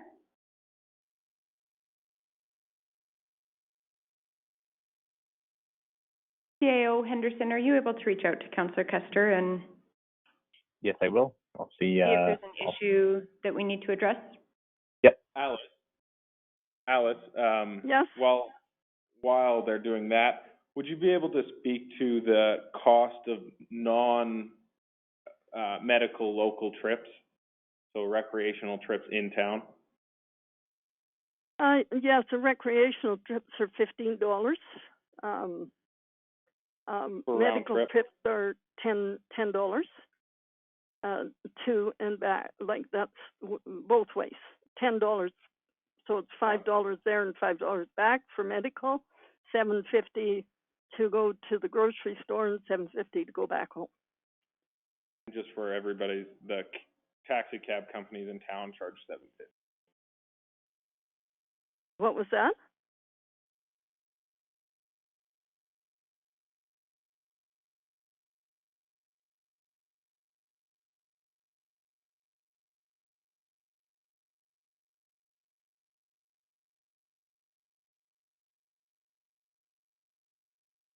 Well, I'm not hearing anyone.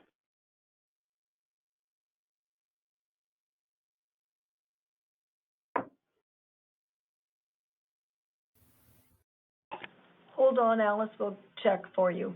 Yeah, Alice, I'm still here as well. Yeah. Fuck.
Hello?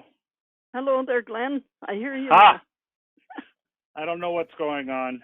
I think I dropped my phone too many times. Yeah. I know from talking to some Oh, of our Glenn, seniors. sorry, Yes? Mackenzie here. We're just experiencing some technical difficulties, and we're having to reconnect council chambers, I believe. So just to let you know. Okay, so you want me to wait some more? Yeah, I'm sure we'll just take a few minutes break here. Okay, so it's Thank just me you. and Alice on the line. There's a few additional callers on the line, but Okay, we'll wait for council to rejoin. okay.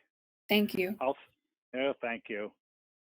Well, you'll have to wait to hear my comments. The rest of the council can hear them, Alice. Yeah, sounds good, Glenn. Thank you. Yeah. Scott, you're also on the line. Are you able to hear everybody?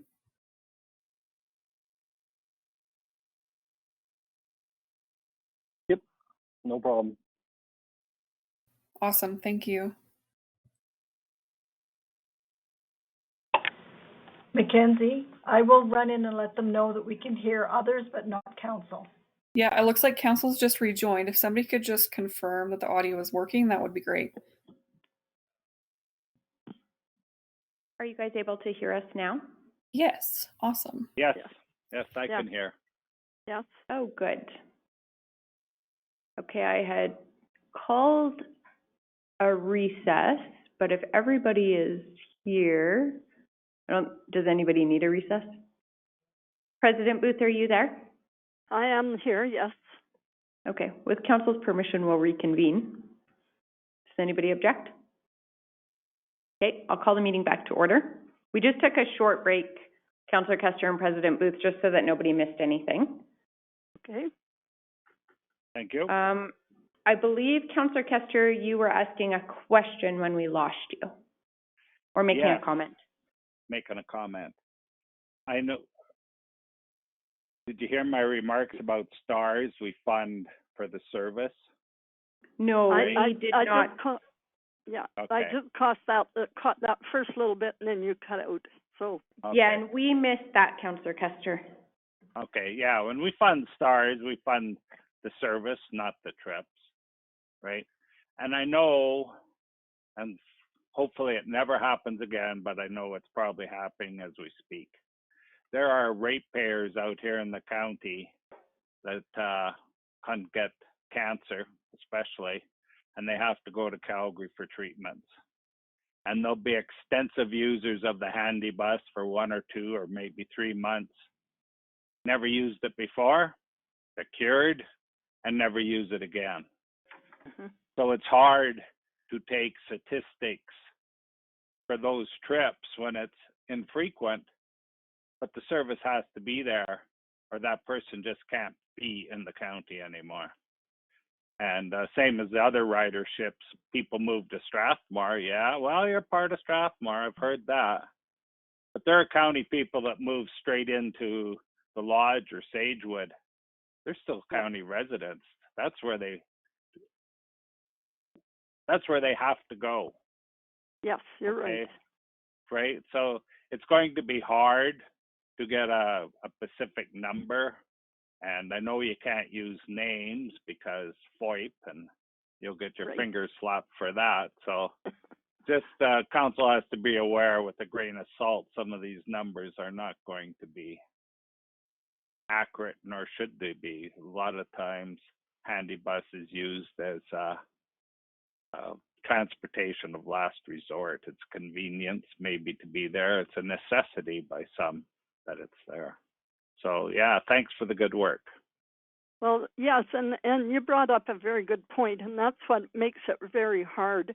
Like I say, there's still quite a number of seniors, and they're getting older by the day out here, and they have to, as I said, they're still driving, so they will drive into Calgary to Strathmore and then get on the service there. And it saves them that $50 or whatever that it costs them. Some cases $80. I think that's the highest is Hazard because it's the furthest out. And Clooney is 85. Gleason is 70. Standard 60. So and Rockyford 70.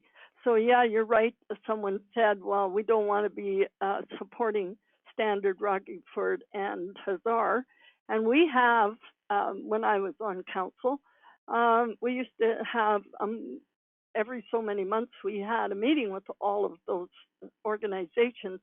And the handy bus normally came up. And they were just, they wanted the service, but it was, they were being cut with money going into their coffers. So as much as they liked having it, it wasn't possible for them to support it. So we used to have a counselor from each one of those on our board, and that they felt was costing, because they got paid, that was costing them to sit on the board, so they canceled that. So those are the things that we have learned over the years. It's not because we haven't gone out and talked to them. They've been well aware of how the handy bus works. And Glenn, you're right. Sometimes we'll have, 6 or 8 people out of the county going, or we might have 2. But if they move away, then they become 0, right? The cost of being in business still stays the same, So you have to look at it in a bigger picture. What is it you're trying to do? And that's why I said we really are part of your economic development for your area, for Wheatland County.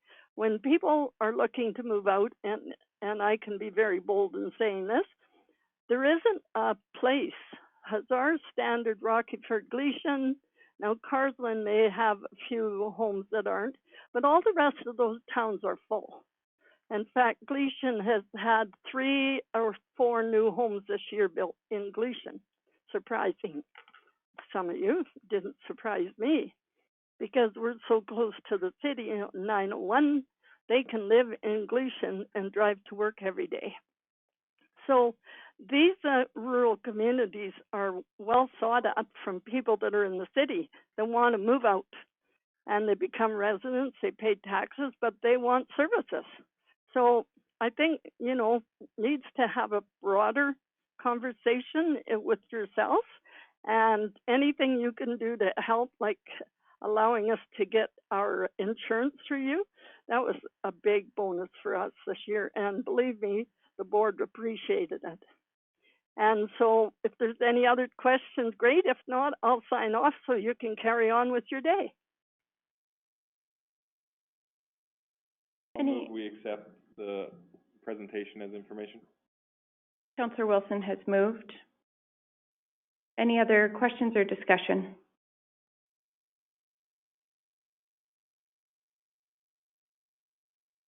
Is any councillor opposed? Motion is carried. Thank you, President Booth. We appreciate the information in the presentation. And thank you for allowing me to come into your day. Bye-bye. Have a great day. Do we want to look at funding right now of this year? Sure, we might as well. We're here. Looking at the information we just had, I would be willing to match the funding level of last year with 10,000 on the condition that they bring firm, concrete numbers on how many individual clients and users there are in the county and the total trips. Council, we do have 10,000 in the 2021 budget for Strathmore Handy Bus. We've always had it in the not the contingency, but the donation to other organizations, and we've always made the motion anyways. But it's. I think in 2021 we had a motion to go from 35 to 10,000. So it'd be, we were paying 35,000, and then in 2020 10, and then 2021 10. Yeah. So we don't need a motion. You don't think that? We do not require a motion. It's in our budget. Yeah, and President Booth did make a request for 35,000, so I guess that would be, that's the only question, is if council wants to deliberate on that request. And I will leave that in the hands of council. Well, then I'll make a motion.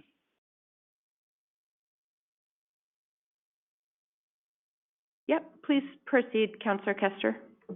I'll make a motion that we increase their budget, increase our donation to 35,000 from the 10,000. That's been what we've been donating in past years, except for last year. And they give us a budget, and they give us a pretty historic as well as into a budget. They've given us financial from previous years and a budget going forward and what they're hoping to do, and they're all in deficit positions, and they're all looking for the 35,000. So I'm thinking I would like to see us go back to the 35,000 and give these guys a chance. So that's my motion.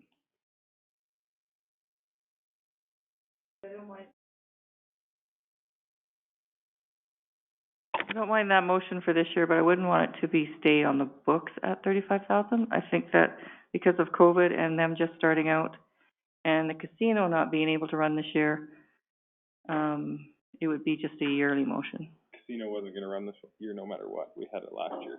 The casino. So oh, did you? 3-year interval. I can't support that motion. Even as a board member, I can't. From the stats that I said, that would be 20% of total municipal funds, when we're only, from what the stats showed, and whether you go by the stats or not, I'm planning to, it showed 1.5% of the total trips from January till September of 2019.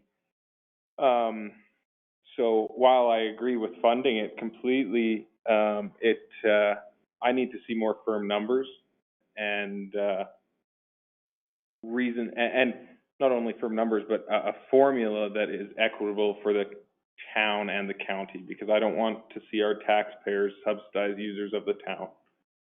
For that reason alone, I can't support the motion. And my motion was just for 1 year. We've made a motion, I believe, for every year for funding. Can you hear me? Okay. And also, getting from the presentation, they're not sure how many of the riders were from the county that actually drove into the town. Right? And I believe it's a service, and I'm going forward for next year when they have better numbers, they're going to track them better. They have a dedicated administration now that they think that they can, instead of the town running it, the handy bus are in charge of where they're going, and they're going to be able to find the numbers that we like or not like, but it'll be driven by the new board. So that's why I'm willing to give them the money, keep them up and running, and come back next year with another presentation and just see how much ridership the county is using. I appreciate that, and I understand where you're coming from, but I'll say again, I'd rather see the numbers first. They can survive for another year with 10,000. In the budget, they budgeted $10,000. They budgeted 35. The proposed? Page 4. I don't. There are reserves, though. 20, sorry. Page 4, middle column. Page 4. Yeah, page 5. 2020 Unrestricted and draft. some is capital Well, asset. I made it very clear not to budget 35 because we were on financial. My apologies that they changed that, but 2020 was, yeah, they did budget for 35. Yeah, I can't support that. Like I said, I'd rather they can survive with 10,000 this year, and then they can make the argument for 35 when they have the numbers. Okay, you're saying they can survive if they use their reserves for operating? Yep. And I'm strongly opposed ever using reserves for operating. Motion stands at 35. I'm not asking you to amend it. I'm just saying that I disagree with it. Okay.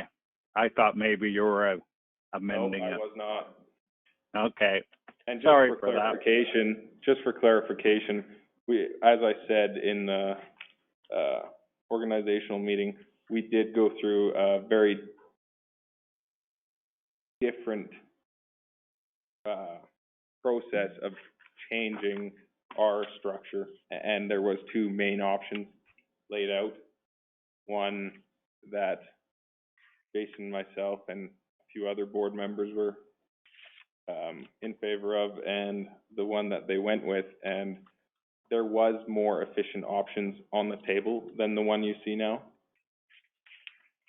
By damn near 60%, but it was not chosen. So I just want to make people aware that there are other fiscal efficiencies that could have been made, and the board chose not to.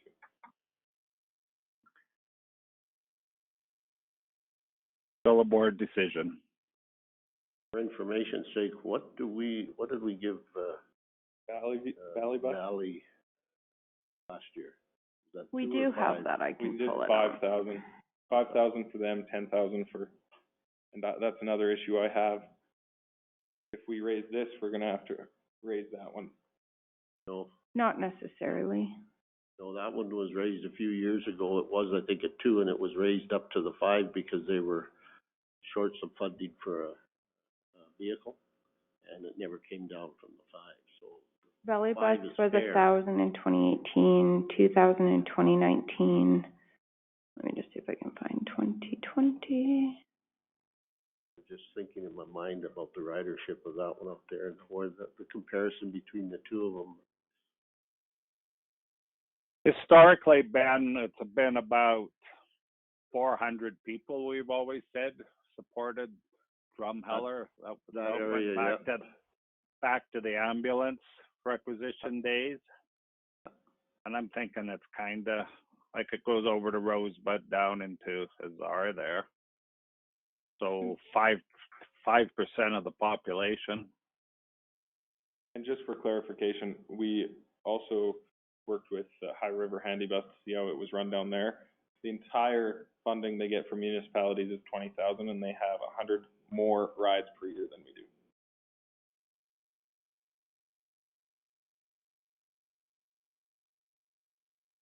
They budgeted what this year, 10? No, they did budget, Their current 35. budget is based on $35,000 donation. We budgeted 10. We budgeted Yeah. 10.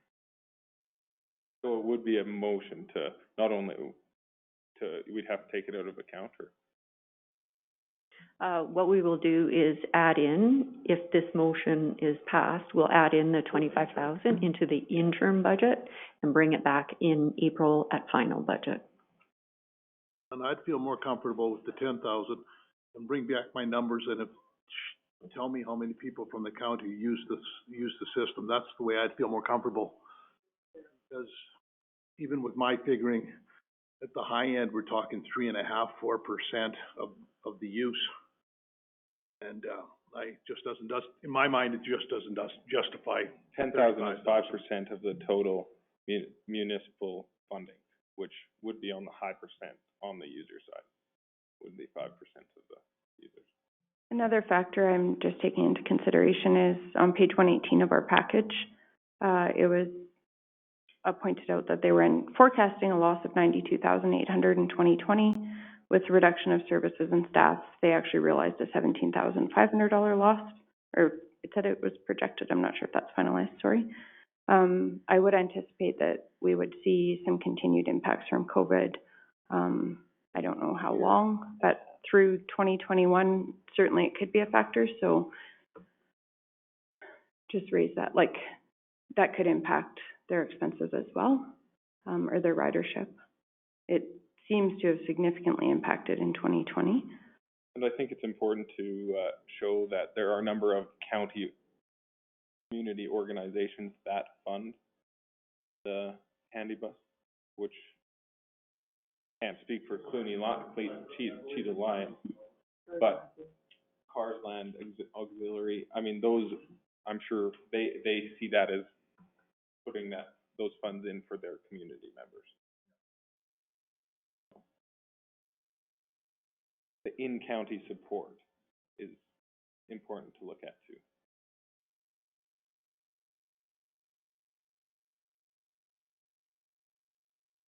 I think you have to take into account that the fact that they're on our insurance policy saves some money. That's sort of that's a donation in kind. I don't care how you slice it, so. Yeah, we've assumed an element of risk by adding them in as an additionally named insured, so. This is a difficult one for me. I recognize the service that they provide, and specifically to our seniors and some of our vulnerable ratepayers. So I really respect that and appreciate the service that's provided. I appreciate the work that the board has been doing to look at the most efficient way to deliver the service. I typically, Councillor Custer, I would agree with you. I know it's not sustainable to typically pay for operations out of reserves, and I would not typically support a decision that would sort of create that. But I'm also mindful that there is sort of a state of flux and a reexamination of procedures, looking for efficiencies. And just from a municipal perspective, we're all aware of the fiscal pressures that the county is experiencing in terms of reduced revenues and increased expenses and increased requisitions from the province and things like that. So I know we are trying to be just very, very conservative in how we're spending the taxes that we steward, so. It's a difficult one.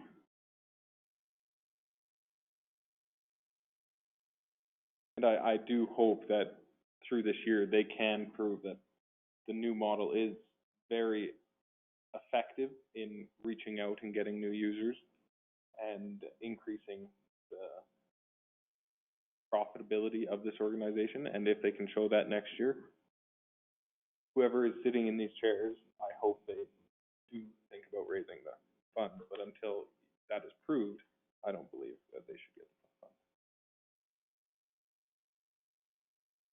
I don't have a problem, what we've budgeted for it, and I think I'll probably go with the recommendation of the board member that sits on there and the ones that are more, familiar with the service. With the idea in the back of my head that if something unforeseen happens 5, 6 months down the road, always the possibility of coming forward again. One question I was gonna ask, are they available for curb? Yep, they've applied. They've applied for this year's, I believe. Okay. I'm pretty sure they did. Pretty sure. No, it was on. I don't know whether they have or not, they're available for that. I can pull it up. Yeah, they're available for it. They've Okay. applied in the past, and they've gotten it in the past, Okay. and they've got denied in the past.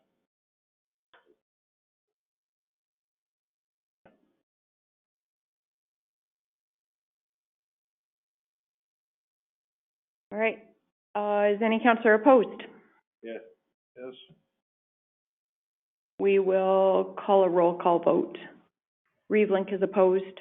Deputy Reeve Clausen has recused himself and will not be voting. Counselor Wilson? Opposed. Counselor Bigger? Opposed. Counselor Eichert? Opposed. Counselor Kester? In favor. Counselor Armstrong? Motion is defeated.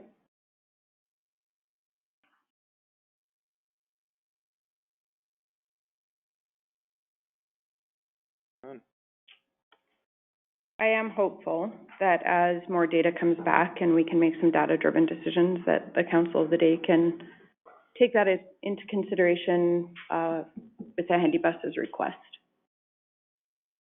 Deputy Reeve Clausen, if you'd like to rejoin us, I believe we have completed that agenda item. Now, we have two things to go back to.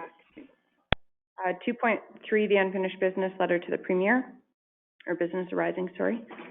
And as well, we did have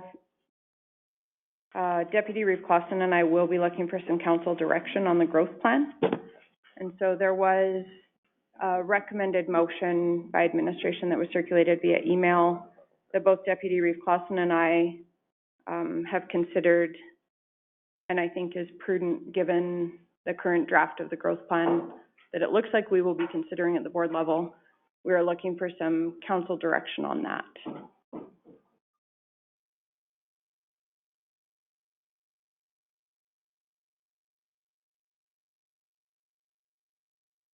Yeah, do you just want to look here? Do you want to pull it up? February 11th, or sorry, this morning, just this morning, I think. Yes.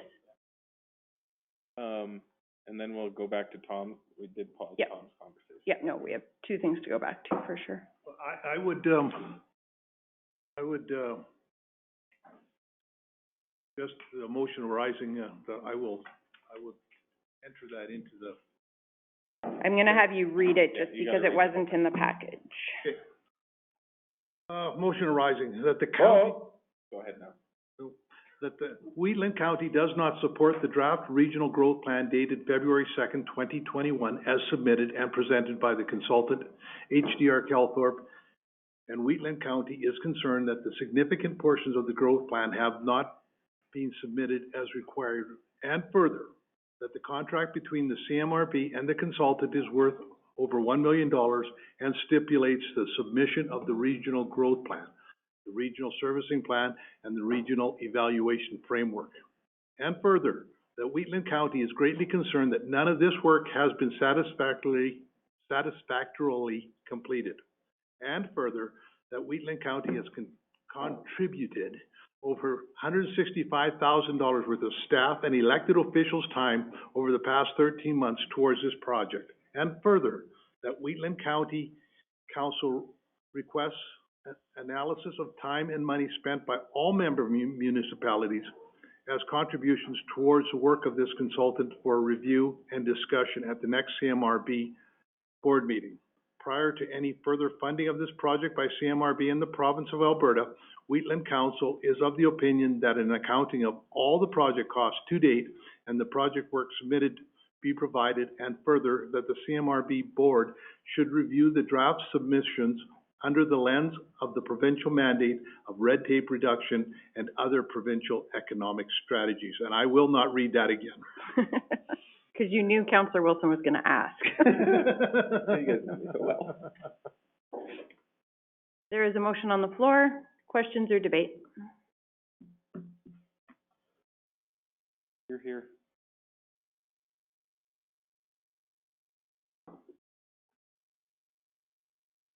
I think this very much aligns with what Deputy Reeve Clausen and I, through discussions and with administration and our representatives on TAG, we just don't feel that we can in good conscience support the growth plan as it stands with the impacts of the policy that it contains. So it is potentially extremely detrimental to economic growth in Alberta. The core question is never answered, why are we there? There's no benefit. Nothing. We know why we're there.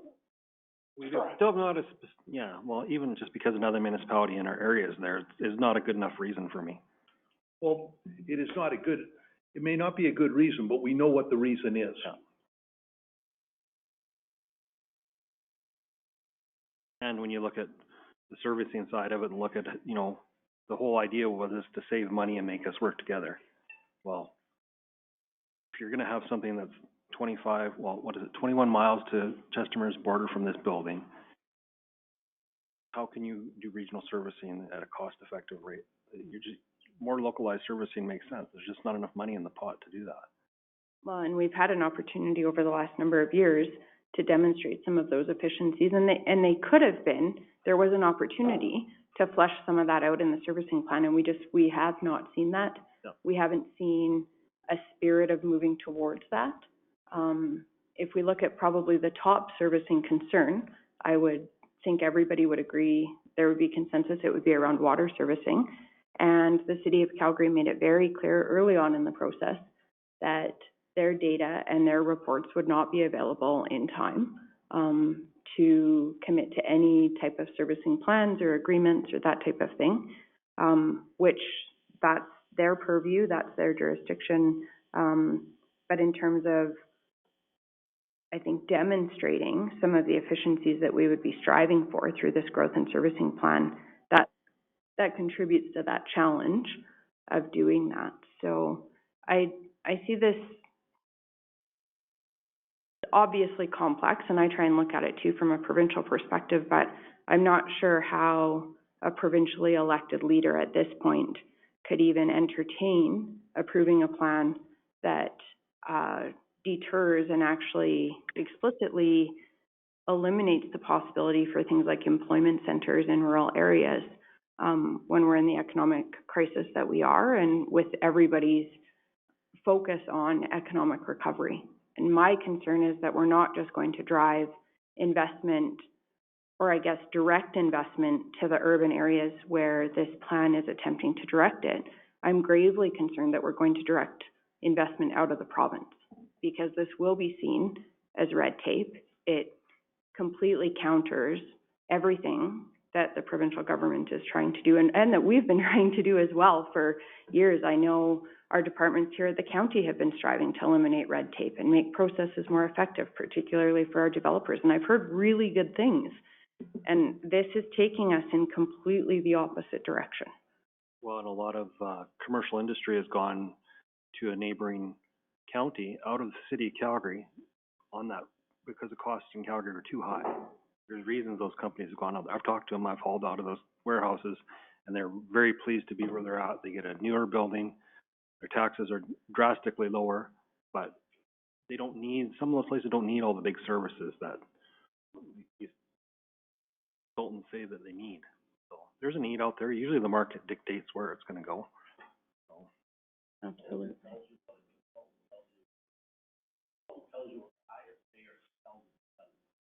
Sure, they work for somebody. Your mic's not on. Yeah. Any other questions or discussion on the motion? No, it's great. I support your motion. Councillor Eckhart's motion. Is any councillor opposed?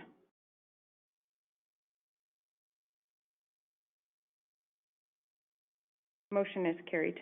Thank you. That gives us good direction for when we go back to the board, and Deputy Reeve Clausen and I will keep council apprised of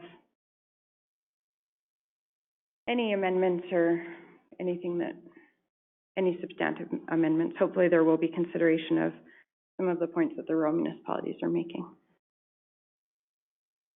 We are going to go back to 2.31, letter to the Premier.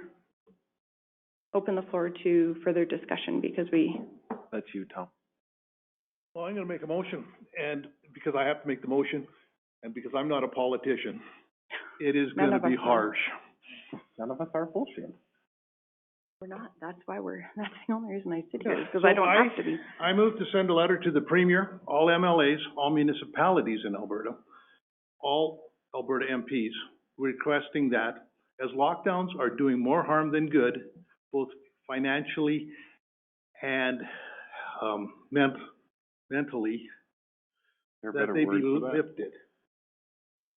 This is a seasonal respiratory virus, and this is the first time in human history that a country has quarantined the healthy instead of the sick and those that are at risk. The lockdowns have not worked and must be terminated immediately. I can't support that letter. There's a motion on the floor. Open the floor to questions or debate. I support easing of restrictions. I do. But I can't be that harsh on it. As we are not politicians, we are talking to politicians in that letter. It has to be, you catch more flies with honey. I explained it before I put it on the floor.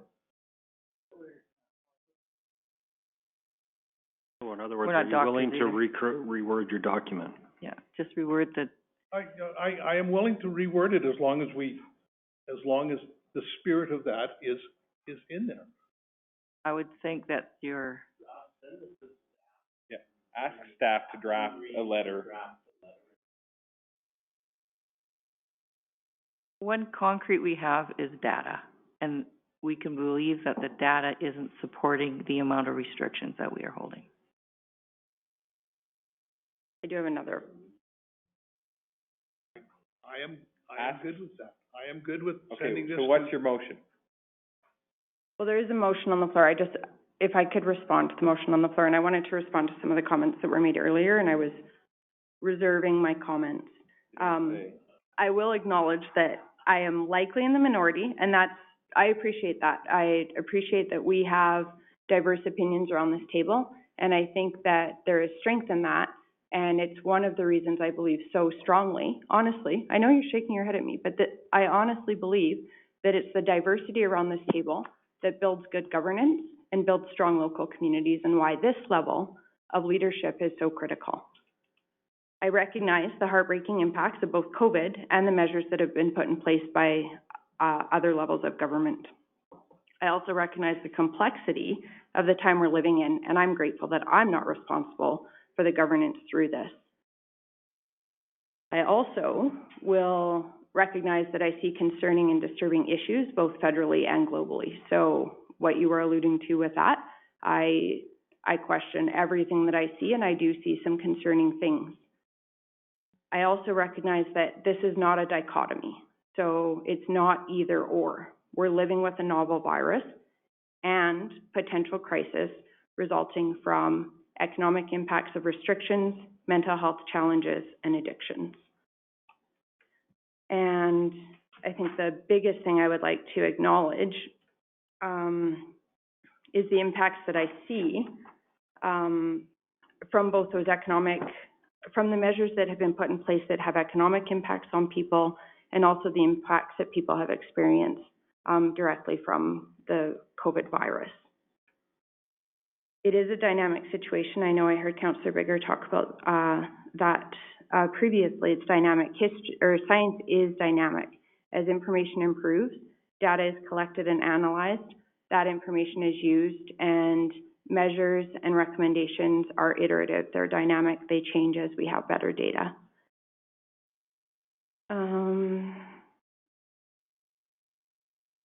There was a reference to the mortality risk of a motor vehicle collision.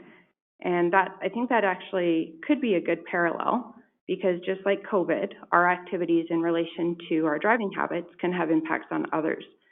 And it's for that reason that I support legislation that is in place to mitigate impacts of things like driving while intoxicated and things like speed limits. There could be efficiencies seen in the economy if we lifted something like speed limits.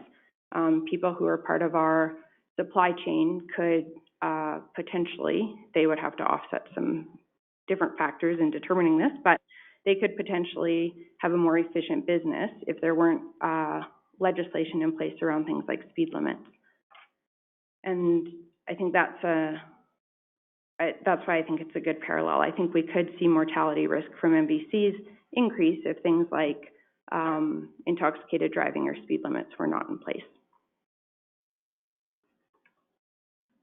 There was a reference to that this is just an influenza. So there is a huge number of viruses that are always circulating in our midst. From science, we do know that COVID is a novel virus. It's not technically an influenza virus, but it does have similar traits. I do just want to say that from brief look at mortality, I think it's fairly clear that the mortality from COVID I believe in a 10-month period from 2020 was approximately equivalent to 10 years of mortality from influenza. And that was with measures that were in place to control the spread relative to our healthcare capacity. And just a little further on that, I don't believe that we should be striving or putting measures in place to completely eliminate COVID. I don't think that's reasonable, but I think that what the goal should be, and I think what our provincial government has been focused on, is impacting that spread so that we don't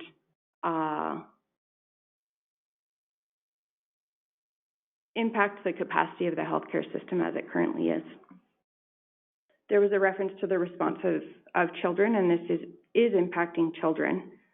I take a personal responsibility to help my own children navigate this part of history that we're living through. I teach them resilience. We've had to teach my kids this through their whole lives. We don't live in fear despite having extremely fearful moments with my kids. I have multiple kids who we've almost lost multiple times. We are aware of those risks, we're informed, and we're cautious. We acknowledge that different people have different risk tolerance. And I also recognize the privilege that I have of being in a position where I haven't lost my job, but I do have people I'm very close to who have been impacted economically, their mental health, and by addictions. I would encourage everybody to explore science literacy. The University of Alberta does have MOOC, like an open course. It's free and specifically addresses scientific literacy, although there are actually a couple of issues even with the course that need to be improved, but it is a good foundational basis. Also just research logical fallacies, and I would encourage everybody to critically analyze all information that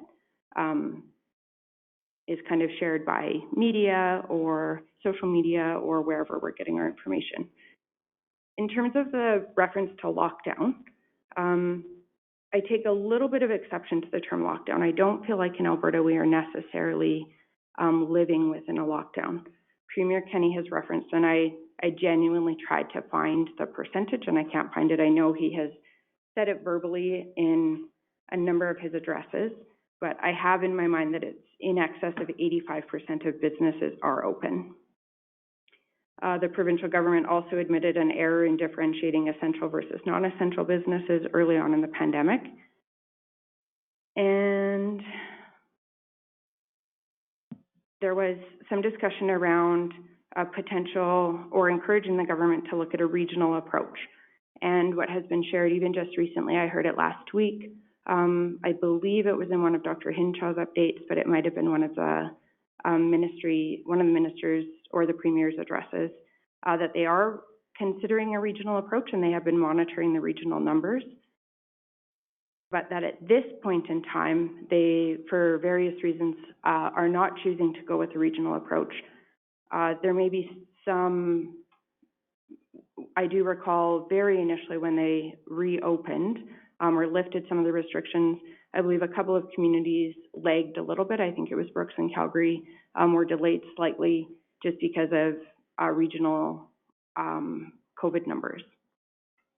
I will share that, and I don't think I've been the only one that's been on the calls, but we have had some calls with the provincial government where the Chief Medical Officer, Premier Kenney, and representatives from different ministries have been on the call, and I have frequently heard concerns expressed by municipal leaders about some of the challenges with regional differentiation. And one of the challenges that was expressed, there was another time when there was more of a regional approach. So I can't remember the exact rules around it, but if you were on the enhanced measures list, there was different criteria, or there was different health measures that were in place than for municipalities or geographic areas that were not on the enhanced list. And what some of our colleagues were experiencing was that they were finding people from adjacent municipalities that may be under further restrictions than they were almost overrunning their municipalities. So things were just kind of moving from higher risk areas into lower risk areas.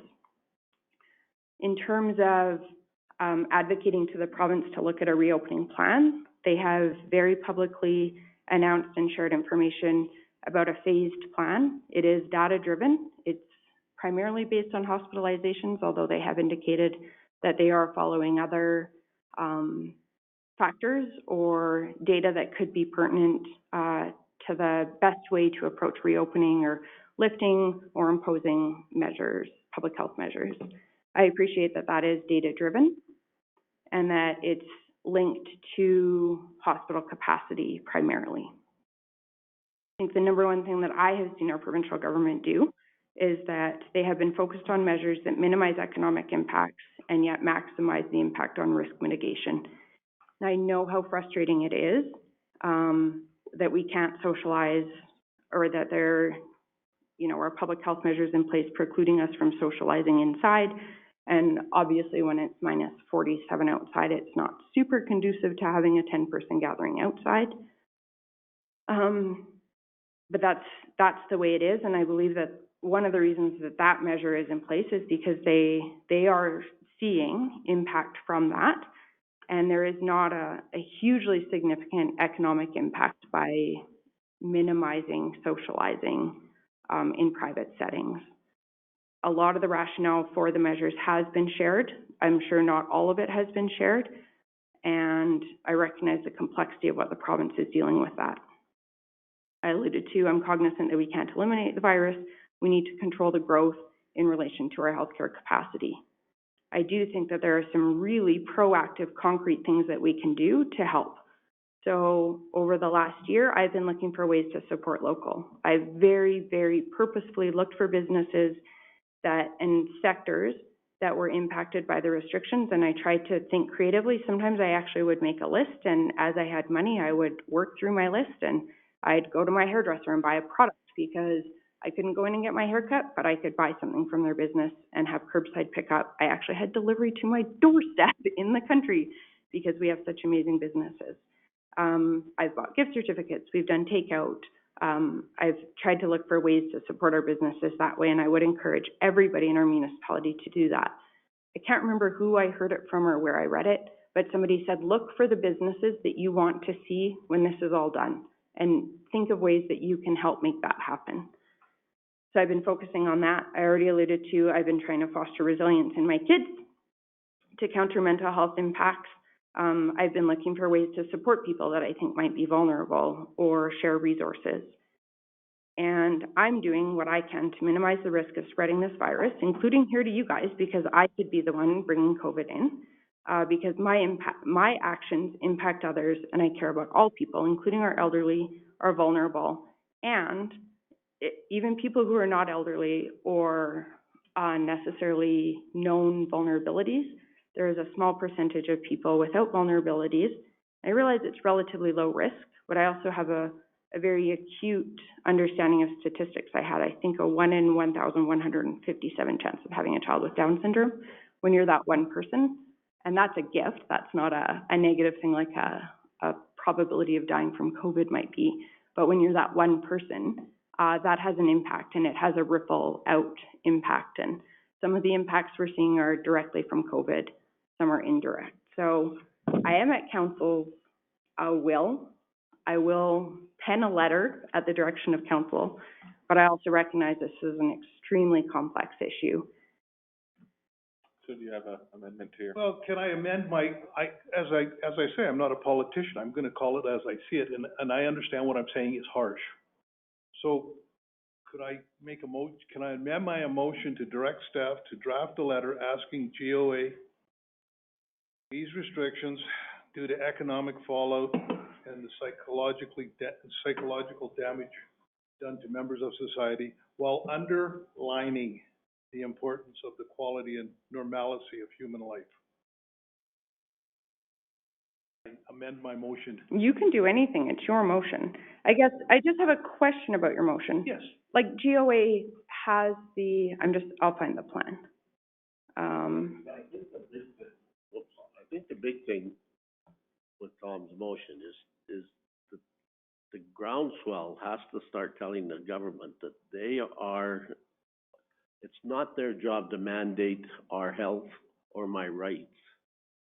That's what they're doing right now. They've gotten away from what's happened out there, and they're standing up there and they're using this to mandate other issues that in the long run are gonna cost us nothing but money and in some cases, bits and pieces of our freedom.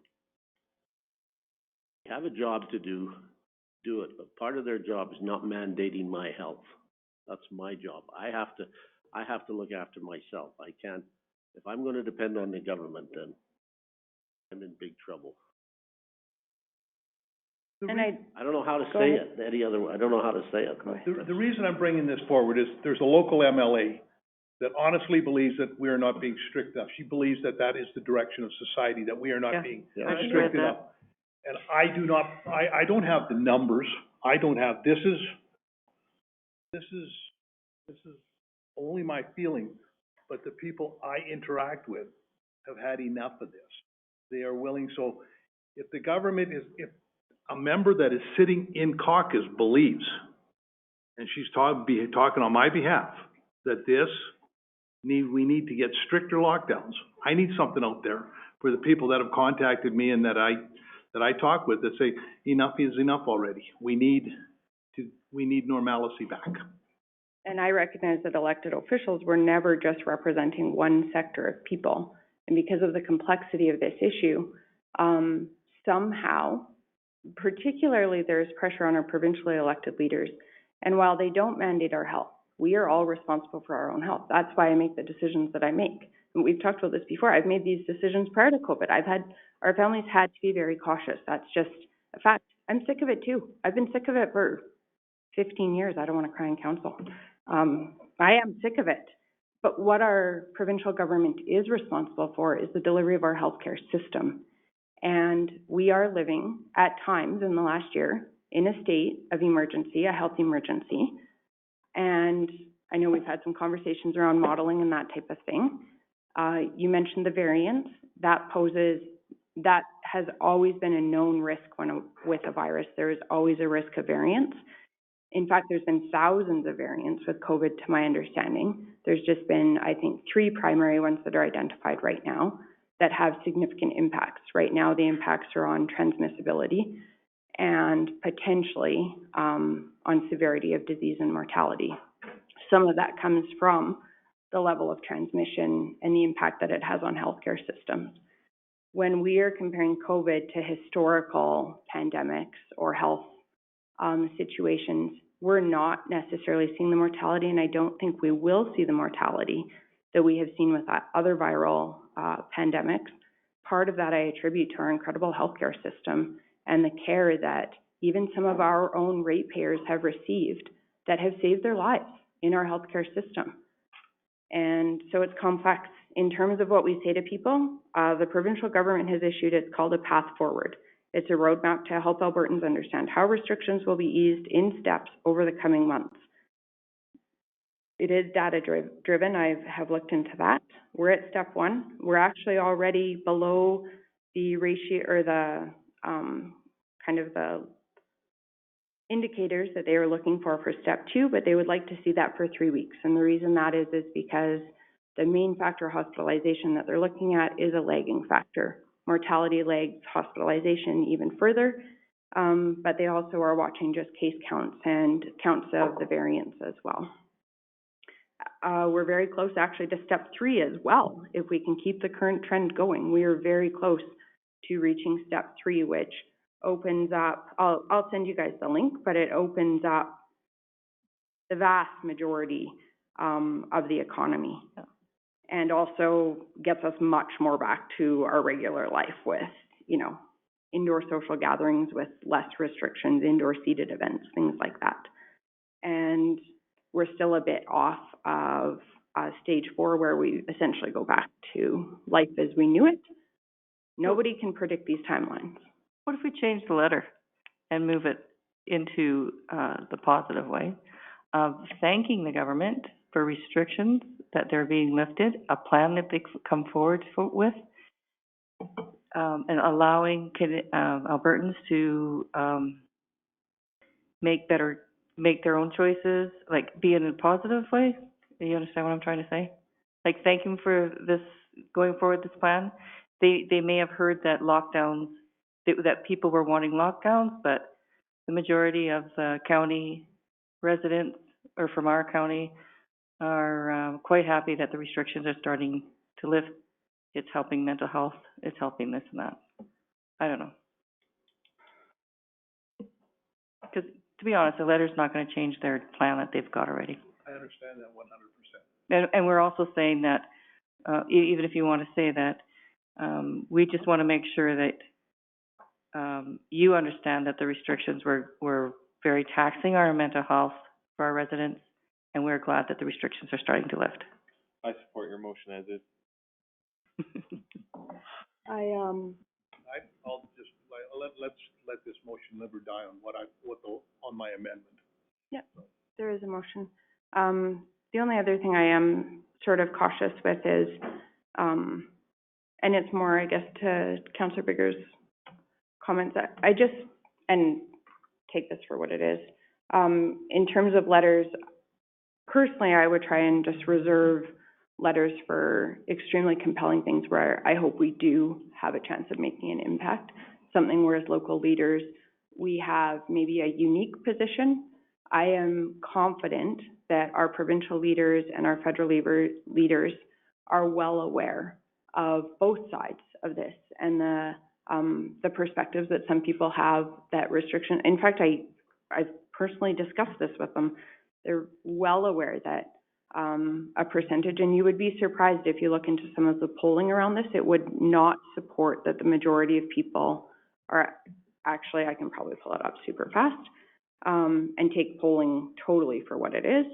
But the last time I looked, the polling suggested that the majority of Albertans were actually supportive of more restrictions. So if you have a provincial leader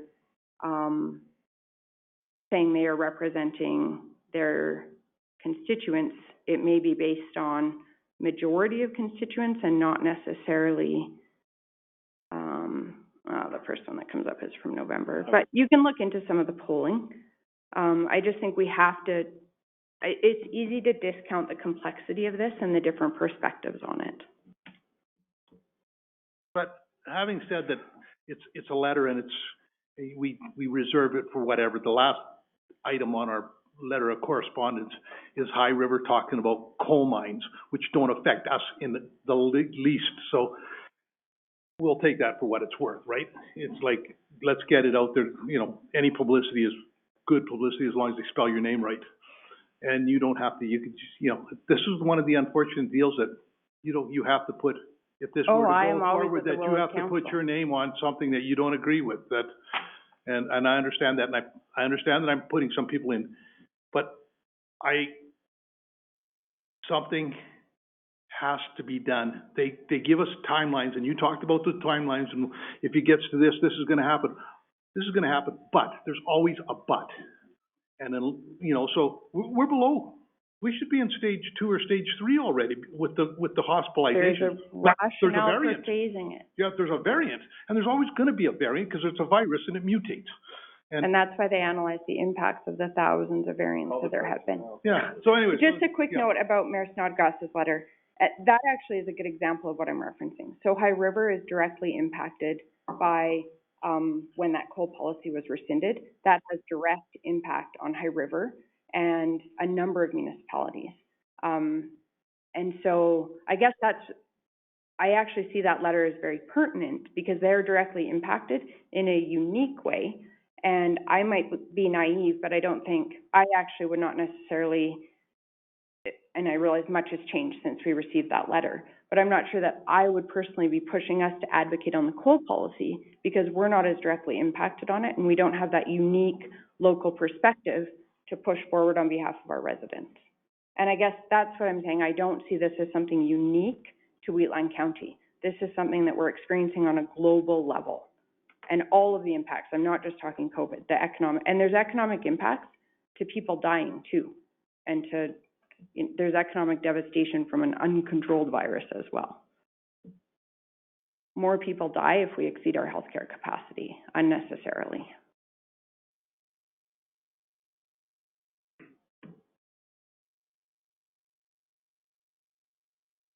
And also, can you hear me? I'm gonna ask first. Yep, you betcha. Thank you. Okay, I don't trust the phone anymore. Anyway, as the hospitals fill up, more people die of non-COVID. There's intervention surgeries for hearts, cancers, kidneys, everything, the meridian of everything else that our ICUs are there for. We didn't build our ICUs for COVID. And if we fill them up, and doctors are starting to make decisions on actually who gets to go in. I agree with everything you said, Amber. I think it mirrors what I said before lunch. You can send a letter thanking them for looking out after our interests. And I believe the analogy of getting in your car and driving down the road is you take the risk. You can't speed down the road. Why can't you speed down the road? It ain't to protect the driver so much as to protect everybody else on the road. People that walk down the side of the road in Siksika and they lobbied and they got a reduction of speed limit, I hear, to make it safer road for them and their citizens. Yes, you're responsible for your own, but you're also responsible for everybody else. And you just can't go and be willy-nilly about it. So yeah, I don't think we should be sending a letter, but if we do, it should be a thank you letter and more of a positive note saying we appreciate your timelines and we sure hope everything works out so the timelines can be followed. And that's all I can agree to. And for the coal mining thing, the only thing that stops us from the coal mining policy is Kananaskis country.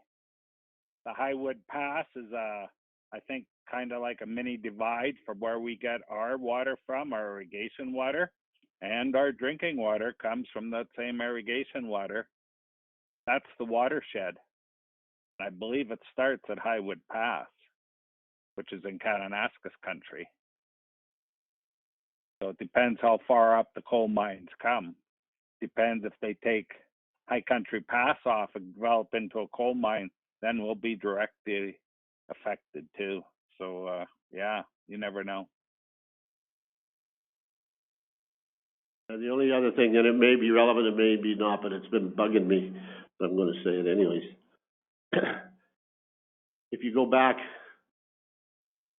30 years, and we went through this 30 years ago, how would the government, how would they have been dealing with it back then when we didn't have all these computers and iPhones that we could sit at home and do everything from our car seat or from the table, that we didn't have to go out? They would be looking at it differently, and I wish they'd take another look at how they're looking at it, because I'm not built to sit in my kitchen and do all my business on my telephone or my computer, and I don't think anybody else is. They've taken away the human portion of it.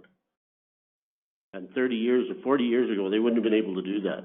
Now, because of technology, they can do that. And they can drag this on for another 6 years if they want to. There has to be an end date to it somewhere, somehow. I don't know how to get there, but I know how I'm gonna get there, but I don't know. And I know I can't speak for all my ratepayers, because I know I've got ratepayers that are exactly what Tom says they are, and I've got other ones that they haven't left their house since this started. So I'm not speaking for all my ratepayers, I'm speaking for myself. I don't know if I can speak for the ratepayers. Ben, I have a little bit different perspective. I had a grandmother. She passed away a few years ago. She was born in the 1800s. She lived through that Spanish flu. She lived through the World War I and people coming home. My grandpa succumbed to that. He didn't die for the flu, but he was very sick. And she only talked to me a couple times about it, but she called it the fever, and how sick everyone was, and how if you got sick, your chances of surviving were very small. She was very thankful that, of course, that Grandpa made it through. But that pandemic lasted 3-4 years in North America. I think it was maybe double that in Europe. The difference being it took bringing the soldiers home after the war to bring it over. This pandemic's different. Just a year ago, or a little bit more, 14, 15 months ago, they find the first case. With our advent of the airplane and the computer, it's all over. It's all over the whole world. So hopefully, as fast as it spreads, maybe, with any luck's on our side, it can be put out that fast too.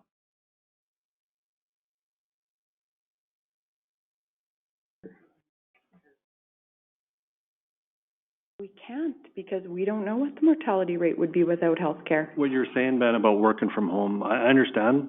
There's still a lot of the industry out there that I'm in that is actually busier than it's ever has been before, and nothing has changed. I can go pick up product tomorrow that's labeled from China. I've seen it in docks. There's nothing different. It's not treated any differently.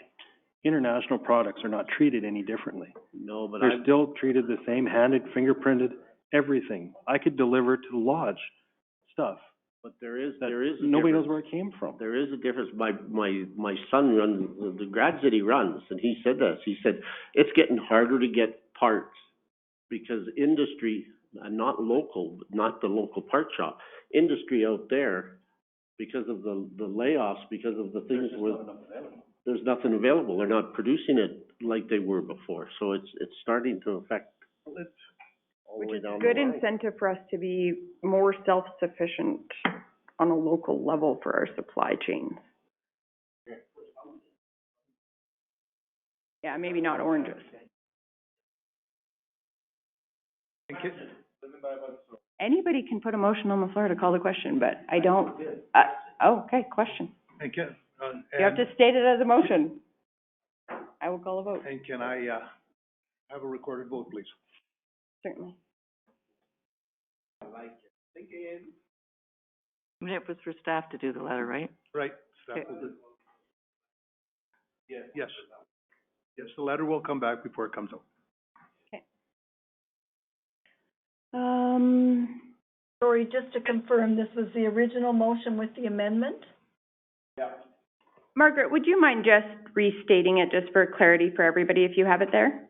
I'm sorry, but I'm going to have to review the video to. Okay. Hold it, I can give it to you, just one second here. Direct staff direct staff to draft a letter asking Government of Alberta to ease restrictions due to the economic fallout and the psychological damage done to members of society, while underlining the importance of quality and normalcy of human life. I'm biting my tongue right now. Reeve Link is opposed. Deputy Reeve Clausen. I didn't get on council to do these kind of decisions, but I'm in favor. Councillor Wilson? In favor. Councillor Bigger? Yeah, I'd like to see the letter. Yes. Councillor Eichert? In favor. Councillor Kester? Opposed. Councillor Armstrong? In favor. Motion is carried. We'll bring a letter back for council consideration to our, I believe it's March 2nd meeting. I really wanted to pull a Strathmore there and go opposed. I really wanted to do that, Oh my put something God. forward and then oppose my own motion, but I can't do it.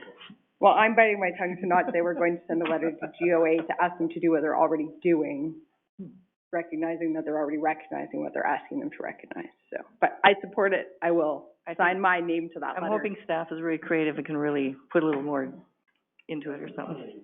Yeah, exactly. Yeah, it's true. Yeah, might not have enough teeth, might send it back and. That's right.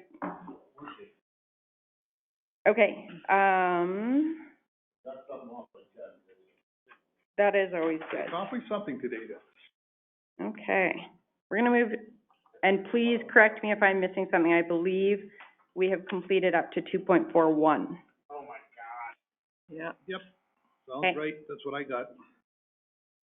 The council resolution tracker is in the package. CIO Henderson, would you like to speak to it? Yes, good afternoon, council. So on page 121 of the agenda package is the council resolution tracker. Same as always, anything in green has been completed, anything in yellow is still outstanding. If there are any questions, please let me know. Thank you. I move to accept as information. Any questions on any of the resolutions in the tracker or any discussion?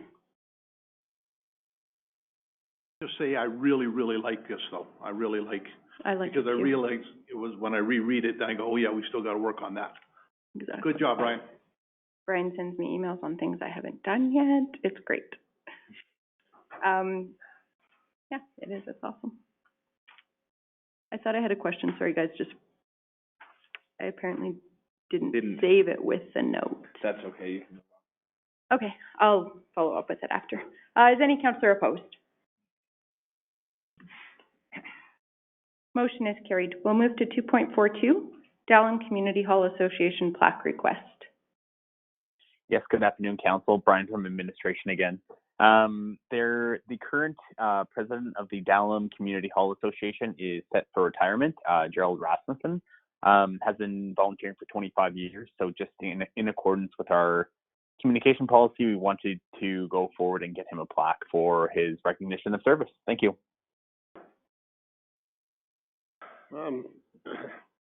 Yeah, I got a question to staff, to Brian, I guess. I know we do this when, for anniversaries and that type of thing, but have we done it for community groups when somebody retires off their community group? So, through the chair, typically I have not been a part of this. However, 25 years, it notes right in the policy. I think it's under the report itself. Other appropriate milestones or achievements of local organizations and persons in the municipality, as approved by council resolution. Just talking with our communications officer as well, this is kind of the first one we're aware of. However, no other ones have really come forward before. Thank you. Okay, thanks. That was my concern, was that we have a large group of community organizations. I just wondered if it would start a precedent. I have no problem doing it. I just didn't know if council wanted to start doing it for all the different organizations out there. So I'll put a motion on the floor that we go forward with the $100 to do the plaque, and if they don't like it, then they can turn it down. There was I think the important thing to distinguish with this too, there was a request. So, because I know I thought about that too. I thought, oh, what if we miss people? But I think the way the process works is we don't go out and look for it. It's a request. It doesn't say who came from, but request on behalf of the Dowling Community Hall Association.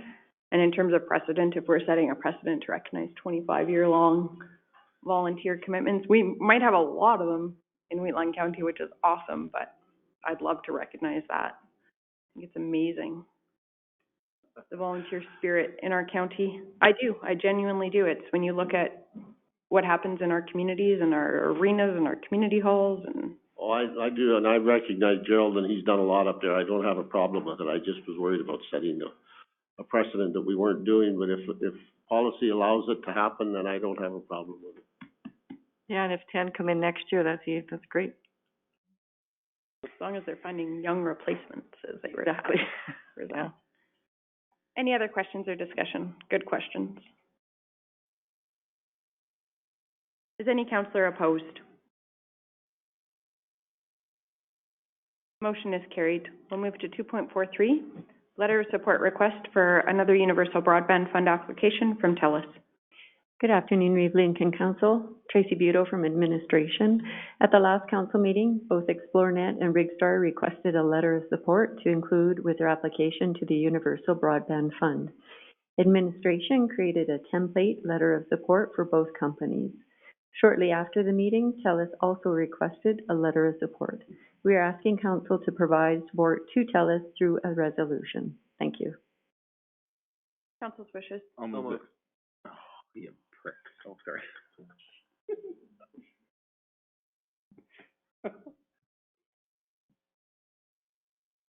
Who's up? He did it. It was right off the bat. I thought you have a question. No. Oh, so moved. I didn't hear you well, sorry. There's a motion on the floor. Deputy Reeve Clausen has moved. Any questions or debate? Is any councillor opposed? Motion is carried. Move to 2.44, Corporate and Financial Services Policy, Section 2.10.8, Community Enhancement Reserve. Good afternoon, Reeve Links and Council. This is to amend the policy for the CURB grant funding. The terms of reference and report was presented at the December 15th meeting, and Council asked staff to revise the policy to provide the operational milestones of the funding, as well as, more importantly, an annual review of the terms of reference for the CURB funding for the next funding cycle. So the report outlines those changes to that policy. Council's wishes. I'll move the recommendation. There's a motion to approve. Any questions or debate about the updated policy? I want to commend you. I think you did an excellent job of integrating some of Council's priorities and aligning it with the direction of some of the conversation that happened. I was really impressed. It was good. Thank you.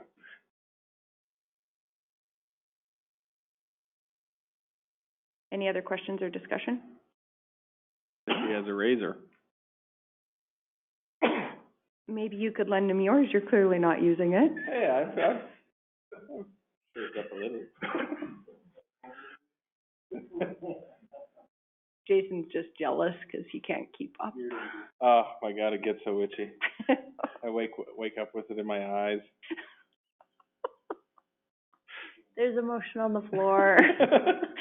Any other questions or debate that's pertinent to the motion? Sorry, guys. Is any councillor opposed? It's been a long day. It has been, particularly. Motion is carried. Tom and Amber. Thank you so much. We will move to 2.45, Recreation Policy, Hamlet Community Facilities Funding Grant Program. Okay, this is on page 138 of your council package, and this is a draft policy for the replacement of the CRISP funding for Hamlet Community Facilities Funding Grant Program. The CRISP program, just for some background, provided funds for facilities in our groups that were running facilities in Glacian and Carsland. So that this here program I tried to mirror that, some of that, as well as providing some more guidelines around how that program could work. So the CRIS originally kind of funded bricks and mortar kind of facilities, like for English, and it was the library, the rink, and the community hall, and then in Carsland, it was the community hall and the curling rink facility as well. So, just to. Sorry. Okay. We'll let you finish first. Okay, so, also, when I was going through this, funding and talking to the groups about how the CRIS was working and some of their challenges with funding as well, the inequity on the of not being allowed to apply for CURB if they receive CRISP, was one of the other inequities I tried to address with this as well. So that's the basis of the two recommendations, one allowing the groups to also apply for project-based CURB funding as well. So I could answer any questions. I was curious. Just separate. No. No. So I'm just curious, Gleason and District Library, they're funded through this, and is that because they own their own building, and that's why Carsland isn't in there as a library? No, the county owns that library building in. Oh, okay. In Gleason? But in Gleason, the county owns it. So in Carsland, The community, or the association owns it. yeah, the association owns it, correct. Okay, and is that the same thing with does the Egg Society from Gleason not run the hall? No. Oh, they don't, okay. All board does. That was my Separate curiosity. association. Yeah, there's, So they're yeah, just there's run three different- separate groups in Gleason that run the three separate facilities, Okay. whereas in Carsland, there's one That runs group. all those. Okay. Exactly. Okay, thank you. The three do not get along. Oh. There you go. And I'm assuming, trying to see where I saw it. The funding would recognize that and be, like relative to the services that are provided, so it wouldn't be based on how many, associations. No, it's 50-50. So 50 for Carsland and then 40 and then 5 and 5, yeah. And it doesn't go by, which is okay. I mean, it's not, by how many people, it's just dollars. I'll put a motion on the floor to accept the recommendation from administration with a proviso on there that it be reviewed in a year to see how it's worked. That's exactly what I was thinking. Yeah, I think it's important, especially because it's such a big change from what we did before. I do think that that's important to come back to it. Any questions or debate? No, ma'am. Just one question. In Gleason, you got the three different organizations, and would there be any, I don't mind this year, but next year when it comes back, would it not could make good sense to talk to them three organizations and see if they wouldn't want just to have one grant, and then the three of them can get together and decide? I know there are different communities in the county that do that. They decide what's a priority. Like if the library needs a new roof, well, that little grant ain't gonna get them a new roof, and they have to save for years. Where if the gal get together and say, you need a roof, well, then you get the roof. You know what I'm getting at? I think it would make more efficient, better community relations. But I would definitely run it by the group of them first and see if they're willing to do that. Otherwise, Watch that meeting. leave it the way it is. Through the chair, I know where you're coming from, because we've done that in Hazar with the groups there, but it was their idea, not ours. I have no issue. It's a little bit, I've been wanting to have a town hall. I have an egg society meeting tomorrow night that I can bring it up at. Yeah, just one second. So with COVID, it's a little bit challenging to have a town hall because not everybody has good connectivity in Gleason. So I've been hoping to have a town hall for, well, I think we were gonna have one last Christmas, like over a year ago, and we neglected to do that, and then COVID hit. So this would be something, Councillor Kester, I'd be happy to bring that once I have an opportunity to have like a meeting more with the community or the associations. I think it's a good idea. At this point, I would absolutely support it being the way it's done now. Yeah. And like you said, if the community has discussions around it, especially once they've had a chance to look at how this funding works and how it would practically be rolled out and that kind of thing. I think at that 1 year review, we could definitely look at that. That's a good idea, Councillor Custer. I know how they do it at home. They, once a year, a call goes out to every single association in the community, and we meet at the hall. We didn't do it this last year because of COVID. But you get a big round table, and there's about 25 representatives, 2 representatives from each group, and they go through their finances and their priorities and what they're doing for the next one. If there's a big project, that's how, but each individual organization does their own grant applications, but if there's something going on, they will make an agreement at that time to funnel certain funding, so. And it works better if it's kind of like a town hall meeting, get the community to go ahead and do it, but not if, you don't want to mandate that to them. Especially to that. Well, and given the current structure, it doesn't stop them from doing that, like amicably or through collaboration or consensus. They would certainly have that opportunity, so. And Good point. Did I miss when this, funding goes out? Is it April, just like CURB? It would probably be a little bit later than April, depending on the timelines, but in around that April, May kind of time frame Okay. as well.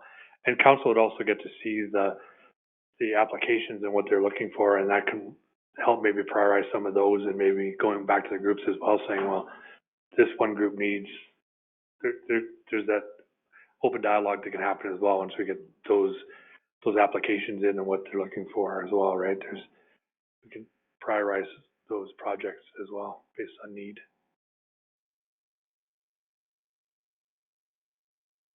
Any other questions? There's a motion on the floor. Is any councillor opposed?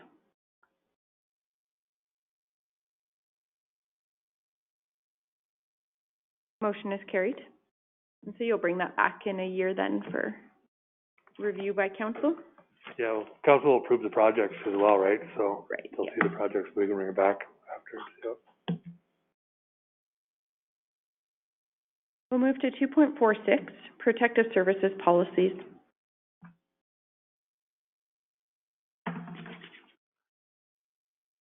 Good afternoon, Madam Chair, members of council. Thank you for hearing me today present the new protective services policy. So, reason for this, we were audited by the Solicitor General's Department, and they found some deficiencies in some of our policies. And so when we decided to review it, we decided to just review the whole thing. And one thing we noticed that was in policy was a lot of things that were operational that shouldn't be in policy, that can be handled by operational guidelines. So based on that, we're asking that this new policy be approved and the other one, all these other policies be rescinded, and we'll handle all those through operational guidelines. Sounds good.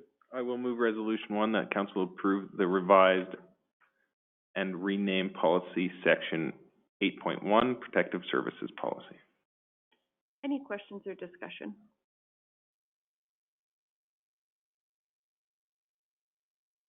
Is any councillor opposed?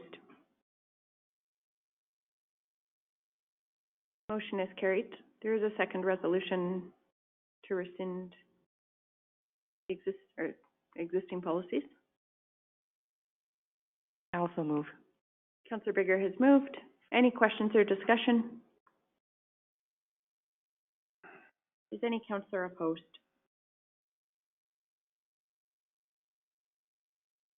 Motion is carried. Thank you for your time today. We'll move to 2.47, Open Space, Recreation, and Cultural Master Plan, Community Engagement, What We Heard report. Good afternoon, council again. It's Dave Brown's Community Service Coordinator, and I'm just bringing the What We Heard report back from basically our community engagement. We done with our consultant, kind of 2 phases with our 2 online surveys. It was interrupted with COVID, and just this kind of summary of how the engagement went and what we heard, and looking for council to accept for information so that we can share the report, like we said we were going to, on social media and website. I can answer any questions as well. Council's wishes. Very interesting. You'll notice that paths are quite high. Yeah, Absolutely. and price too, Donna. You know what, though? I actually did appreciate, like, there was a little bit that, like, would be fairly costly, but it's actually, I think, pretty realistic in terms of what expectations could be in a rural municipality. Like, I was pleasantly surprised. There were some requests for increased facilities and stuff, or access, but I liked the one comment. I think didn't they, like, explicitly recognize that they choose to live rurally? Was that in this report that I read that? And so I'll find it, or I might be confused and reading from another report, but I thought somebody recognized that, you know, when we choose to live rurally, we give up access and we know we're going to drive further for things.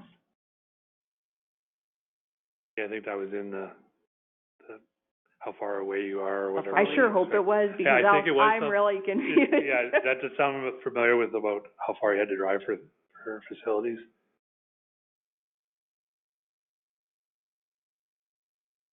Gotta get going on these paths. Yeah.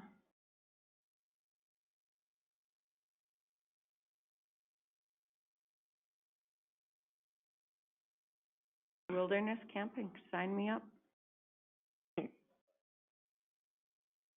Somebody make a motion.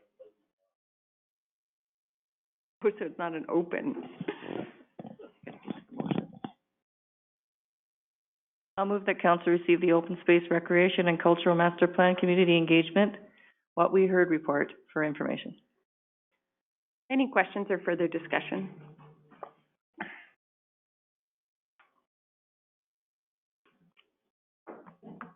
Is any councillor opposed? Motion is carried. I really want to thank you for bringing the report back too. It is certainly a best practice in terms of engagement, and I know that we will utilize it in, you know, future planning and decision. So thank you. Much appreciated. We'll move to 2.48, Economic Development and Investment Attraction Gateway Signage Project Plan. Good afternoon, Council. Matt Boscario, with administration, presenting the Gateway Signage Project Plan proposal on page 207 of your agenda package. And this proposal runs through at not even just a high level, but rather a detailed level of what we're proposing to Council. One item that it does not have is basically defined pricing. So there's a two-part motion here, but the motion is looking and seeking Council's approval on executing the plan and moving forward, but also secondly, to report back to Council on defined pricing. And when we report back to Council on those prices, with each tier that you'll notice within the plan, we will have a long-term implementation strategy that will involve long-term budgeting over the next course of several years. Obviously, we're looking at a 2 to 3 year project with this. This is an investment in terms of separating and parsing out where each of these signs are, as we have done, and we've collected that inventory already. But also, it's about budgeting, because these are large capital expenditures as well. So in the plan, you'll note that we have extensive overview. We have our current signage infrastructure. We take a deep dive into each of the tiers that we've parsed out with estimated pricing. We've developed an implementation process for Council's review, and then we have that timeline. So obviously, Council several years ago approved a economic development strategy. And one of the umbrellas of the strategy was investment attraction, in which case we took that back to Council in our strategic plan that we just approved, and that was Council's major priority.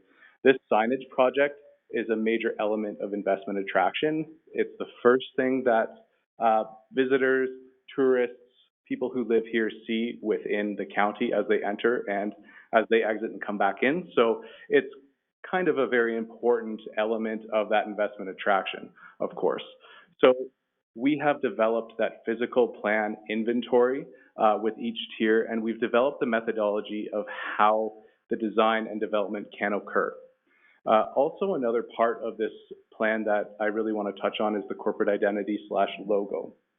Corporate identity is our logo. So should Council, and once I'm done my presentation, I just want to plant the seed that with this plan, staff would also like to kind of get a feel on council's feel on our corporate identity. The corporate identity, I'll direct you to page 2 of the report, is the Wheatland County logo. So you'll see the next level. We've branded this project. That would be the corporate identity right there. If council recalls, we did go through a corporate, or rather a business branding, so with the WC, but we also went through the branding process. So we created a story, we created that elevator pitch. The corporate identity review that we're suggesting in this plan doesn't include that branding process. It includes developing a logo, which takes substantive, obviously, in-house work through committee work that we're suggesting, but it also is substantive engagement with our ratepayers and our stakeholders and the rest. So that is also another part. We did, in fact, leave out, in terms of the proposed resolution, we left out any approvals of any tiers because we wanted to leave it to council, obviously through review of the tiers, as to what priorities you may have. Through our expertise, we were able to, again, parse out Tier 1. So Tier 1 is basically the main Trans-Canada. Welcome to Wheatland County. Welcome to Wheatland County on both sides, as you can see, with some estimated costs. As we go into the additional tiers, you'll see that it kind of breaks it down, primary highways and traffic roadways. So you'll see Highway 22X, 1056 and the rest for Tier 2. Tier 3 are those less traveled boundary entrance points.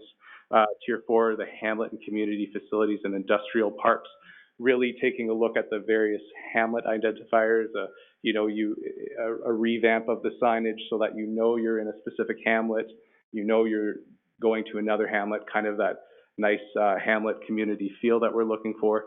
And Tier 5 are the other boundary entrances as well. We did, in fact, go to a 6th tier, as you may see, the corporate identity elements on other signs. So this kind of broadens the whole project and know that we do have corporate identity should we go down that route on our trucks, on our letterheads and the rest. So that kind of gives you an idea of the scale of this project. So we're just looking for direction. We feel that we have developed a sound process. We feel that we've identified, in terms of an in-house committee, you'll note in the plan, that we can move forward. We have done our due diligence with working and looking at Alberta transportation and all the requirements from that aspect as well. We'll also be looking, in terms of for council's level of comfort, when you install a new gateway signage, you want to make sure we're not installing over any subterranean infrastructure. So all of those elements are taken into account here. And then, of course, we're just looking for council's direction, feel on the corporate identity as well. And I'm available for any questions. Thank you. Council's wishes. I'll move that council approve the next level signage proposal and authorize the design committee to begin exploring an updated corporate identity logo and sign designs, and further that council direct staff to report back on defined pricing for each tier identified in the next level signage proposal to finalize a long-term implementation strategy for all tiers. Questions or discussion? Looks great. Actually, we're not buying any signs at this time. We're just continuing with the study. Is that what I'm hearing? Through the read, yes, that's correct, Councillor Kester. We're getting the endorsement of the project plan. As I did mention, though, it's council's discretion should you choose to approve a tier, what have you, and then we'll really focus on that and bring back. It's totally up to your discretion, but for now, the resolution just reads, approve the next level signage proposal, and we will report back on defined pricing for each of those tiers, which would take a lot more in-depth work in terms of so could I add to that resolution and ask that you come back with to council a substantial, I don't know, signage or whatever, something more tangible for Tier 1? Just Tier 1. Tier 1, just Tier 1. You'd get better pricing. You would get a better visual and a better price. So not do the other tiers at this point. So you're doing the level. You're getting better pricing on the other. You're trying to figure out pricing on the other tiers, but not really the look. is it easier to do both at the same time for all of them? Yeah, that is correct. So in terms of getting a defined price for signage, and then whatever the outcome may be for the corporate logo, that may influence the shape of signs or what have you. So there are some elements that could vary. It's more of a deep dive into getting those defined prices for, let's just say, should council's sentiment be to actually as well look at a review of the corporate identity. We will then have a better idea in terms of developing various corporate identities through stakeholder engagement. And then we would be able to then look at tier one. We can get a better look at what those defined prices may be. Should the sign, in terms of revamping the corporate identity on the TransCanada, should both signs be shaped to be, I don't know, a specific size to hold the new corporate identity, and then wherever those placements may be. Could it be electronic? Could it not? We'll have various options for tier one, of course, contingent on the revamp of the corporate identity, right? So it's a several month process in terms of engaging and putting that together and working with the committees and the rest, but we will have more defined pricing with that work. So we will really... So you really need to get the logo first. Yeah, should So that be council's Yeah, I would wish. say we should do, so with as good a wording as this is, go for the logo, do all your engagements, get your logo and bring that forward. Okay. And then we can get forward with tier one. Okay. I don't mind the resolution as it stood, just for comment, Does it- for your consideration, because it does address, like, the corporate identity first, and then Okay. further, the As long as council it would direct staff, covers- like, both would happen, but I think if we're gonna commit to this, like, my preference would be we commit to it. I think if they're talking to sign companies, know what it's gonna cost. Obviously, we're gonna have to phase it in, like, we're not gonna, spend that much money Right. all at once, but what I loved about this is that it's very much mirroring what we did do with the tactical brand. That was done in-house. It was done so, and I realize there's costs, like, I recognize that. To me, I do see that somewhat as an investment. We are working so hard right now on investment attraction, and to me, this isn't the most important part, but it is important when we look at what your department's done with Infinite WC and the branding around that. And even at that time, and you guys, I'm looking for validation of this, but I seem to recall even when we were in those committee meetings, and council did a session as well, there was, even from the public and from our business people, because remember we did that branding session, signage and, like, could we align the county logo to fit with this? And there was even iterations within some of that work where we were like, oh, maybe that could be the full look of the logo or that kind of thing. Like first year, Hmm? that was like first year. Second year, I think, What about it? the WC. Oh, so I shouldn't ask you to remember? Really I should have nice thing checked is my notes. We're gonna get rid of those ugly signs. I do though That's the thing. distinctly We're remember, getting I rid of actually ugly remember, like, members of the ECDev, committee saying like, Donna, yes, Diane, there we was a should've big got that group. sign multiple There was a when they big did the group. trees up there, spear grass. Exactly. Could you just move down here? So I love how you've laid it out. As long as this, whatever you've written here says what you need, you know what you need to do, that's fine. It does. Okay. So there's a motion on the floor. Are you okay with going with the motion as the motion. presented? Okay. Exactly. Like, if you want to amend it totally. No, it's good. As long as it'll cover what we talked about here. Just one other comment. The tier 2 roads, there's some of them, I don't know where they're at. I'm thinking they're just typos. Highway 10? Was that? Yeah. Yeah, I know, I actually went to a map, I was like, oh, what did I miss? I think Yeah, part I'm of it thinking too two was you were different gonna places, GIS. they're different. Kind of down in the northeast corner in East Cooley where it ties into the 564. So what I liked is I believe GIS is going to also map these signs for us, so I don't have to look them all up on maps. That is correct. Um, They've done some extensive work already, and I thank both corporate services and public works as well, who kind of came together with ECDev, and we were able to collaborate and get those locates and implement them into the GIS system for another layer. I'm just noting the time. Yeah. Yeah, there's a few, 84, I'm thinking that's the 840. And, I don't know, there was a couple other ones there too. Maybe that's all I seen. There's, yeah, as long as that gets cleaned up, I'll be happy. Yeah, and that's gonna come back, I think, with some mapping, and I think a really fulsome report will come back, and then we can prioritize where kind of the key areas are and go from there. Okay. Okay. Is any other questions or discussion? Is any counselor opposed? Motion is carried. There is correspondence in the package, the letter that was referenced earlier from Mayor Snodgrass from High River. It did have a request asking all municipalities in Alberta to consider drafting a letter of support to the Government of Alberta for the immediate exploration stop work order, as well as the reinstatement of the coal policy. GOA has since, this letter was written, taken some action on the coal file. Council's wishes. So if they've taken action on it, do we still have to write the letter? Like if they've sort of rescinded what they're gonna do?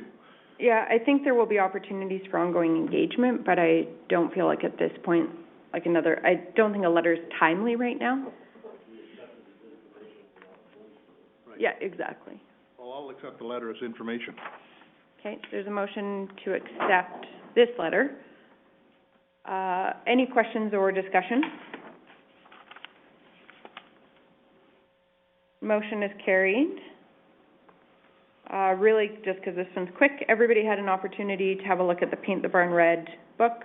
I already outlined kind of the background on that. You know why the barns are painted red? Because the paint, they could use iron.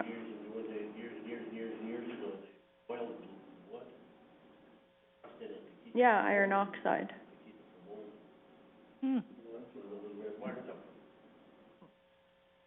That's why the red stays on so well. Didn't know that.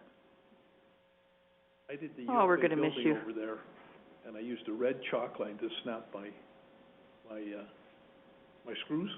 You can still see those chalk lines. Did you regret that? That is 30 years ago now. It rusted right in there. Duly noted. We also had correspondence that came after the package was prepared from Communities in Bloom, and that's been circulated. There is a request for a small investment. They're saying as little as $400, and they outline the benefits of that. Now, I have a question. Is this 400 for all of County of Wheatland and all the hamlets in it, or would we have to separate it for each community? Let me just I meant to dig into this a bit more. Just starting at, so.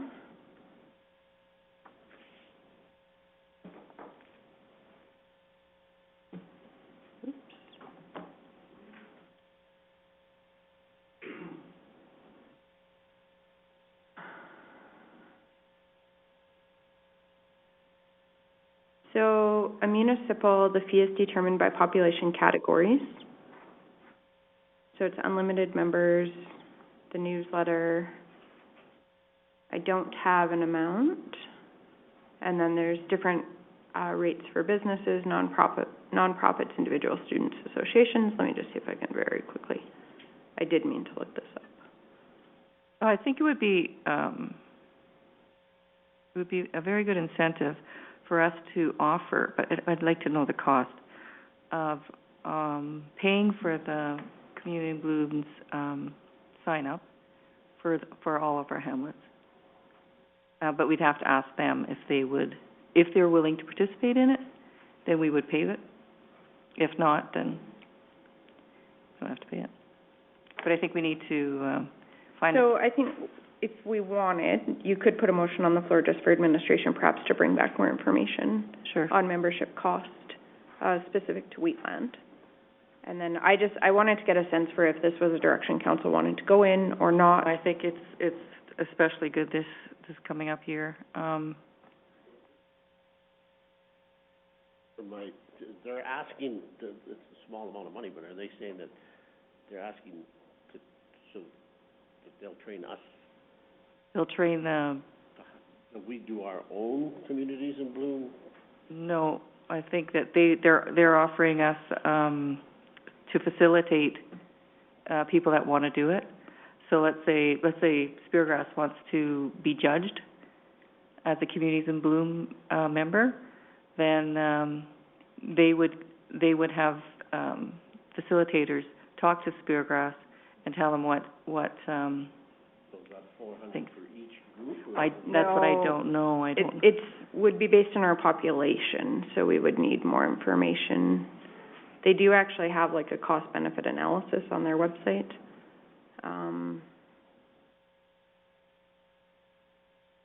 So it'd be the population of the, let's say Speargrass? We'd have Whichever. to see what their, we'd have to look into it, I think. Have staff bring it back, So- see what it's gonna cost. I would like to, move that we have staff come back with a cost analysis for, hamlets and our municipality to be Communities in Bloom members. There's a motion on the floor. Any questions or discussion? Is Speargrass involved in this already? No. Have you ever been involved in this before? Yes, I used to, help with Communities in Bloom in Strathmore. Okay. But I was just a helper. Gotcha. Is this time sensitive or? I don't think so. I believe it's an ongoing program. Typically, I mean, it's active, most active like during the growing season and like spring, summer, right? More? Yeah, I think you'd want to start, facilitating in March, because you got to start preparing, getting your containers, whatever you need. Well, that's, if we're thinking of doing this or helping out, maybe get a hold of the individual hamlets. County have a contact and see if they even want to be involved with. Well, I'm just worried that, okay, let's say this bill comes to, well, I guess it wouldn't be that much. It couldn't be that much. I have no idea. I'm scared that the find bill's an actual we're gonna cost ask these anywhere. people if they want to, and then the bill's gonna come up high and it's not approved, and then what? That's a good point. Almost too much. Oh. Give them that much money in flowers. I mean, I can ask my I know community. Rosebud, they've put quite a few flowers and trees up. They have a whole committee for that. Right? Yeah, Maybe so if they they don't belong wanna to even Communities do in it. Bloom. Question to Yeah. CAO Henderson. Could we work together to bring the information back for the March 2nd council meeting for council consideration? And then based on that, we could, direct the area councilors or administration. their hamlets. Yeah, to have some engagement with the community associations if it's something feasible that we would consider. Yes, for sure. That was the plan. And that aligns with your motion, because you're just asking for more information at this point, and then based on that. And I think that addresses Councillor Kester. I think you raise an excellent point, Councillor Kester. There definitely has to be that engagement. So I think we'll get the information so that we're equipped to decide whether we want to pursue, and then we follow that up with some engagement. Any other Yeah, I don't questions? mind helping out, but I don't want to see county staff planting flowers either. It's a community. Yeah, it's Yeah, community. I think the whole basis of the program is that it is volunteer-based, not the municipality taking responsibility. So who's There you gonna go. be going to the webinar on the 24th and March the 10th? The information's there. I think if any area councilors here want to attend, I literally with one phone call can probably get the costs for a municipality. It's just I can't find it quickly right now.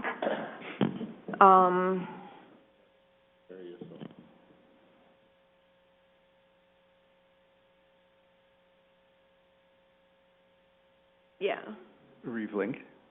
We'll have, community services, we'll look into this and get the associated information that you're requesting. Wonderful. Any updates that may come along, we'll let council know. Okay. Yeah, and I mean, this discussion is public, so if any councilors too wanted to share the webinar, like I may just post it, like share the information as interest, and then we can go from there, so. No commitment at this point, just getting some information. Any other questions or comments?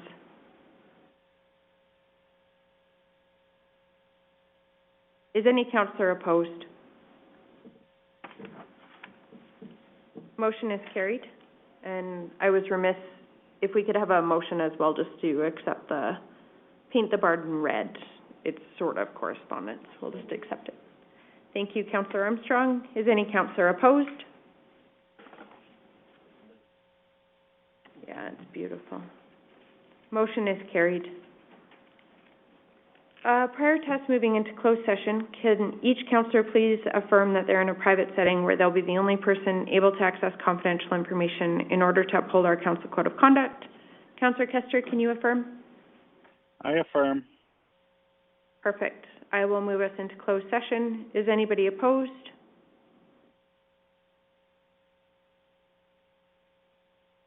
Motion is carried.